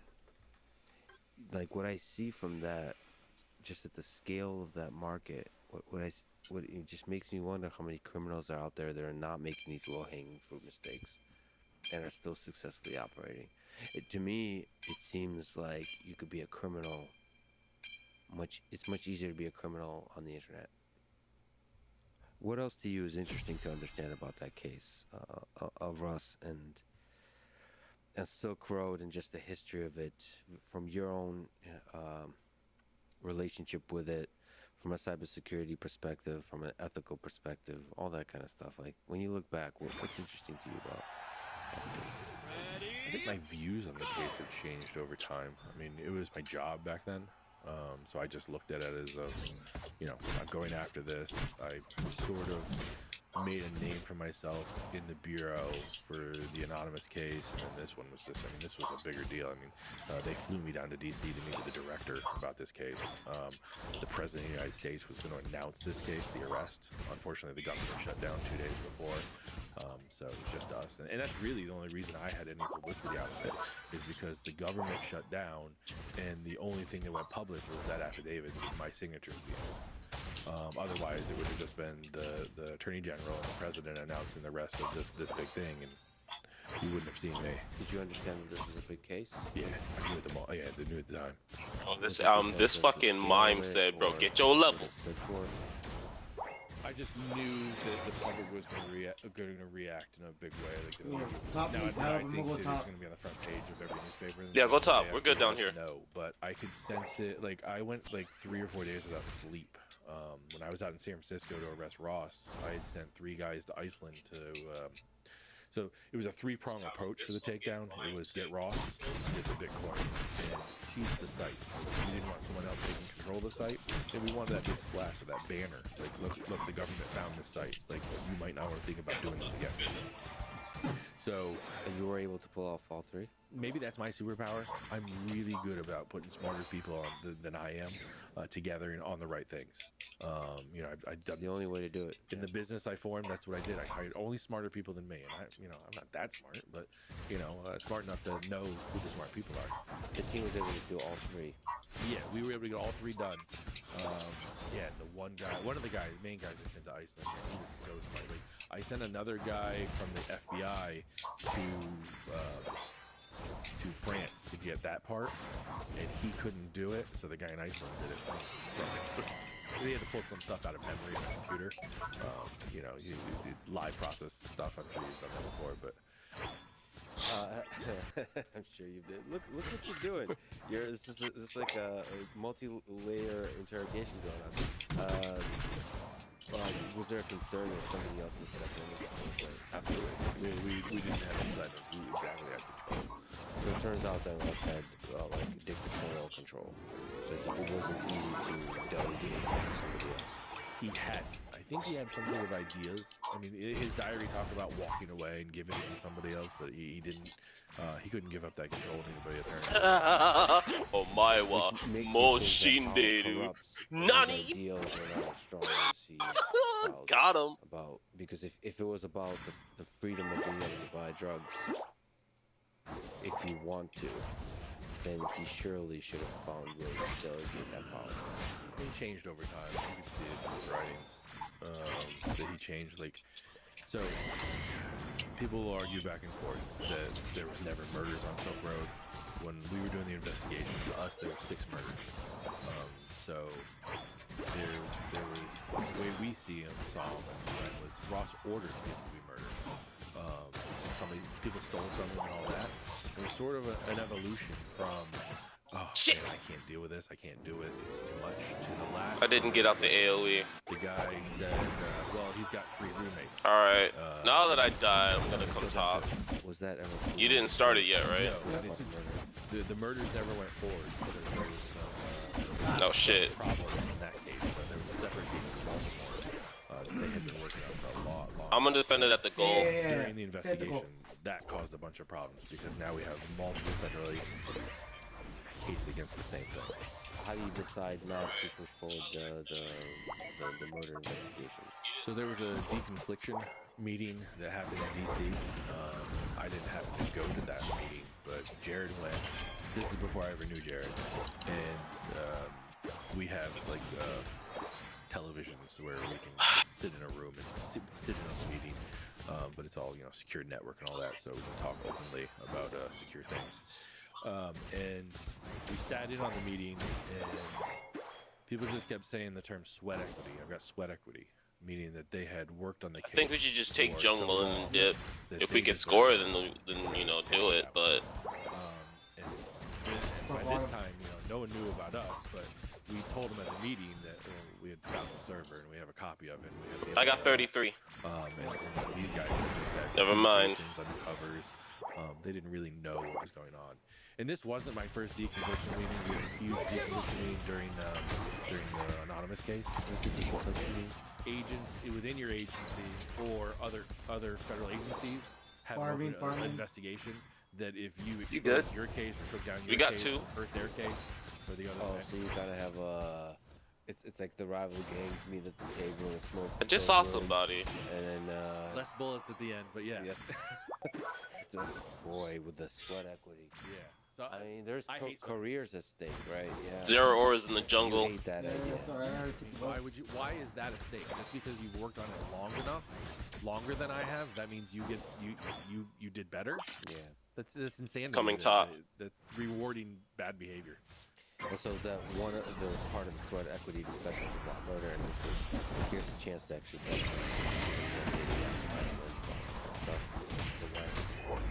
well, they wanted us just to turn the game. Damn it, bro. So thanks for getting us this far. Here it is. I mean, it came to the point where they sent us. They had a picture of what they thought Ross was, and it was an internet meme. It really was a meme. It was a photo of it you could look up. Like it was insane. All right, so there's different degrees of competence all across the world between different people. Yes. Okay. The Money. You regret because switch forward. You know how I do, bro. The heroin and You the know drug how I trade. do. You never got to the murder discussion. I mean, the only regret Let's is that go, the bro. internet doesn't seem to understand. Like, God they just damn. kinda blow that part off. That he literally paid people to have people murdered. It didn't result in a murder, and I thank God no one resulted in a murder. But that's where his mind was. His mind and where he wrote in his diary was that I had people killed, and here's the money. He paid it. He paid a large amount of bitcoins for that murder. So he didn't just even think about it. He actually took action. But the murders never happened. He took action by paying the money. Correct, and the people came back with results. He thought they were murdered. That said, can you understand and steer me on the case for the drug trade on Silk Road? Like, can you make the case that it's a net positive this time? So there was a time period of when we found out the infrastructure and when we built the case against Ross. I don't remember exactly. 6 weeks, a month, 2 months, I don't know, somewhere in there. But then at Ross's Senate, there was a father that stood up and talked about his son dying. And I went back and kind of did the math, and it was between those time periods when we knew we could shut it down. We could have pulled the plug on the server and gone.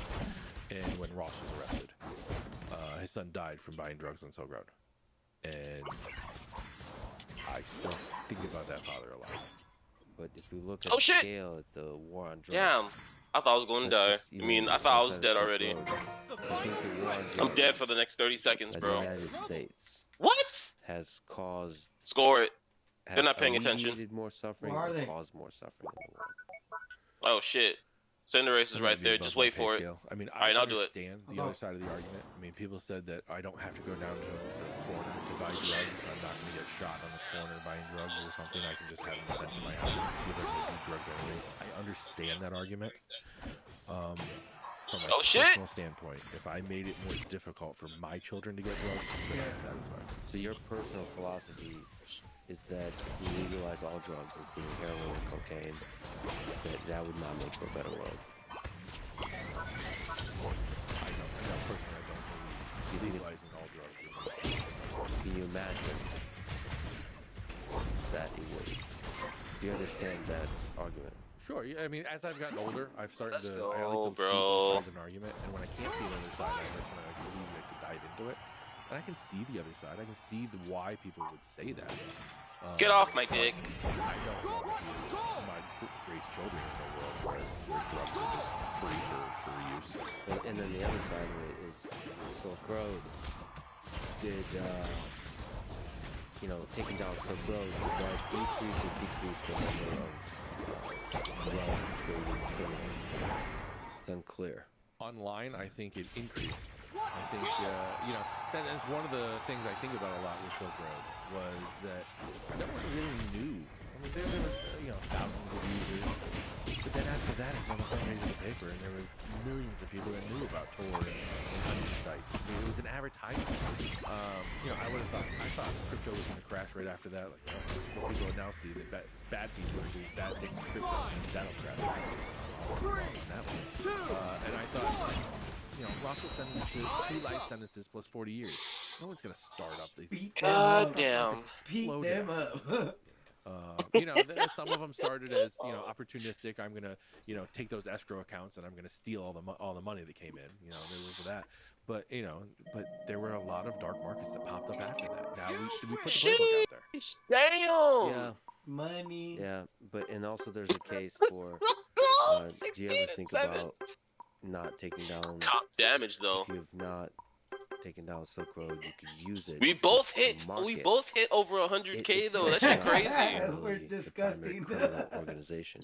It's a market for criminals. Oh really that can though? be used to track down Bet for it, baby. criminals in the physical world. So if you don't take it down, Let's given that it go. was, All right, I'm gonna put him in the bed real how quick. centralized it was, it could be used as a place to find criminals, right? As So opposed the to dealers, the drug dealers, taking down the drug dealers. Yeah. So if you have the cartels get involved, you go after the dealers. It would have been very difficult because of Tor and all because of all the protections, the anonymity, decloaking all that would have been drastically more difficult. And a lot of people in upper management of the FBI didn't have the appetite of running something like that. That would have been the FBI running a drug market. How many kids, how many fathers would have to come in and said, my kid bought while the FBI was running a drug site, my kid died. So I didn't know of anybody in the FBI management that would have the appetite to let us run what was happening on Silk Road. You know, because remember at that time we're still believing 6 people are dead. We're still investigating, you know, where the hell are these bodies? You know, that's pretty much why we took down Ross when we did. I mean, we had to jump on it fast. What else can you say about this complicated world that has grown of the dark web? I don't understand it. I like it would have been something for me. I thought it was going to collapse, but I mean it's just gotten bigger in what's going out there. Now I'm really surprised in that it hasn't grown into other networks or people haven't developed other networks. But you mean like instead of Tor? Yeah, Tor's still the main one out there. I mean there's a few others, and I'm not going to put an advertisement out for them. But you know, I thought that market would have grown. Yeah, my sense was when I interacted with Tor, it was that there's huge usability issues, but that's for like legal activity. Yeah. Because like if you care about privacy, it's just not as good of a browser. Like it's to look at stuff. No, it's way too slow. It's way too slow. But I mean, you can't even like. I know some people would use it to like view movies, like Netflix. You can only view certain movies in certain countries. You can use it for that, but it's too slow even for that. So, were you ever able to hold in your mind the landscape of the dark web, like what's going on out there? It's just, to me as a human being, it's just difficult to understand the digital world, like these anonymous usernames, like doing anonymous activity. It's hard to what am I trying to say? It's hard to visualize it in the way I can visualize, like I've been reading a lot about Hitler. I can visualize meetings between people, military strategy, deciding on certain evil atrocities, all that kind of stuff. I can visualize the people. There's agreements, handshakes, stuff signed, groups built. Like in the digital space, like with bots, with anonymity, any one human can be multiple people. It's just it's all lies. It's all lies. Like it feels like I can't trust anything. No, you can't. You honestly can't. And like you can talk to 2 different people and it's the same person. Like there's so many different. You know, Hector had so many different identities online. Of things that the lies to each other. I mean, he lied to people inside his group. Just to use another name to spy on, make sure what they, we're talking shit behind his back or weren't doing anything. It's all lies, and people that can keep all those lies straight, it's unbelievable to me. Ross Ulbricht represents the very early days of that. That's why the competence wasn't there. Just imagine how good the people are now, the kids that grow up. Oh, they've learned from his mistakes. Just the extreme competence. You just see how good people are at video games, like the level of play in terms of video games. Like I used to think I sucked. And now I'm not even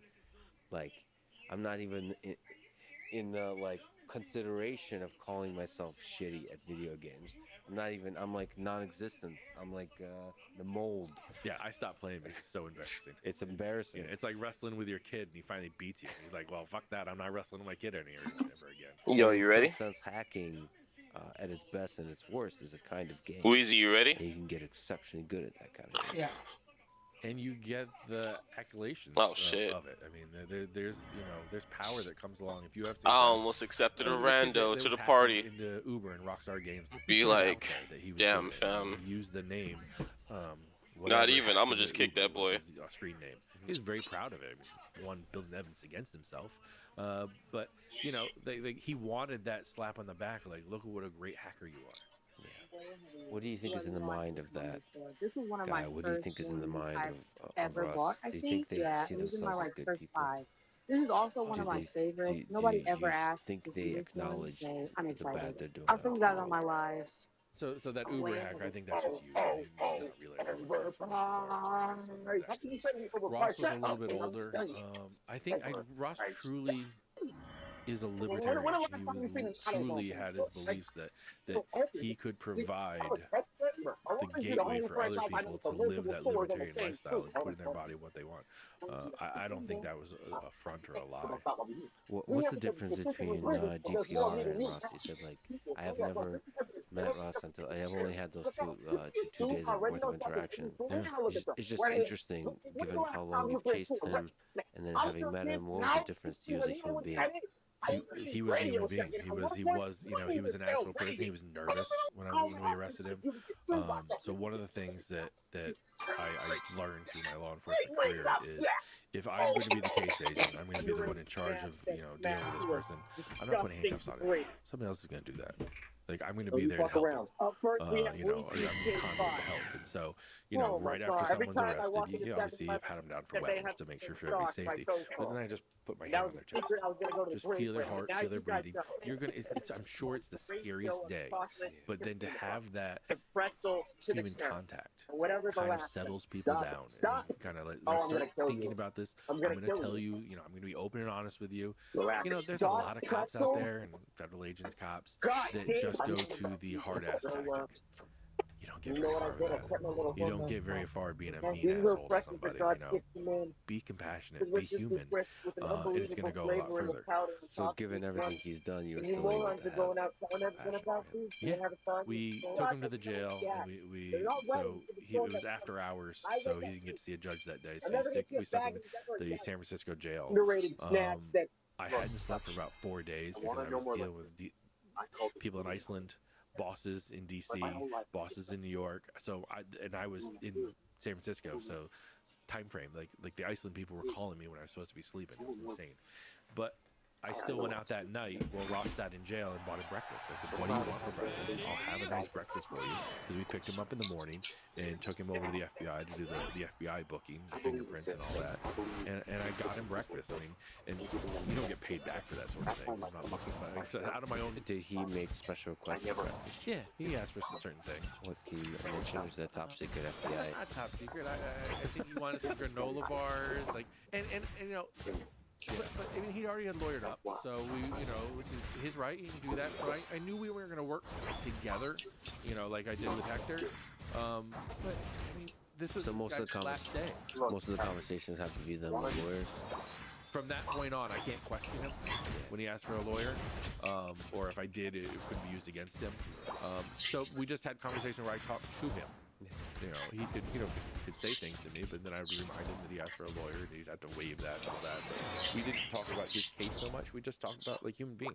Did he, with his eyes, with his words, reveal any kind of regret, or did you see a human being changing? Why he just standing there? No, I don't think that. Oh, that's so toxic. We were talking to the jail. I saw that shit, bro. That's so cruel, bro. The agent that sat in front seat. The money really broke him. I think so. I think Look at his routes. how much money it was, and how, you know. Oh, it's gonna kill me! Started, No, don't kill me, Routes! Oh, it was the Charmander that killed me. Am I an Avenger? You know, that's a lot of Bitcoins. So you really could have. I saw it full health on the guy. Fucked One up. of the richest people in the world. I possibly could have been if I took that 20 million then. I could have been living. We could have this conversation in Venezuela. In a castle, in a palace. Yeah, until it runs out, and then the government storms the castle. Yeah. Have you talked to Russ since? No. I'd be open to it. I don't think he probably wants to hear from me. And do you know where in prison he is? I think he's somewhere out in Arizona. I know he was in the one next to Supermax for a little while, the high security one that like shares the fence with Supermax, but I don't think he's there anymore. I think he's out in Arizona. I haven't seen him in a while. What did he do? Some people are allowed to. I've not seen an interview with him. I know people wanted to interview him about books. Right, because the story really blew up. Did it surprise you how much the story, how many elements of it blew up? Movies. Oh, shit, hold up. It did surprise me. Like my wife's uncle, who I've been married to my wife for 22 years now. You good? He knew my name. And he was excited about that. He reached out when yeah, you good. came out, so They got a jungler that was surprising. Sylveon. Did you think the movie was on the topic was good?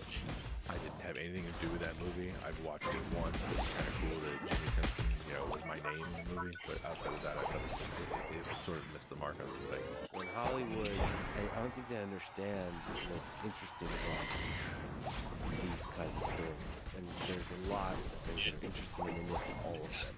So, for example, I recently talked to John Carmack. I'm not gonna break that with 9. World-class developer. But then again, I'm not gonna. Wait, oh shit! My bad. Okay, break it.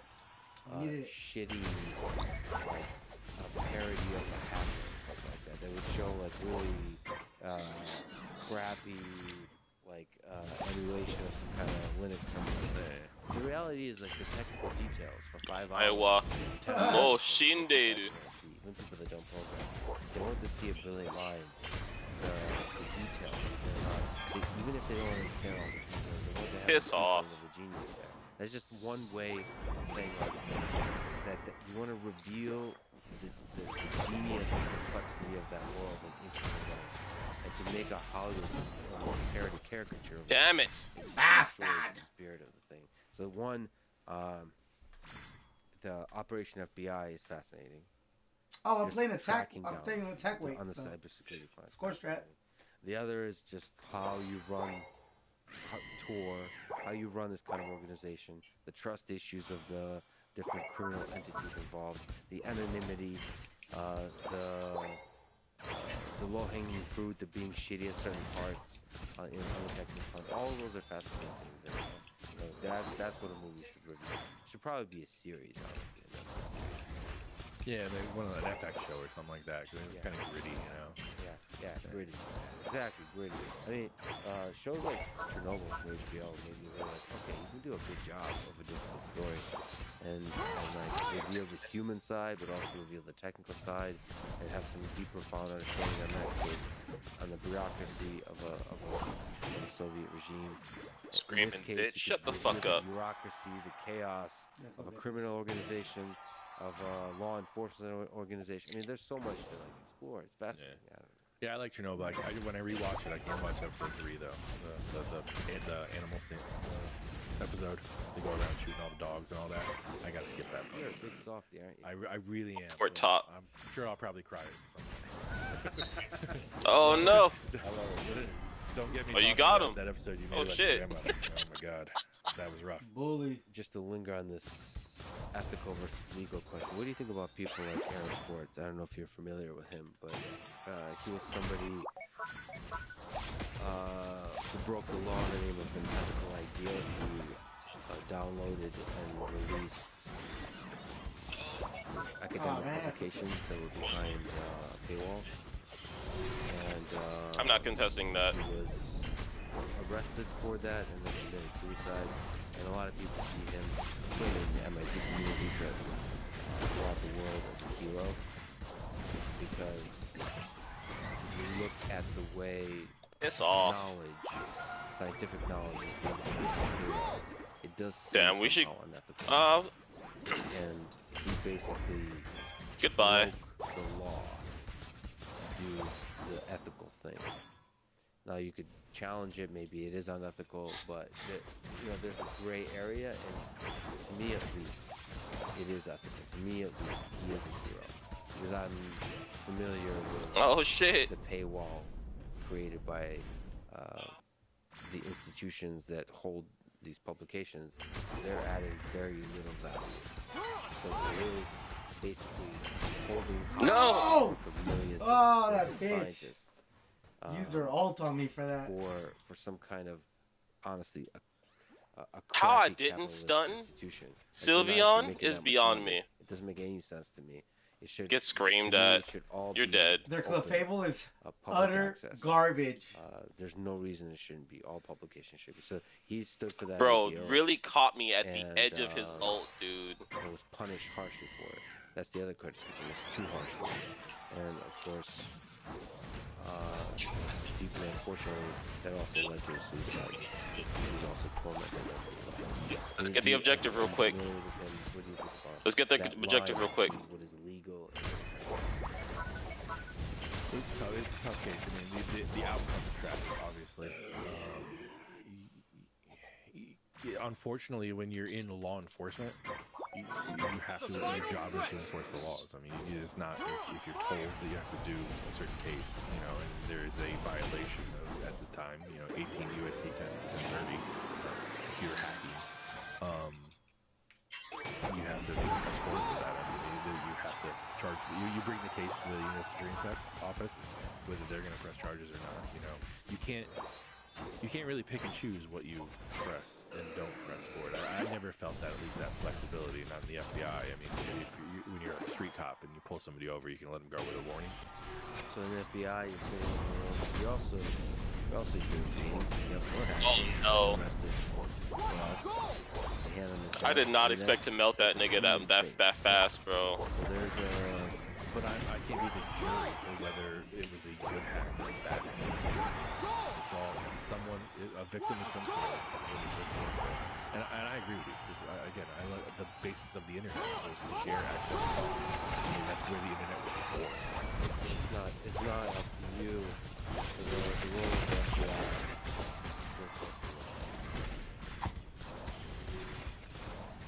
And there's a limited number of tools on our Batman belt that we can use. Get into all the aspects of the Trump case and Mar-a-Lago and the documents there. The FBI only has so many tools they can use, and a search warrant is the only way they could get in there. I mean, that's it. It's there's no other legal document or legal way to enter and get those documents. Fucking dead, The FBI, Mar-a-Lago, and the FBI. It's a tough spot. It's a really tough spot. The FBI's got a lot of black guys. And I don't know if it's the same FBI. Do you think that was it done clumsily? I'm like, oh, you think you say? Fireball to the face, man. It's tough. It's tough, because again, damn son, what they're legally allowed to do, and a search warrant is the only legal way of doing it. I have my personal and political views on certain things. I feel bad because it's probably like they're putting us against a bunch of veterans. Point stand. Oh, 23 KOs. No, bro. 150 damage. Exactly. I was trying to recruit you. Getting all kinds of flyers. No, bro. Okay, but you said people in the FBI are just following the law, but there's a chain. Ultra One. What do you think about the? I got three more games. Small number of people inside the FBI conspired to undermine the presidency of Donald Trump. You would have asked me when I was inside before all this happened, I would say it never happened. I don't believe in conspiracies. I outdamaged their entire lobby. You, on the other hand, did the other side's damage combined. Agents are being fired because of certain actions they're taken inside. They only beat you by like and being dismissed because of 30K. Oh wow, I fucked them up, dude. So do you think it's explicit or just pressure? Do you think there could exist just pressure at the higher ups that has a political leaning, and you kind of maybe don't explicitly order any kind of thing, but just kind of pressure people to lean one way or the other, and then create a culture that leans one way or the other based on political leaning? You would really, really hope not, but that seems to be the narrative that's being written. But when you were operating, you didn't feel that pressure? Man, I was still at a low level. I had no aspirations of being a boss. I wanted to be a case agent my entire life. So you love the puzzle of it, the chase. I love solving things. Yeah.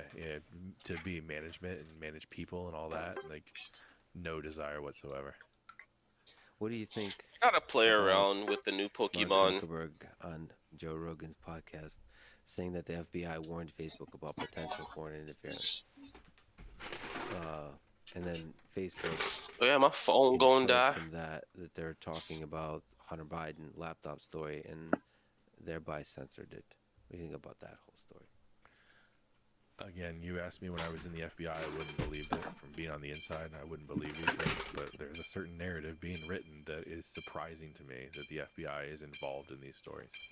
So, but the interesting thing there is the FBI is saying that they didn't really make that implication. They're saying that there's interference activity happening. Yeah. Just watch out. And it's a weird relationship between the FBI and Facebook. You could see from the best possible interpretation that the FBI just wants Facebook to be aware, because it is a powerful platform, a platform for viral spread of misinformation. So in the best possible interpretation of it, it makes sense for FBI to send some information saying, like, we're seeing some shady activity. Absolutely. But it seems like all of that somehow escalated to political interpretation. I mean, yeah, it sounded like there was a wink with it. I don't know if Mark meant for that to be that way. You know, again, are we being social engineered, or was that a true, expression that Mark had? And Bro, what's I up with his wonder if the Zoroark, wink, dude? Wink is direct or it's just culture. Or, you know, maybe certain people responsible on the Facebook side have a certain political lean, and then certain people on the FBI side have a political lean when they're interacting together. And it's like literally has nothing to do with a giant conspiracy theory, but just with a culture that has a particular Get this one down here. political lean during a particular time in history. And so, like, Woo! Can't believe we did it. it could be Hunter Biden laptop one time, and then it could be Donald Trump Jr.'s laptop another time. Chase. It's a tough job. I mean, if you're the liaison, if you're the FBI's liaison to Facebook, there's certain people that I'm sure they were offered a position at some point. It seems to be, there's FBI agents that go. I know a couple that's gone to Facebook. There's a really good agent that now leads up their child exploitation stuff. Another squad mate runs their internal investigations. Both great investigators. So, there's good money, 30. especially when you're an FBI agent that's capped out at a 1310 or whatever pay scale you're capped out at. It's alluring to be, maybe want to please them and be asked to join them. Yeah, and over time that corrupts. I think there has to be an introspection in tech companies about the culture that they develop, about the political ideology, the bubble. It's interesting to see that bubble. Like I've asked myself a lot of questions. I've interviewed the Pfizer CEO, which is now a long time ago, and I've gotten a lot of criticism, positive comments, but also criticism from that conversation. And I did a lot of soul searching about the kind of bubbles we have in this world. It makes me wonder, pharmaceutical companies, they all believe they're really good. Make them think they're winning? And I wonder, because the idea they have is to... Nah, this motherfucker's just going... You just push it, bro. They giving up on life. And it's hard to know at which point that can be corrupted. It's hard to know when it was corrupted, and if it was corrupted, and where, which companies, and so on. And I don't know. Wait, hold up. Score some more. It seems like inside a bubble, you can convince yourself people inside the Third Get your Reich stacks, dude. regime. I'm at 6. Get this one too. I'm at 6. Oh, you got 6? Bloodlands is another. All right. Recently reading about it, and the ability of humans to convince they're doing good when clearly murdering and torturing people in front of their eyes is fascinating. Bro, and they took top. Let's get the Reggie. There's not even an inkling of doubt. God damn you, you're 9. Yeah. I don't know what to make of that. I've been free farming bottom, dude. When I entered the different bubbles, I'm about to be 10. Skeptical about what's taken as an assumption of truth. You always have to. Nah, he was sitting there getting contested by Sableye, bro. Hey, Sableye the bees. If you're talking about.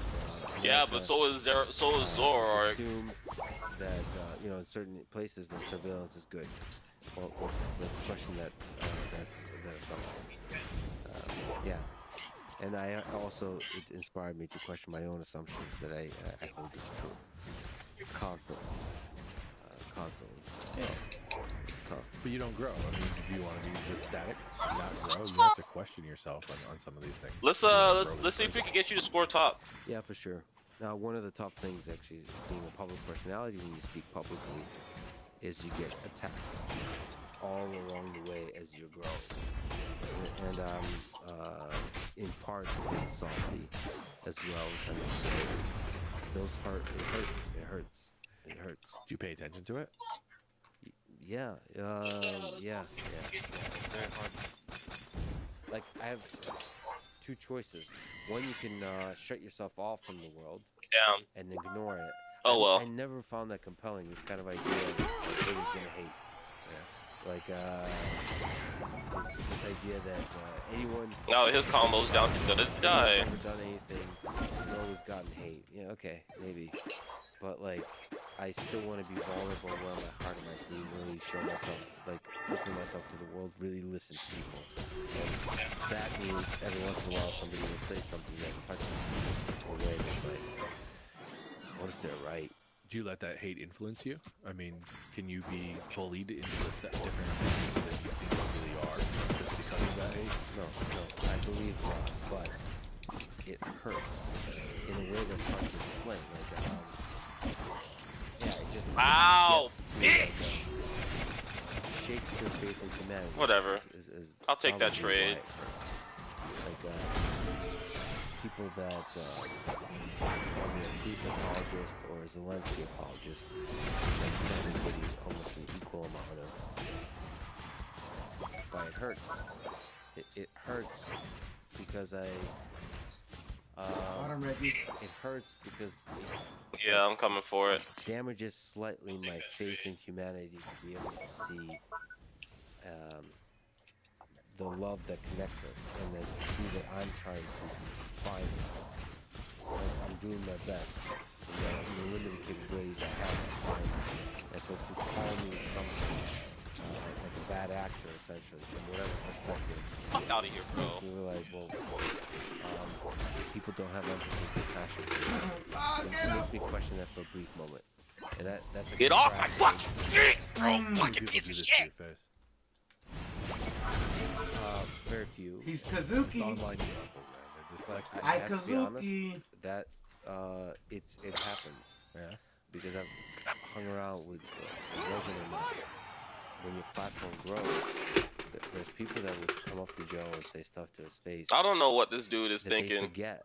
They still they forget he's actually a real human being. They'll make accusations. Oh, he wanted to send me back to base. You can't do that to me after I just spawned, dumb fuck. Yeah, it still hurts. If you're human, if you really heal others, I think that's also the difference with Joe and me. He has his family, and that's an escape from the world.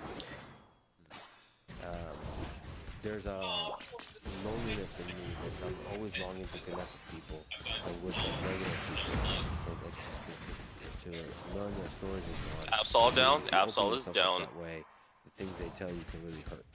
In every oh, way. more points. Just had me going to Ukraine, seeing so much loss and death. Stupid. Thanks. More points. That's exactly what I came for. Not in some kind of political way, activist way, or who's right, who's wrong way, but just like, man, like, so much pain. See, it just stays with you. If you're human being bad to another human, you can't get rid of that in your head. You can't imagine that we can treat each other like that. That's the hard part, I think. I mean, that for me it is. When I saw parents, like, when I did the child exploitation stuff, when they rented their children out, they literally rented infant children out to others for sexual gratification. Like, I don't know how a human being could do that to another human being. And that sounds like the kind of thing you're going through. I mean, I went through a huge funk when I did those cases afterwards. I should have talked to somebody, but in the FBI, you have to keep that machismo up, or they're going to take it down. But I think that's examples of evil. That boy got deleted. That's like the worst of human nature, but I just, like, just because I war is somehow sit down.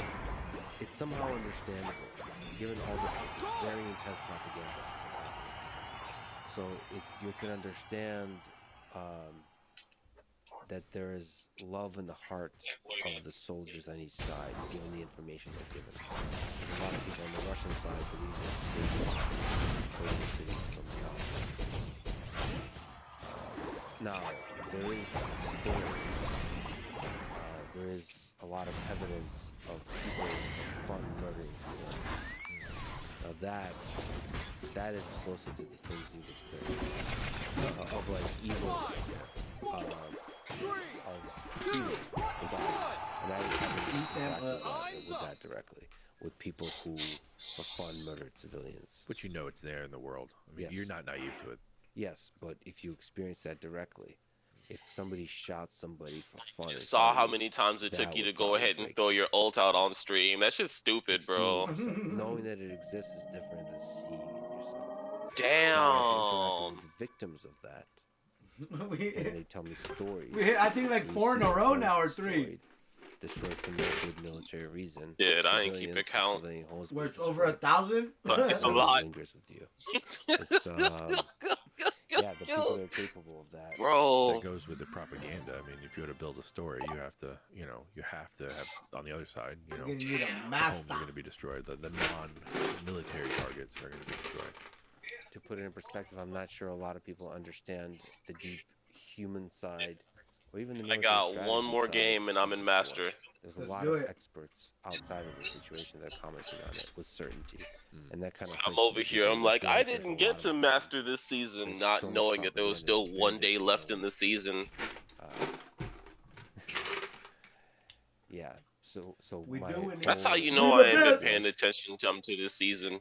To travel I thought the bitch was over already. Talk to soldiers. I haven't even been attention to this game. People that have lost homes, that have Right? lost family members. The dude, the dude that got us playing ain't even playing no more. He's playing Fortnite. Hard to understand the stories. He's like, oh, I'm up on Fortnite. Side of things by having talked to a lot of people there. But it has Man. been the Ukrainian side for me. Currently. See, he could have been climbing Moving to the with Russian us. Side is more difficult. Let me ask you about your now Fortnite. Can we go as far as to say his friend? I ain't even gonna lie. I never thought about playing Fortnite, and I still don't. What's the story? What's your long story? Fork knife. Can you tell me about what is Nullsec? Fork knife. What the fuck? Who is Sabu? Bitch, I got And who's peanuts. Anonymous? Oh, the What more is Anonymous? peanuts. Where's the right place to start that story? Probably Anonymous. Anonymous it still is, I guess, a decentralized organization. They call themselves headless, but once you look into them a little ways, they're not really headless. The power struggle comes with whoever has a hacking ability. That might be you're a good hacker, or you have a giant bot that you use for DDoS. So you're going to wield more power if you can control where it goes. Anonymous started doing their like hacktivism stuff in 2010 or so. The word hack was in the media all the time then. And then right around then, there was a federal contractor named HB Gary Federal. Their CEO is Aaron Barr. And Aaron Barr said he was going to come out and de-anonymize Anonymous. He's going to come out and talk at Black Hat or DEF CON or one of those and say, who they are. He figured it out, based on, when people were online, when people were in IRC, when tweets came out. There was no scientific proof behind it or anything. So he's just going to falsely name people that were in Anonymous. So Anonymous went on the attack. They went and hacked in HB Gary Federal, and they turned his life upside down. They took over his Twitter account and all that stuff pretty quickly. So I have very mixed feelings about all of this. Okay. I get, part of me admires the positive side of activism. Okay. Is there no room for admiration there? Of the fuck you to the man? Not at the time. Again, there was a violation. 18 USC 1030. So it was my job. That's what so at the time, no. In retrospect, sure. Yeah. But what was the philosophy of the hacktivism? Was it philosophically, were they at least expressing it for the good of humanity, or no? They outwardly said that they were going to go after people that they thought were corrupt. So they were judge and jury on corruption. They were going to go after it. Right. Once you get inside and realize what they were doing, They were going after people that they had an opportunity to go after. So maybe someone had a 0 day. Good wall. Searched for servers running that 0 day, and then from there, let's find the target. Oh man, we couldn't One time capitalize. they went after a toilet paper company. I still don't understand what that toilet paper company did, but it was an opportunity to make a splash. Is there someone for the joke, for the lulz? It developed into that, so I think the hacktivism and anonymous stuff wasn't so much for the lulz. But from that HB Gary Federal hack, then there were 6 guys that worked well together, and they formed a crew, a hacking crew, and they kind of split off into their own private channels, and that was LulzSec, or laughing at your security was their motto. So that's LULZSEC, LulzSec. Of course it is. LulzSec. And who founded that organization? So Kayla and Sabu were the hackers of the group, and so they really did all the work on HB Gary. So they're These are code names. Yeah, they're online names. They're nicks. And so, you know, that's all they knew each other as. They talked as their names. And they worked well together, and so they formed a hacking team, and that's when they started working. At first, they didn't name it this. It was the 50 Days of Lulz, where they would just release major breaches. And it stirred up the media. I mean, it put hacking on the media every day. They had 400 or 500,000 Twitter followers. You know, and it was kind of interesting. But then they started swinging at the Beehive, and they took out some FBI affiliated sites. And then they started Fuck FBI Fridays. Where every Friday they would release something, and we waited it with bated breath. I mean, they had us sometimes fingers pissed. We were waiting to see what was going to be dropped every Friday. It's a little embarrassing. This is in the early 2010s. Yeah, this was 2010, 2011. Can we actually linger on Anonymous? What do you still understand? What the heck is Anonymous? It's just a place where you hang out. I mean, it's just it started on 4chan with 8chan. It's really just anyone. You could be anonymous right now if you want to. Just you're in there hanging out in the channel. Now, you're probably not going to get much cred until you work your way up and prove who you are, or someone vouches for you. But anybody can be an anonymous. You can leave anonymous. What's the leadership of Anonymous? Do you have a sense that there is a leadership?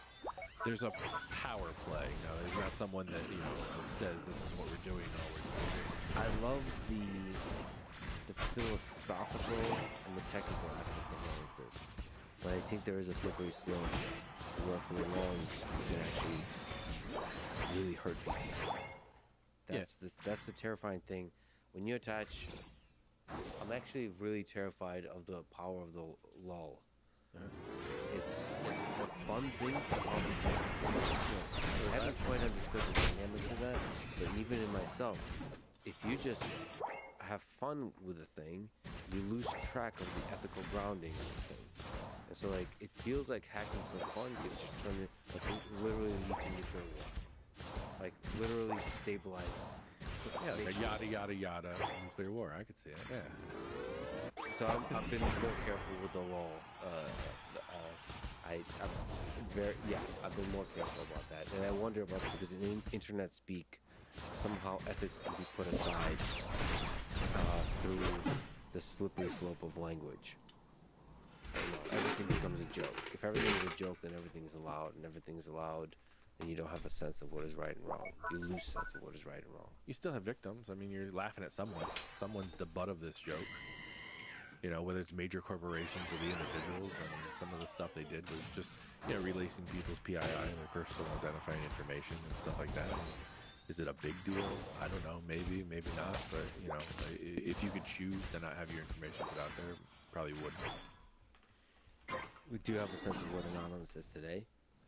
Has it ever been one stable organization? Is it a selection of hackers that kind of emerge for particular tasks, for particular like hacktivism tasks and that kind of stuff? It's a collection of people that have some hackers in it. There's not a lot of big hackers in it. There's some that have come bounce in and bounce out. Even back then, there was probably just as many reporters in it, people in the media in it, than hackers at the time, just trying to get the inside scoop on things. some giving the inside scoop. We arrested a guy, reporter that gave over the username and password to his newspaper, and just so he could break the story.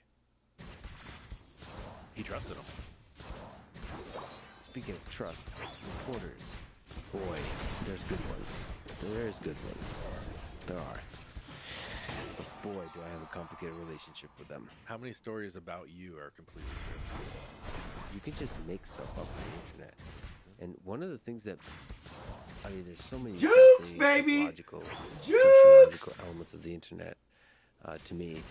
One of them is that you can say that Lex is a lizard, right? And if it's not funny, so lizard is kind of funny. What should we say? Lex has admitted to being an agent of the FBI. Okay, you can just say that, right? All right. And then the response that the internet will be like, "Oh, is that true? I didn't realize that." They won't go like, "Provide evidence, please." Right? They'll just say like, "Oh, that's weird. I kind of thought he might be kind of weird." And then it piles on. It's like, hey, guys, like, here's a random dude on the internet just said a random thing. You can't just like pile up, and then Johnny 6969 is now sitting. And then like, the thing is, I'm a tiny guy, but when it grows, if you're like have a big platform, I feel like newspapers will pick that up. And then they'll like start to build on a story, and you never know where that story really started. Yeah. It's so cool. I mean, to me, actually, honestly, it's kind of cool that there's a viral nature of the internet that can just fabricate truth completely. I think we have to accept that new reality and try to deal with it somehow. You can't just complain that Johnny 69 can start a random thing. I think in the best possible world, it is the role of the final stretch. And put a stop to it versus look for the sexiest story so that they can be clickbait, that can generate money.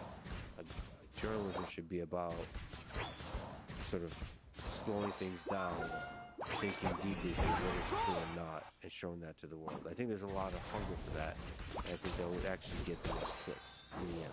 It's that same pressure I think we're talking about with the FBI and with the tech companies about controlling something. I can't believe I got that! Wow! By those clicks. So, I'm sure the journalists, true journalists, the good ones out there want that, but they want to stay employed too. Can I actually ask you, as another tangent, Jared and others, they're doing undercover. Yep. In terms of the tools you have for catching cybersecurity criminals, how much of it's undercover? Undercover is a high volume jump over. You have to do a lot to start an undercover in the FBI. There's a lot of thresholds. So it's not your first investigative tool step. You have to identify a problem so that the lower steps can't get you there. This whole game is a highlight reel for me, man. We had an undercover going on in the squad about all times. When one was being shut down or taken down, we were spinning up another one. So it's a good tool to have, and utilize. They're a lot of work. I don't think if you run one, you'll never run another one in your life. So it's like psychologically, there's a lot of work just technically, but also psychologically, like you have to really... It's 24/7, you're inside that world, like you have to know what's going on, what's happening. Taking on, you have to remember who you are because you're a criminal online. You have to go to a special school for it. Was that something compelling to you? I didn't go to school, but I'm a pretty open and honest guy, and so it's tough for me to build that wall of lies. Maybe I'm just not smart enough to keep all the lies straight. Yeah, but a guy who's good at building up a wall of lies would say that exact same thing. Exactly. Yeah, it's so annoying the way truth works in this world. It's like people have told me, like, because I'm trying to be honest and transparent, that's exactly what an agent would do, right? But I feel like an agent would not wear a suit and tie. I wore a suit and tie every day. I was a suit and tie guy. You were? Yeah, every day. I remember one time I wore shorts in, and the SAC came in, and this was when I was a rock star at the time in the bureau. Trainer is not in lobby. And I said, "Sorry, ma'am, I apologize for my attire." And she goes, "You could wear bike shorts in here. I wouldn't care." I was like, "Oh shit, that sounds nice." I never wore the bike shorts, but yeah.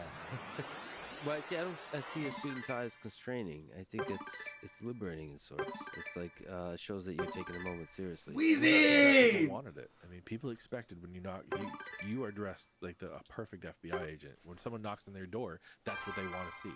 They want to see what Hollywood built up is what an FBI. Oh, agent. you're master. You We got kicked out of the lobby. Always in t-shirts. Because you're master and I'm veteran. People aren't gonna take it serious. They're not gonna get it. I wonder how many places they can just show up and like say I'm from the FBI and start interrogating them, like at a bar. Probably.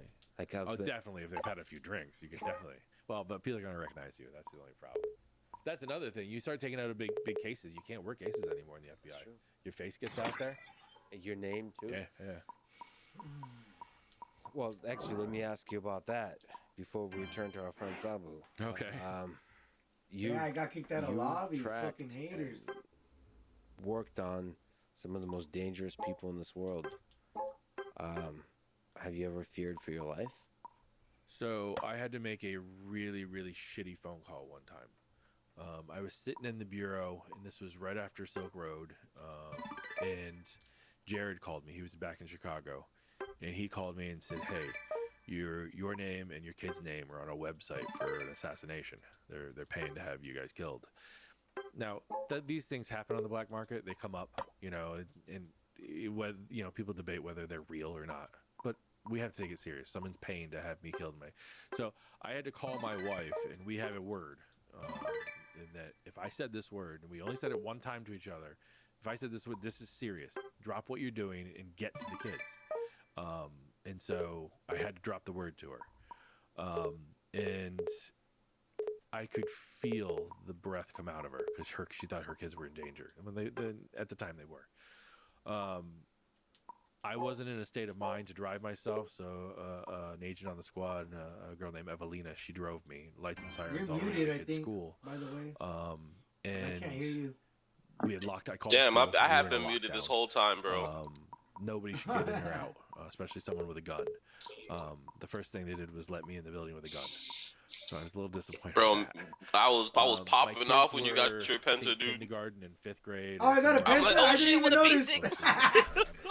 I didn't even notice. But all hell broke loose, and we had to. It was crazy because I went to go score on that last one.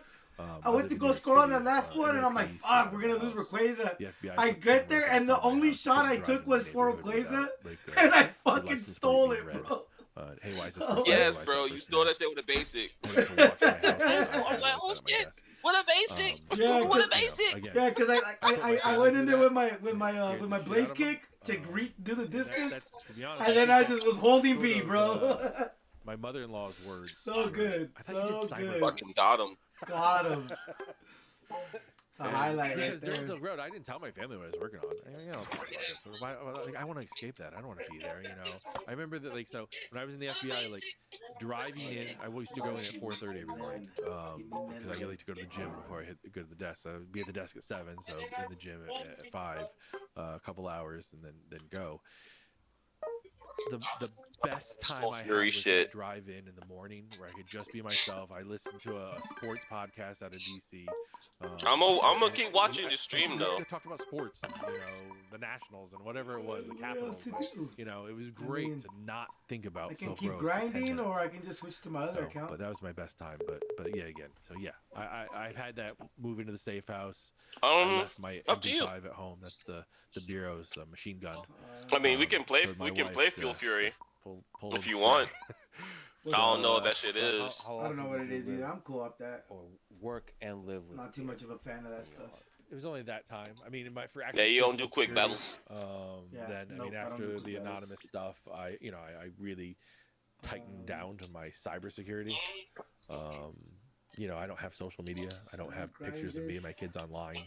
I don't really. If I go to a wedding or something, I say I don't take my picture with them. I mean, you're almost there. If you're gonna post it someplace. You only have to get to Ultra, and then we can party up again. Just like everybody, you start to relax a little bit, and security breaks down because it's not convenient. Yeah, if you win the next 2 games, much better. That's vet too. Your job. And then you just got to keep going from there. Before, so you're probably much better at taking care of the low-hanging fruit at least. The way you've been going in with Cinderace, getting the Ultra shouldn't be shit to you. Understanding. No, definitely not. So I'm aware of that. What possibly, and I think about it. You know, I think about things.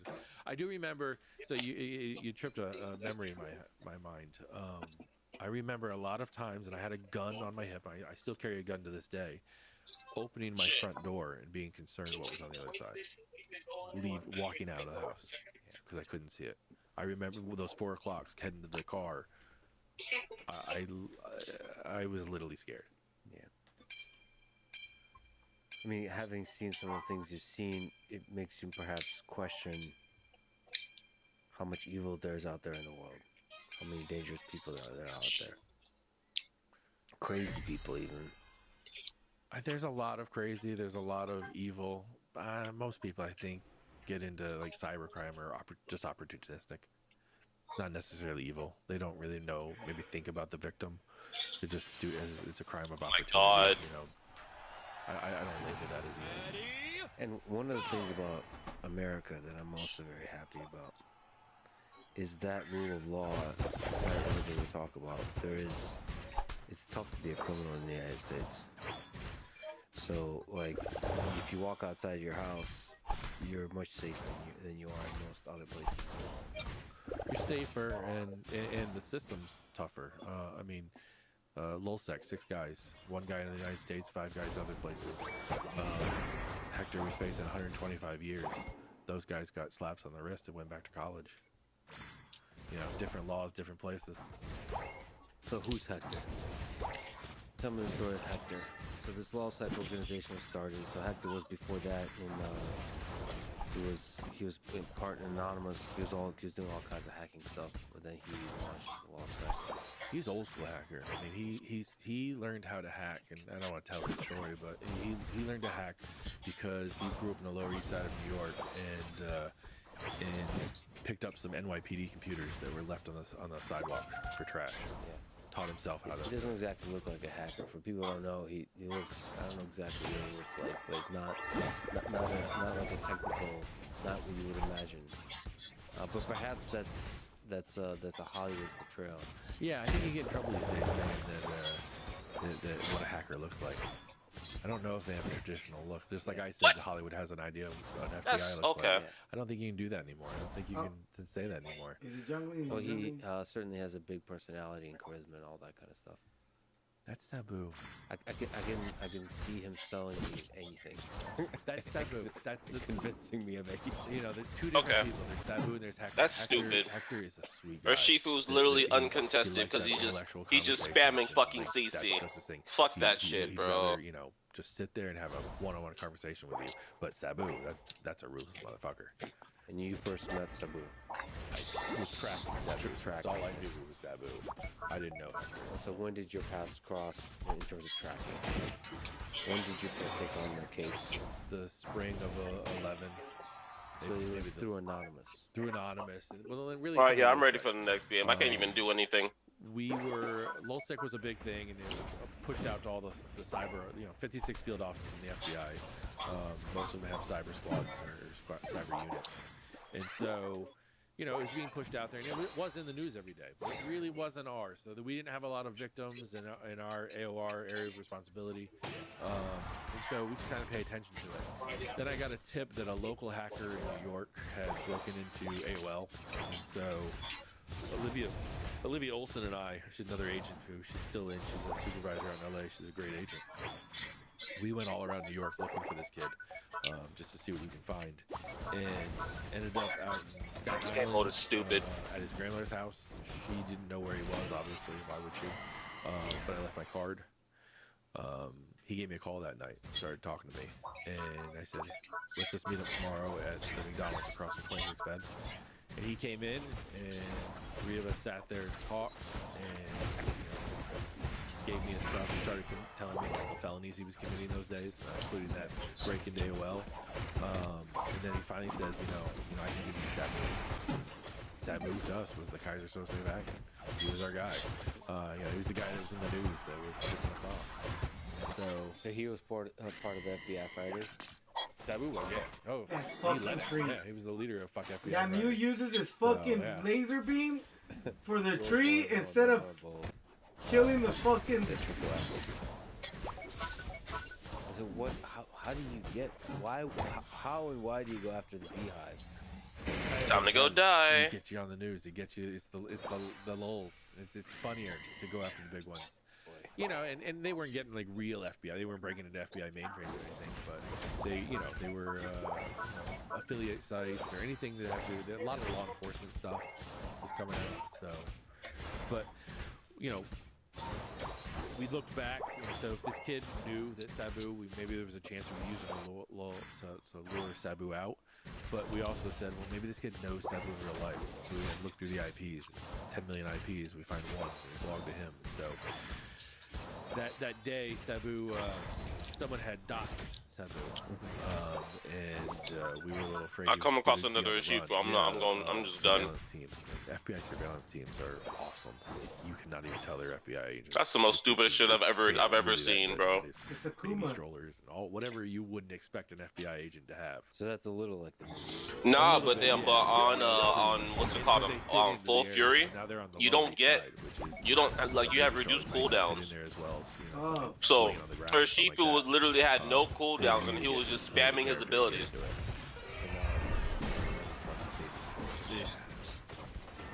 Every baby, I'm just like stare at them suspiciously. Especially if the mom's wearing cargo pants. Yeah, so if it's like a very stereotypical mom, stereotypical baby, I'm gonna be very suspicious and gonna question the baby.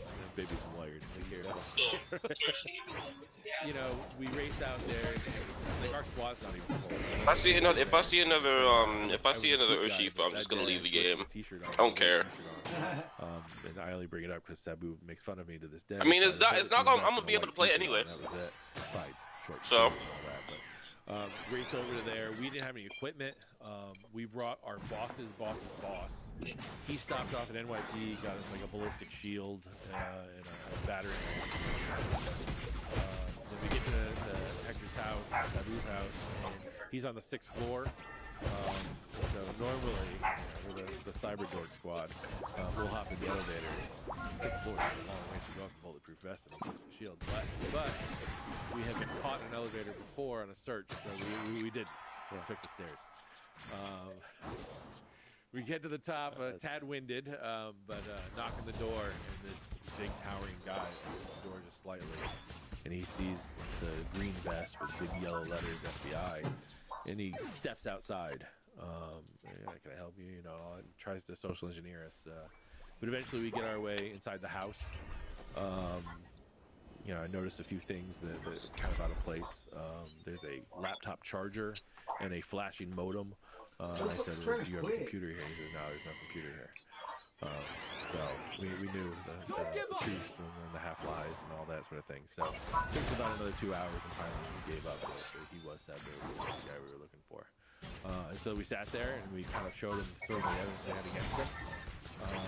And you know, his words, we sat there and talked like 2 grown adults, and you know, I gave him the options, and he said, well, let's talk about working together.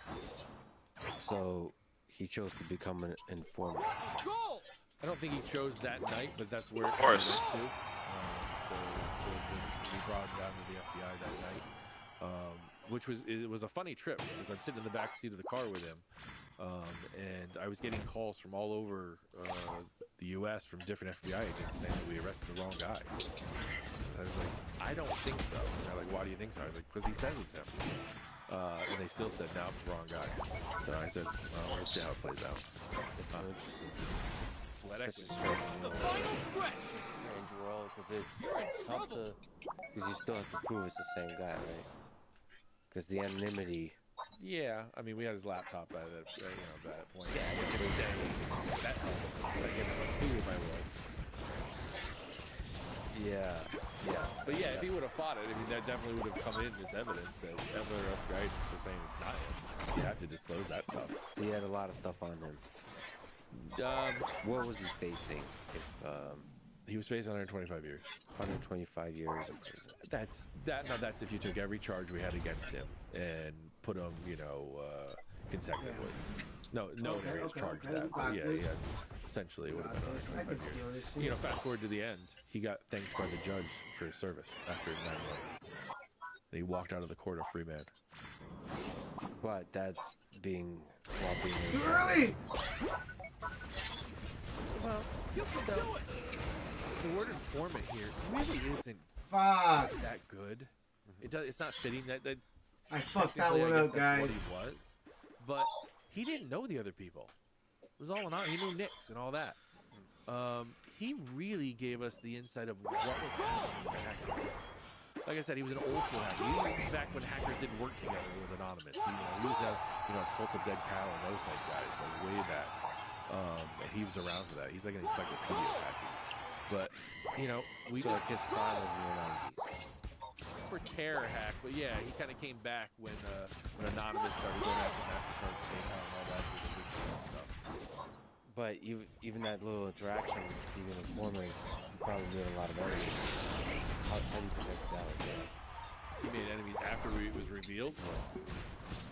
How does the FBI protect him? Yeah. Good luck. 3, 2, 1. I mean, perhaps I'll talk to him one day. But is that guy afraid for his life?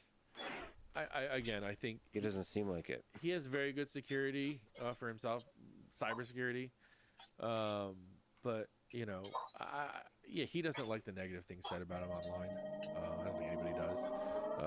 But I think it's so many years of the internet kind of bitching at you and all that, you get callous to it's just internet bitching. And also the hacking world moves on very quickly.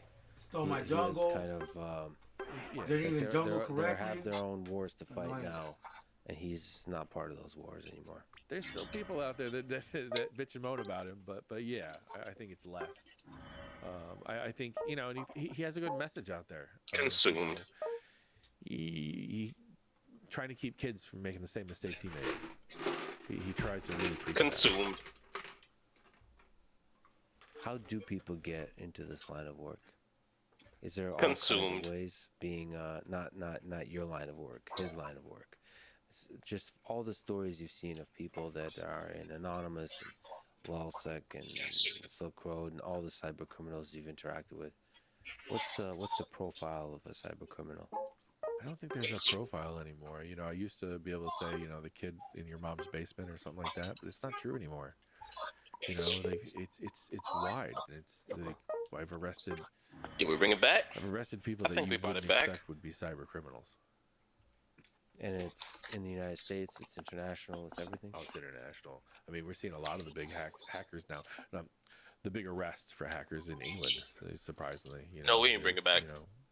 You're not going to see. There's a lot of good hackers like down in Brazil, but I don't think Brazil law enforcement is as good at hunting them down. Mandy Muse plays fucking Pokemon Unite. State-sponsored cyber attacks are there? We were playing with the Mandy Muse. Wait, what do you want to say? An attack? A successful attack or just a probing? Probing for information. Who's Mandy Muse? Just like feeling, It's a friend on your friends list, apparently. Where the attack factors are. Oh, really? Are you saying who Mandy Muse is? Put a Windows 7 machine on the internet. Oh, Mandy Muse is on my friends list. On there and look at where the traffic comes from. I mean, yeah, the name stuck out. We're gonna fill up a hard drive with packets. Maybe I was looking at recent teammates. It's not hard to know. I mean, it's just constantly probing for entry points into things. You could go mad. I'm trying to make sure the Greninja that I played with was draws in intrusions. Try to see what methodology. Just to see what's out there. Yeah, and it doesn't go anywhere. It maybe has fake information and stuff like that. It's kind of to see what's going on and judge what's happening on the internet. Get lick your finger and test the wind of what's happening these days. The funny thing about because I'm at MIT, that attracted even more attention not for the lulz, but for the technical challenge. It seems like people enjoy hacking MIT. Just the amount of traffic MIT was getting for that, in terms of just the sheer number of attacks from different places, is crazy. Yeah, just like that, putting up a machine, seeing what comes. NASA used to be the golden ring. Now everybody got NASA. That was like the early '90s. If you could hack NASA, that was MIT is a big one. Yeah, it's fun. It's fun to see. Respect. Because I think in that case it comes from a somewhat good place, because they're not getting any money from MIT. It's more for the challenge. Let me ask you about this world of cybersecurity. How big of a threat are cyber attacks for companies and for individuals? like, let's lay out where are we in this world? What's out there? It's the wild, wild west, and it's. I mean, people want the idea of security, but it's inconvenient, so they push back on it. And there are a lot of opportunistic nation state, financially motivated hackers for the lulz. You got 3 different tiers there, and they're on the prowl. They have tools. They have really good tools that are being used against us. And at what scale? So when you're yes, of course. I don't know let's talk about companies first. So say you're talking to a mid-tier. I wonder what the most interesting business is. So Google, we can look at large tech companies, or we can look at medium-sized tech companies. And like, you were sitting in a room with a CTO, with a CEO, and the question is, how fucked are we? And what should we do? What's the low-hanging fruit? What are the different strategies and those companies should consider? I mean, the problem is they want a push button. They want a out of the box solution. Yep. And secure. Everybody just gets all the spammy shit, and I'm just getting whatever. If someone had it, they'd be a Espeon and fucking fucking Alolan and A9, like. You can buy all the tools you want. It's configuring them the proper way. And if anyone's trying to tell you that there's one solution that fits all, they're snake oil salesmen. And there's a lot of people in cybersecurity that are snake oil salesmen. Yeah, and I feel like the tools, if they're not configured correctly, they just introduce. They don't increase security significantly, and they introduce a lot of pain for the people. They decrease efficiency of the actual work you have to do. So like we had. I was at Google for a time, and I think mostly I want to give props to their security. Beat that boy ass. But user data, so like data that belongs to users, is like the holy, like the amount of security they have around that is incredible. Thank you, Sylveon. You're a useless piece of shit. I had to work with anything even resembling user data. So I never got a chance to work with actual user data. Anything resembling that. First of all, you have no access to the internet. It's impossible to even come close to the access to the internet. And there's so much pain to actually like interact with that data. Where it was extremely inefficient. In places where I thought it didn't have to be that inefficient, the security was too much. But I have to give respect to that, because in that case, you want to err on the side of security. But that's Google. Yeah, they were doing a good job of this. The reputational harm that got out. I mean, Google, why is Google Drive free? Because they want your data. They want you to park your data there. So, if they got hacked or leaked information. Yep, I love getting spammed on. Tremendous. But for a company that's not, it's really hard to do that, right? If a company is not as big as Google or not as tech savvy as Google, might have a lot of trouble with doing that kind of stuff. Instead of increasing security, they'll just decrease the efficiency. Well, yeah. So there's a big difference between IT and security. And unfortunately, these mid-tech companies, they try to stack security into their IT department. Your IT department is about business continuity. They're about trying to move business forward. They want users to get the data they need to do their job so the company can grow. Security is not that. They don't want you to get the data. But there's fine tuning you can do to ensure that. It's as simple as like having good onboarding procedures. Like, you come into my company, you don't need access to everything. Maybe you need access to something for one day. Turn the access on, don't leave it on. I mean, I was the victim of the OPM, personnel management, because old credentials from a third-party vendor were sitting there inactive, and the Chinese government found those credentials and were able to log in and steal all my information. One Dragon Claw, I guess. A lot could be helped if you just control the credentials, the access control, how long they last. Fucking noob. And people who need access to a certain thing only get access to that thing and nothing else, and then it just gets refreshed like that. Access control, like we said, setting up people leaving the company, get rid of they don't need control. Two-factor authentication, that's a big thing. I sound like a broken record because this isn't anything new. This isn't rocket science. The problem is we're not implementing it. If we are, we're not doing it correctly because these guys are taking us. Well, two-factor authentication is a good example of something but I just didn't because yes, it's very good, but it seems that it's pretty easy to implement horribly, where it's like it's not convenient at all for the legitimate users. It should be trivial to do, like to authenticate yourself twice. It should be super easy. This game mode is so stupid. Slightly inconvenient for you. It's think about how inconvenient it is for a hacker. It's just going to move on to the next person. Yes. In theory, when implemented extremely well. Yeah. But I just don't think so. I think actually if it's inconvenient, it shows that system has been thought through a lot. Do you know why we need two-factor authentication? People using the same password across the same site. When one site is compromised, people will just take that username and password. It's called credential stuffing, and just stuffed across the internet. So if 10 years ago, when we told everybody, don't use the same fucking password across the internet, across multiple sites, maybe two-factor wouldn't be needed. Yeah, so you wouldn't need two-factor if everyone did a good job with passwords. Yeah. Right, but I'm saying like the two-factor authentication, it should be super easy to authenticate myself instead with some other device really quickly. Like it should be frictionless. So you just hit okay, and anything that belongs to me. Yeah, and like it should very importantly be easy to set up what belongs to me. I don't know the full complexity of the cyber attacks these platforms are under.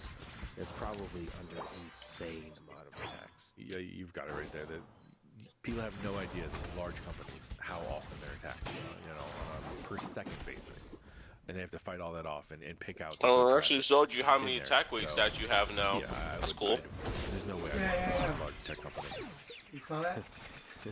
Protecting individuals for individuals. Like finally, shit. What's so good dumb. advice to try to protect yourself Right. from the Took you 8 seasons. It took you 8 seasons. Again, educate yourself that you understand that there is a Fucking threat. It is, Realize that, then bro. you It's like an item from like season 3, maybe. It's the first. No, it's from the first item from the first season. My mom called me and she was screaming. No, I about, think they introduced yeah. like attack weight and AO's. And You know what? You're right. You're right. 8 seasons, bro. Throw your phone in a glass of water. Just put it in a glass of water right now. And I made my mom cry. It was not a pleasant thing. So sometimes I go to a little extremes on those ones, but understanding there's a risk and making it a little more difficult to become a victim. I mean, just understanding certain things. Simple things like, as we add more Internet of Things to people's houses, how many Wi-Fi? I don't want to play none of these motherfuckers. One, and you're bumping your phones and giving your password to people to come and visit. Set up a guest network. Set up something you can change in 30 days. Simple little things like that. I hate to remind you, but change your password. But just make it more difficult for others to victimize you. And then don't use the same password everywhere. Yeah. I still know people who do that. I mean, got popped last 2 weeks ago, and that's 350 million username and passwords with connected Twitter accounts, Google accounts, all the different social media accounts. That is a treasure trove for the next 2.5, 3 years. I ulted you and still died. Using those credentials everywhere.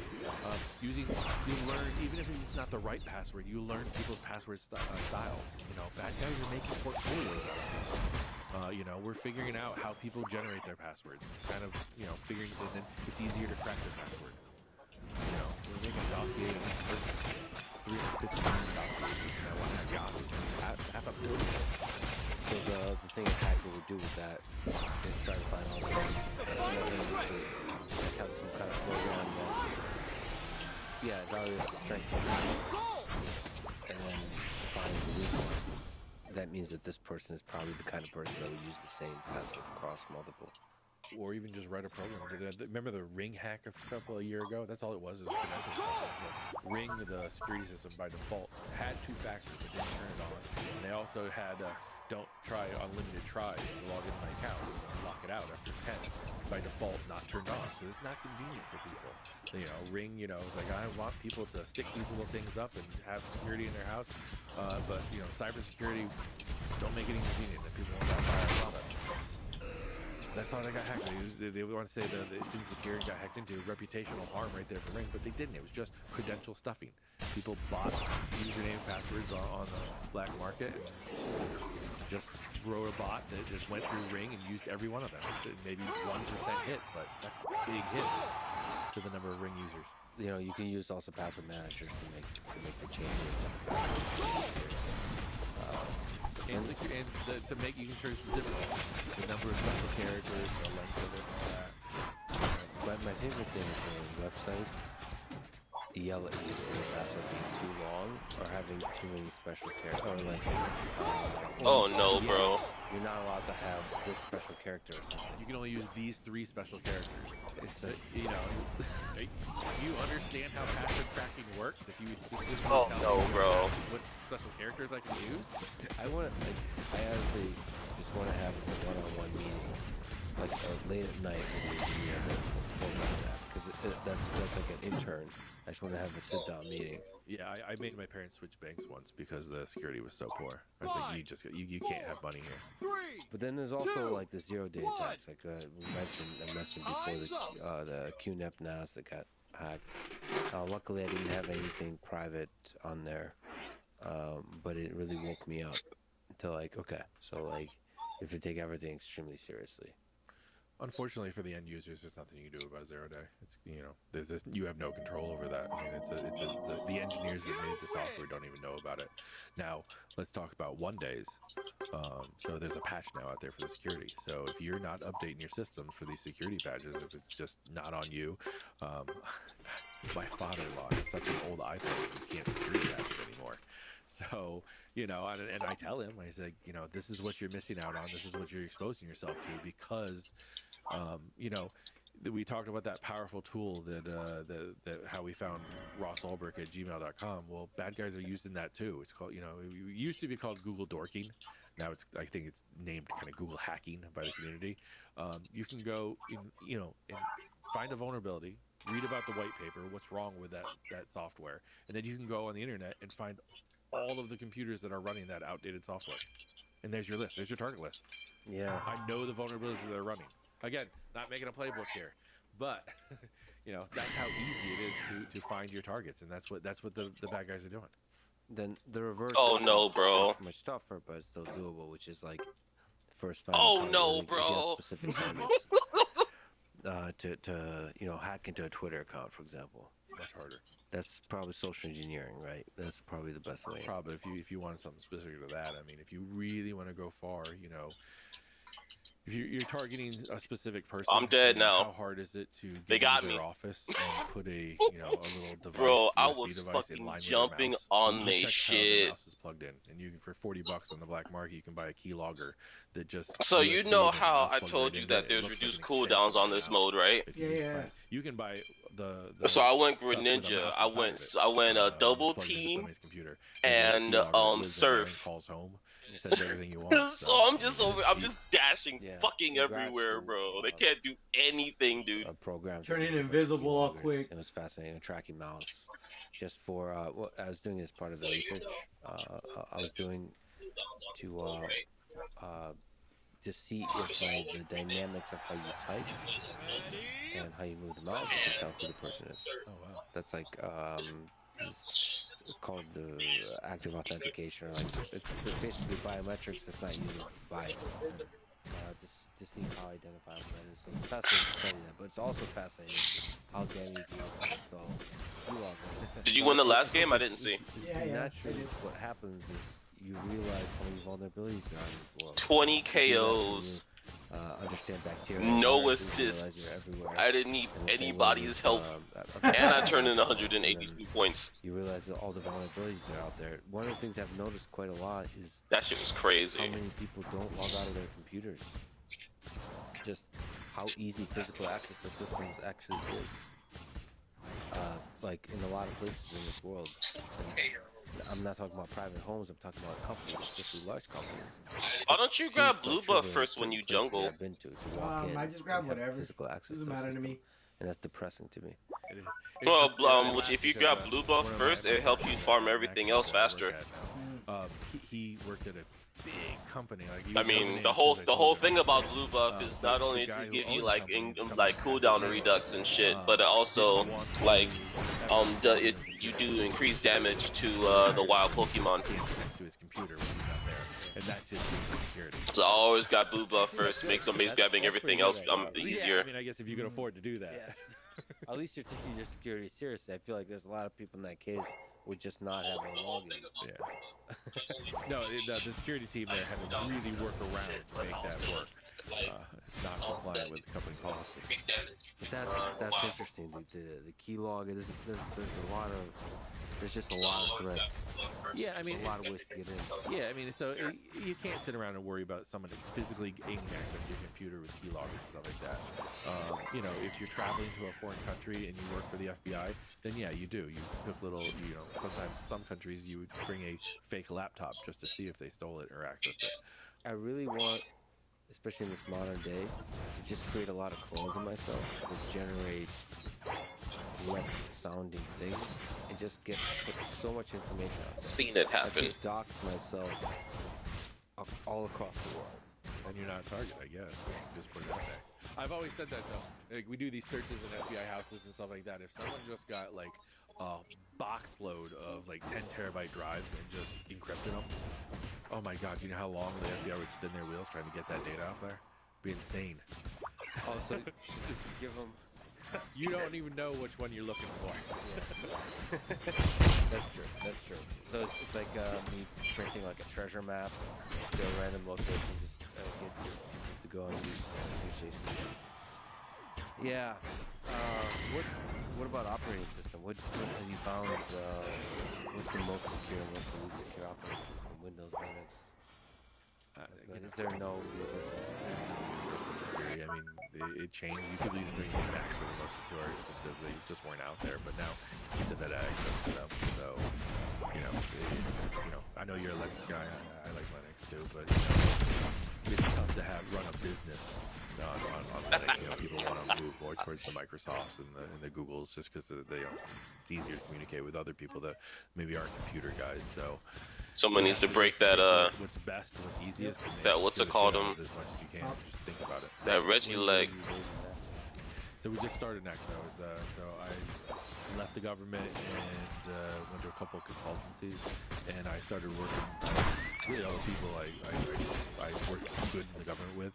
I brought them out with me, and now you work for a man, and now you're exactly. So, but now we formed a partnership, and it's a new cybersecurity firm that our launch party is actually on Thursday, so it's going to be exciting. You want to give more details about the party so that somebody can hack into it? No, I'm going to tell you where it is. You can come if you want, but don't bring it up. I'll be there. I can't believe you invited me because you also say insider threat is the biggest threat. By the way, can you explain what the insider threat is? The biggest insider threat in my life is my children. My son's big into Minecraft and will download executables mindlessly. Get off my dick on the network. So you recommend it for marriage and family and kids? Nope. I think from a security perspective. From a security perspective, absolutely. But no, I just segmentation. I mean, we do it in all businesses for years. Different networks. I just do it at home. My kid's on his own network.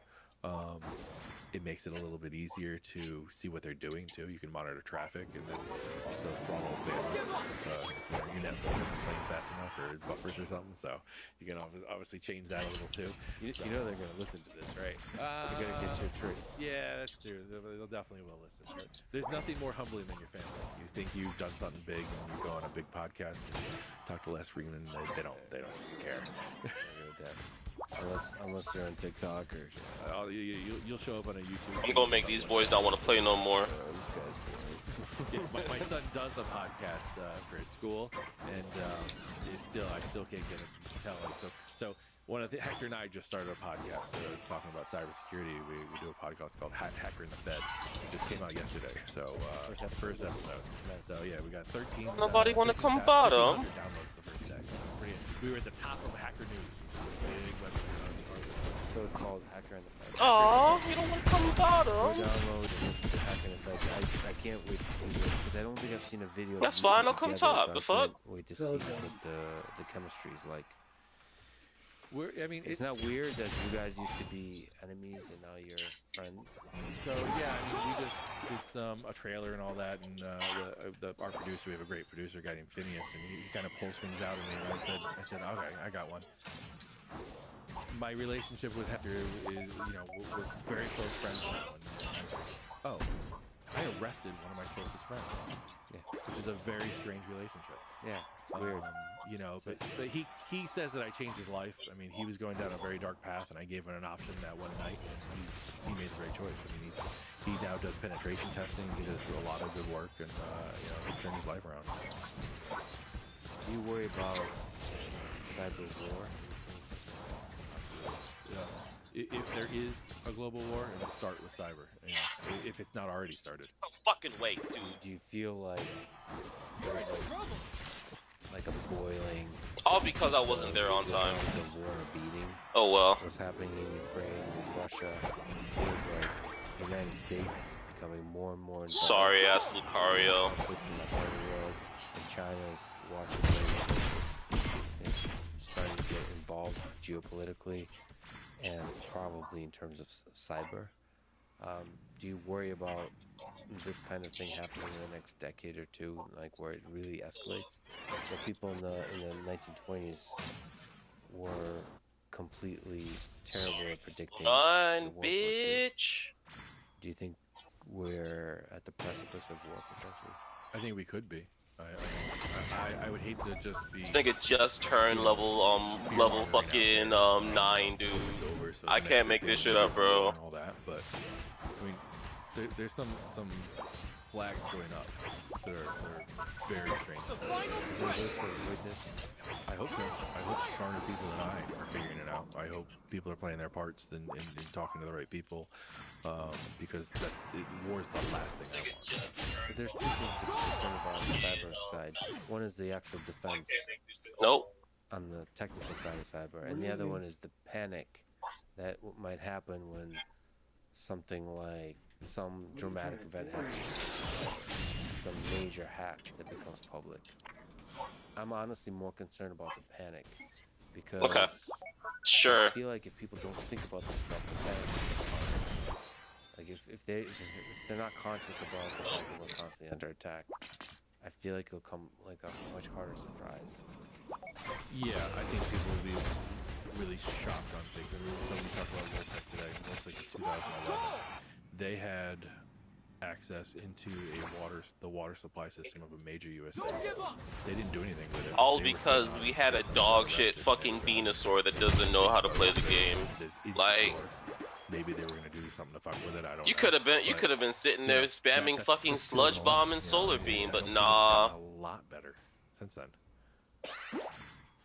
And there's probably damn. States or I just saw you get beam. No, the boy went. He did get solar beam, but he didn't get sludge bomb. I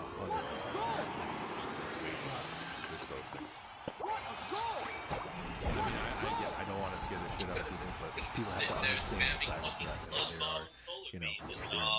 that there are thousands of nations. We have a the terrorist attacks of 9/11. There's planes that actually hit actual buildings, and it was visibly clear, and you can trace the information. The cyber attacks. There you go. Turn them points in. Explosion in New York City. How the hell do you trace that? Let's see if we won. Really close match. If it's well done, it's going to be extremely difficult. The problem is, there's so many problems. One of which the U.S. government, in that case, has completely anybody they want. No way! Hell yeah! That's right. That's right. Just stupid.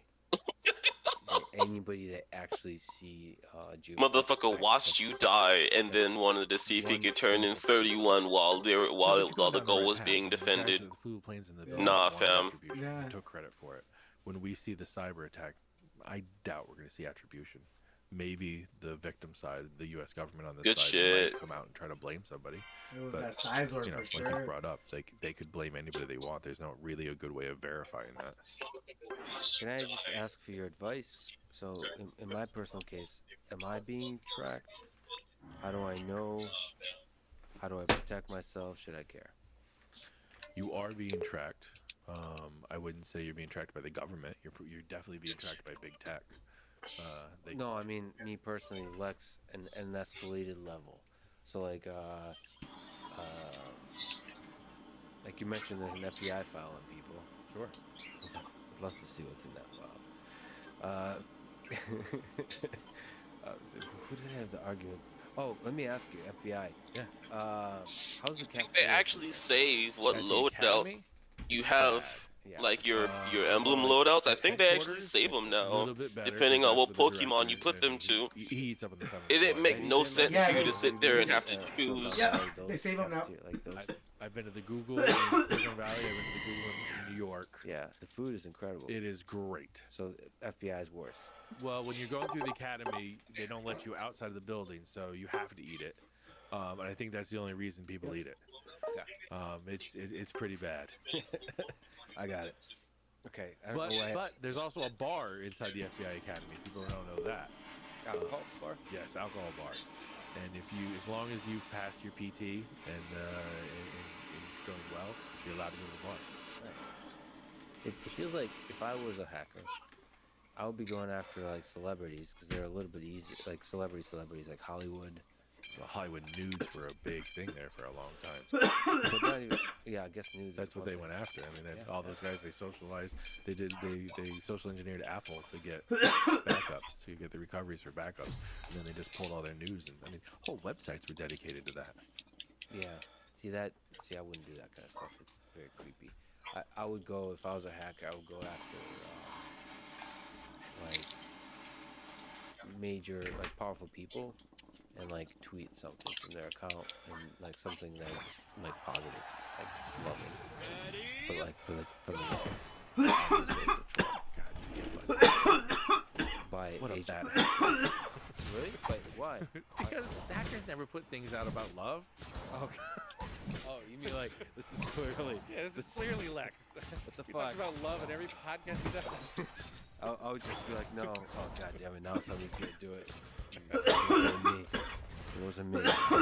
Looking back at your life, is there something? I'm only 44 years old. I'm already looking back. There's stuff that you regret. The unit. Yeah, he got away. That was the one that. Yeah, I mean, it took me a while into my law enforcement career to it took Hector Monsegur to make me realize that criminals aren't really criminals, they're human beings. That really humanized the whole thing for me, sitting with him for 9 months. I think that's maybe why I had a lot more compassion when I arrested Ross. Probably wouldn't have been so compassionate if it was before Hector.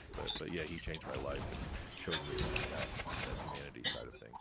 So would it be fair to say that all criminals, or most criminals, are just people that took a wrong turn at some point?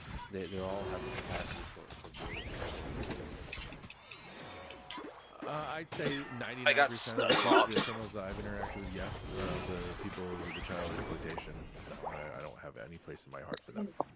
Can you hear me? What advice would you give to people in college, people in high school, trying to figure out what they want to do with their life? No, I'm just making sure that my audio is connected properly. Oh yeah, hell yeah. Yeah, I'm not muted. In the U.S. Budget that was just put forward, there's $18 billion for cybersecurity. We're about 1 million people short of where we really should be in the industry, if not more. If you want job security and want to work and see exciting stuff, head towards cybersecurity. It's a good career.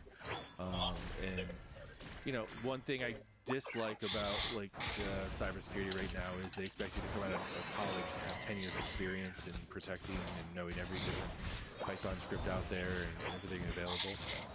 You know, the industry needs to change and let the lower people in order to broaden and get those billion jobs filled. But as far as their personal security, just remember it's all going to follow you. I mean, you know, there's laws out there now that you have to turn over your social media accounts in order to have certain things. They just changed that in New York State. If you want to carry a gun, you have to turn over your social media to figure if you're a good social character. So hopefully you didn't say something strange in the last few years, and it's going to follow you forever. I bet Ross Ulbricht would tell you the same thing when don't put rossulbricht@gmail.com on things, because it's going to last forever. Yeah, people sometimes for some reason they interact on social media as if they're talking to a couple of buddies, like just shooting shit and mocking and like what is that? Busting each other's chops and making fun of yourself, like being. Yeah, this game mode really is stupid though. You just all you gotta do is just pick whatever combo allows you to stun lock with reduced cooldowns, and you can just spam your stuns. Like anything that causes stun, unable to act, that type of shit. Very offensive things they say. They just like when I told you this I'm like I was literally just a punching bag for the Urshifu. Literally couldn't fucking do shit, bro. That some of us might be that way privately, I guess. That must have been shitty. Like I didn't want to play. I wanted to sit there. I wanted to just sit there and just AFK in base, but I'm like, nah, I ain't gonna do that. And it's just not. It's not a good look. It's not like you should. It's complicated because I'm like against hiding who you are. But like, you're an asshole. You should hide some of it.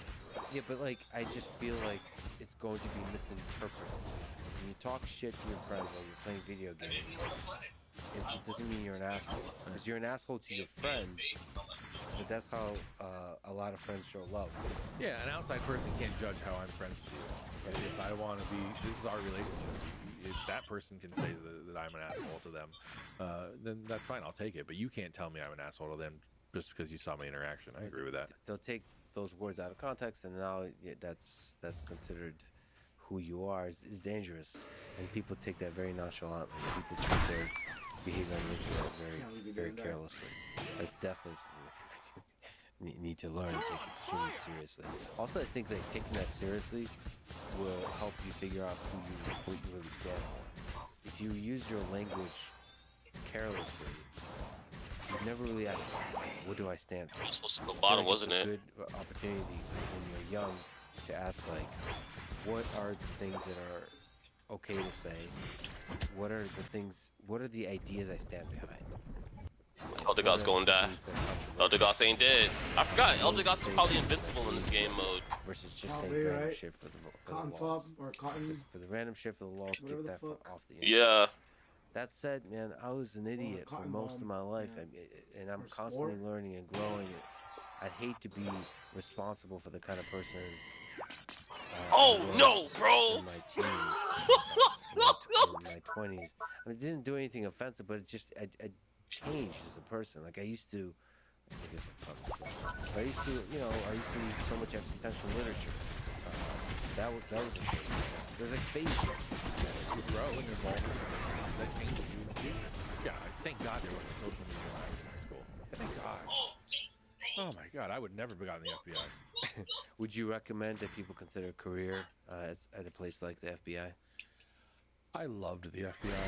I never thought I would go any place else but the FBI. I thought I was going to retire with the gold watch and everything from the FBI. That's my plan. No, but you know what I mean. Oh, is it a totally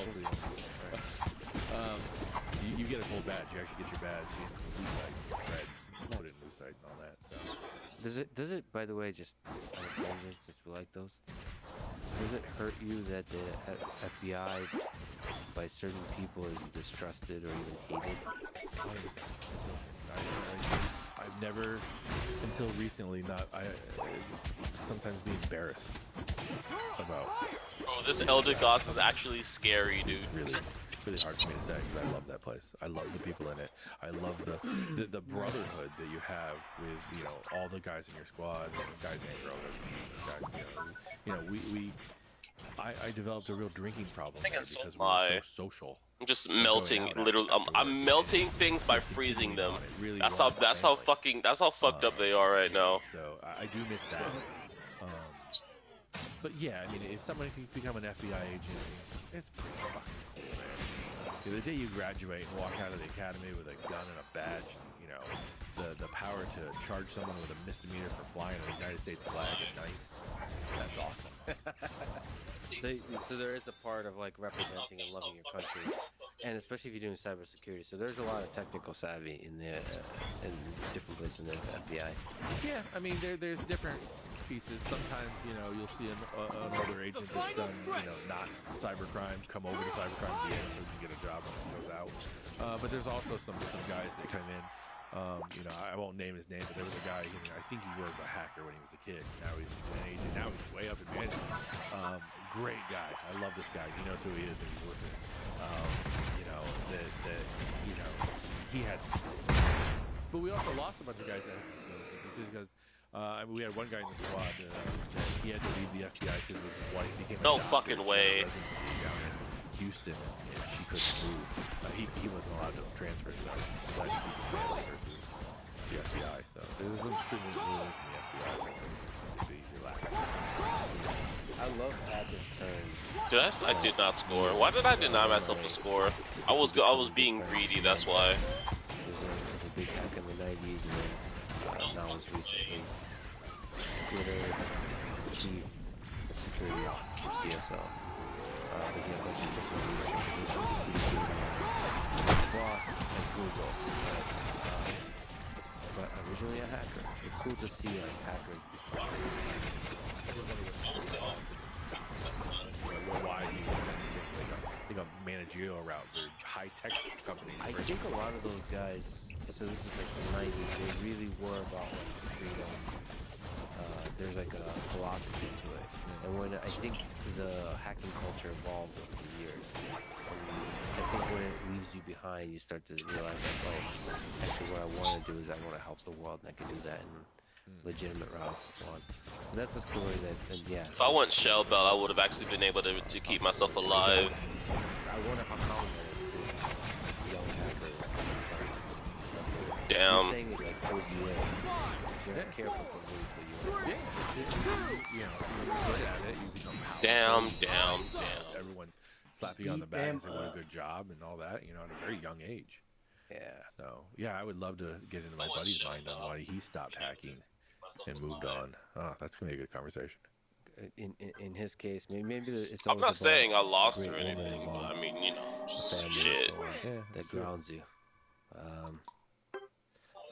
Because, like, there is a danger to hacking that once you're in a relationship, once you have family, maybe you're not willing to. Another one. What's your story? What from childhood? Oh, you're almost there. Memories you have.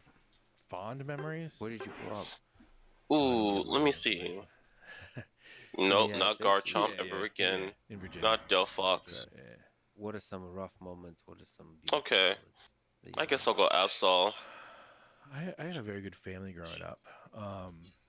The rough moment. In the morning. I'll tell you a story that just happened to me 2 days ago, and it fucked me up, man. It really did. And you'll be the first. I've never told it. I tried to tell my wife this 2 nights ago, and I couldn't get it out.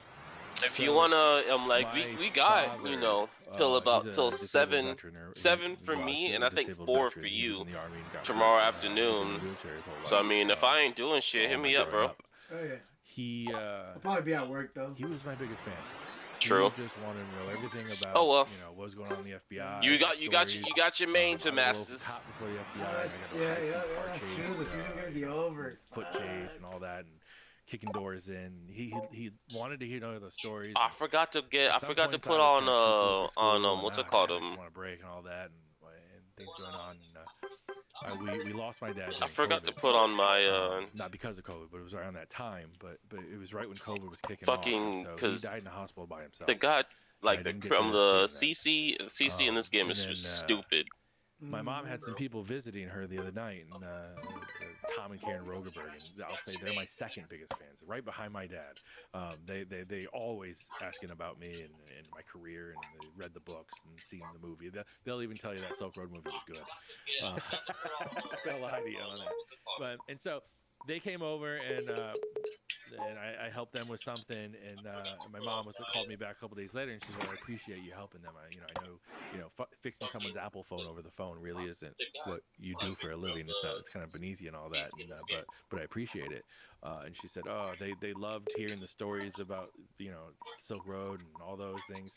And she goes, your dad, he loved those stories. There's no way. I just wish he could have heard them. Like, he even what a would tell pussy. me, he would say, you know, maybe Chris will come home and So you going to sleep? and he'll tell me the Yeah, I think stories. I'm gonna go to sleep. But and then she goes, maybe one day in heaven you can tell him those stories.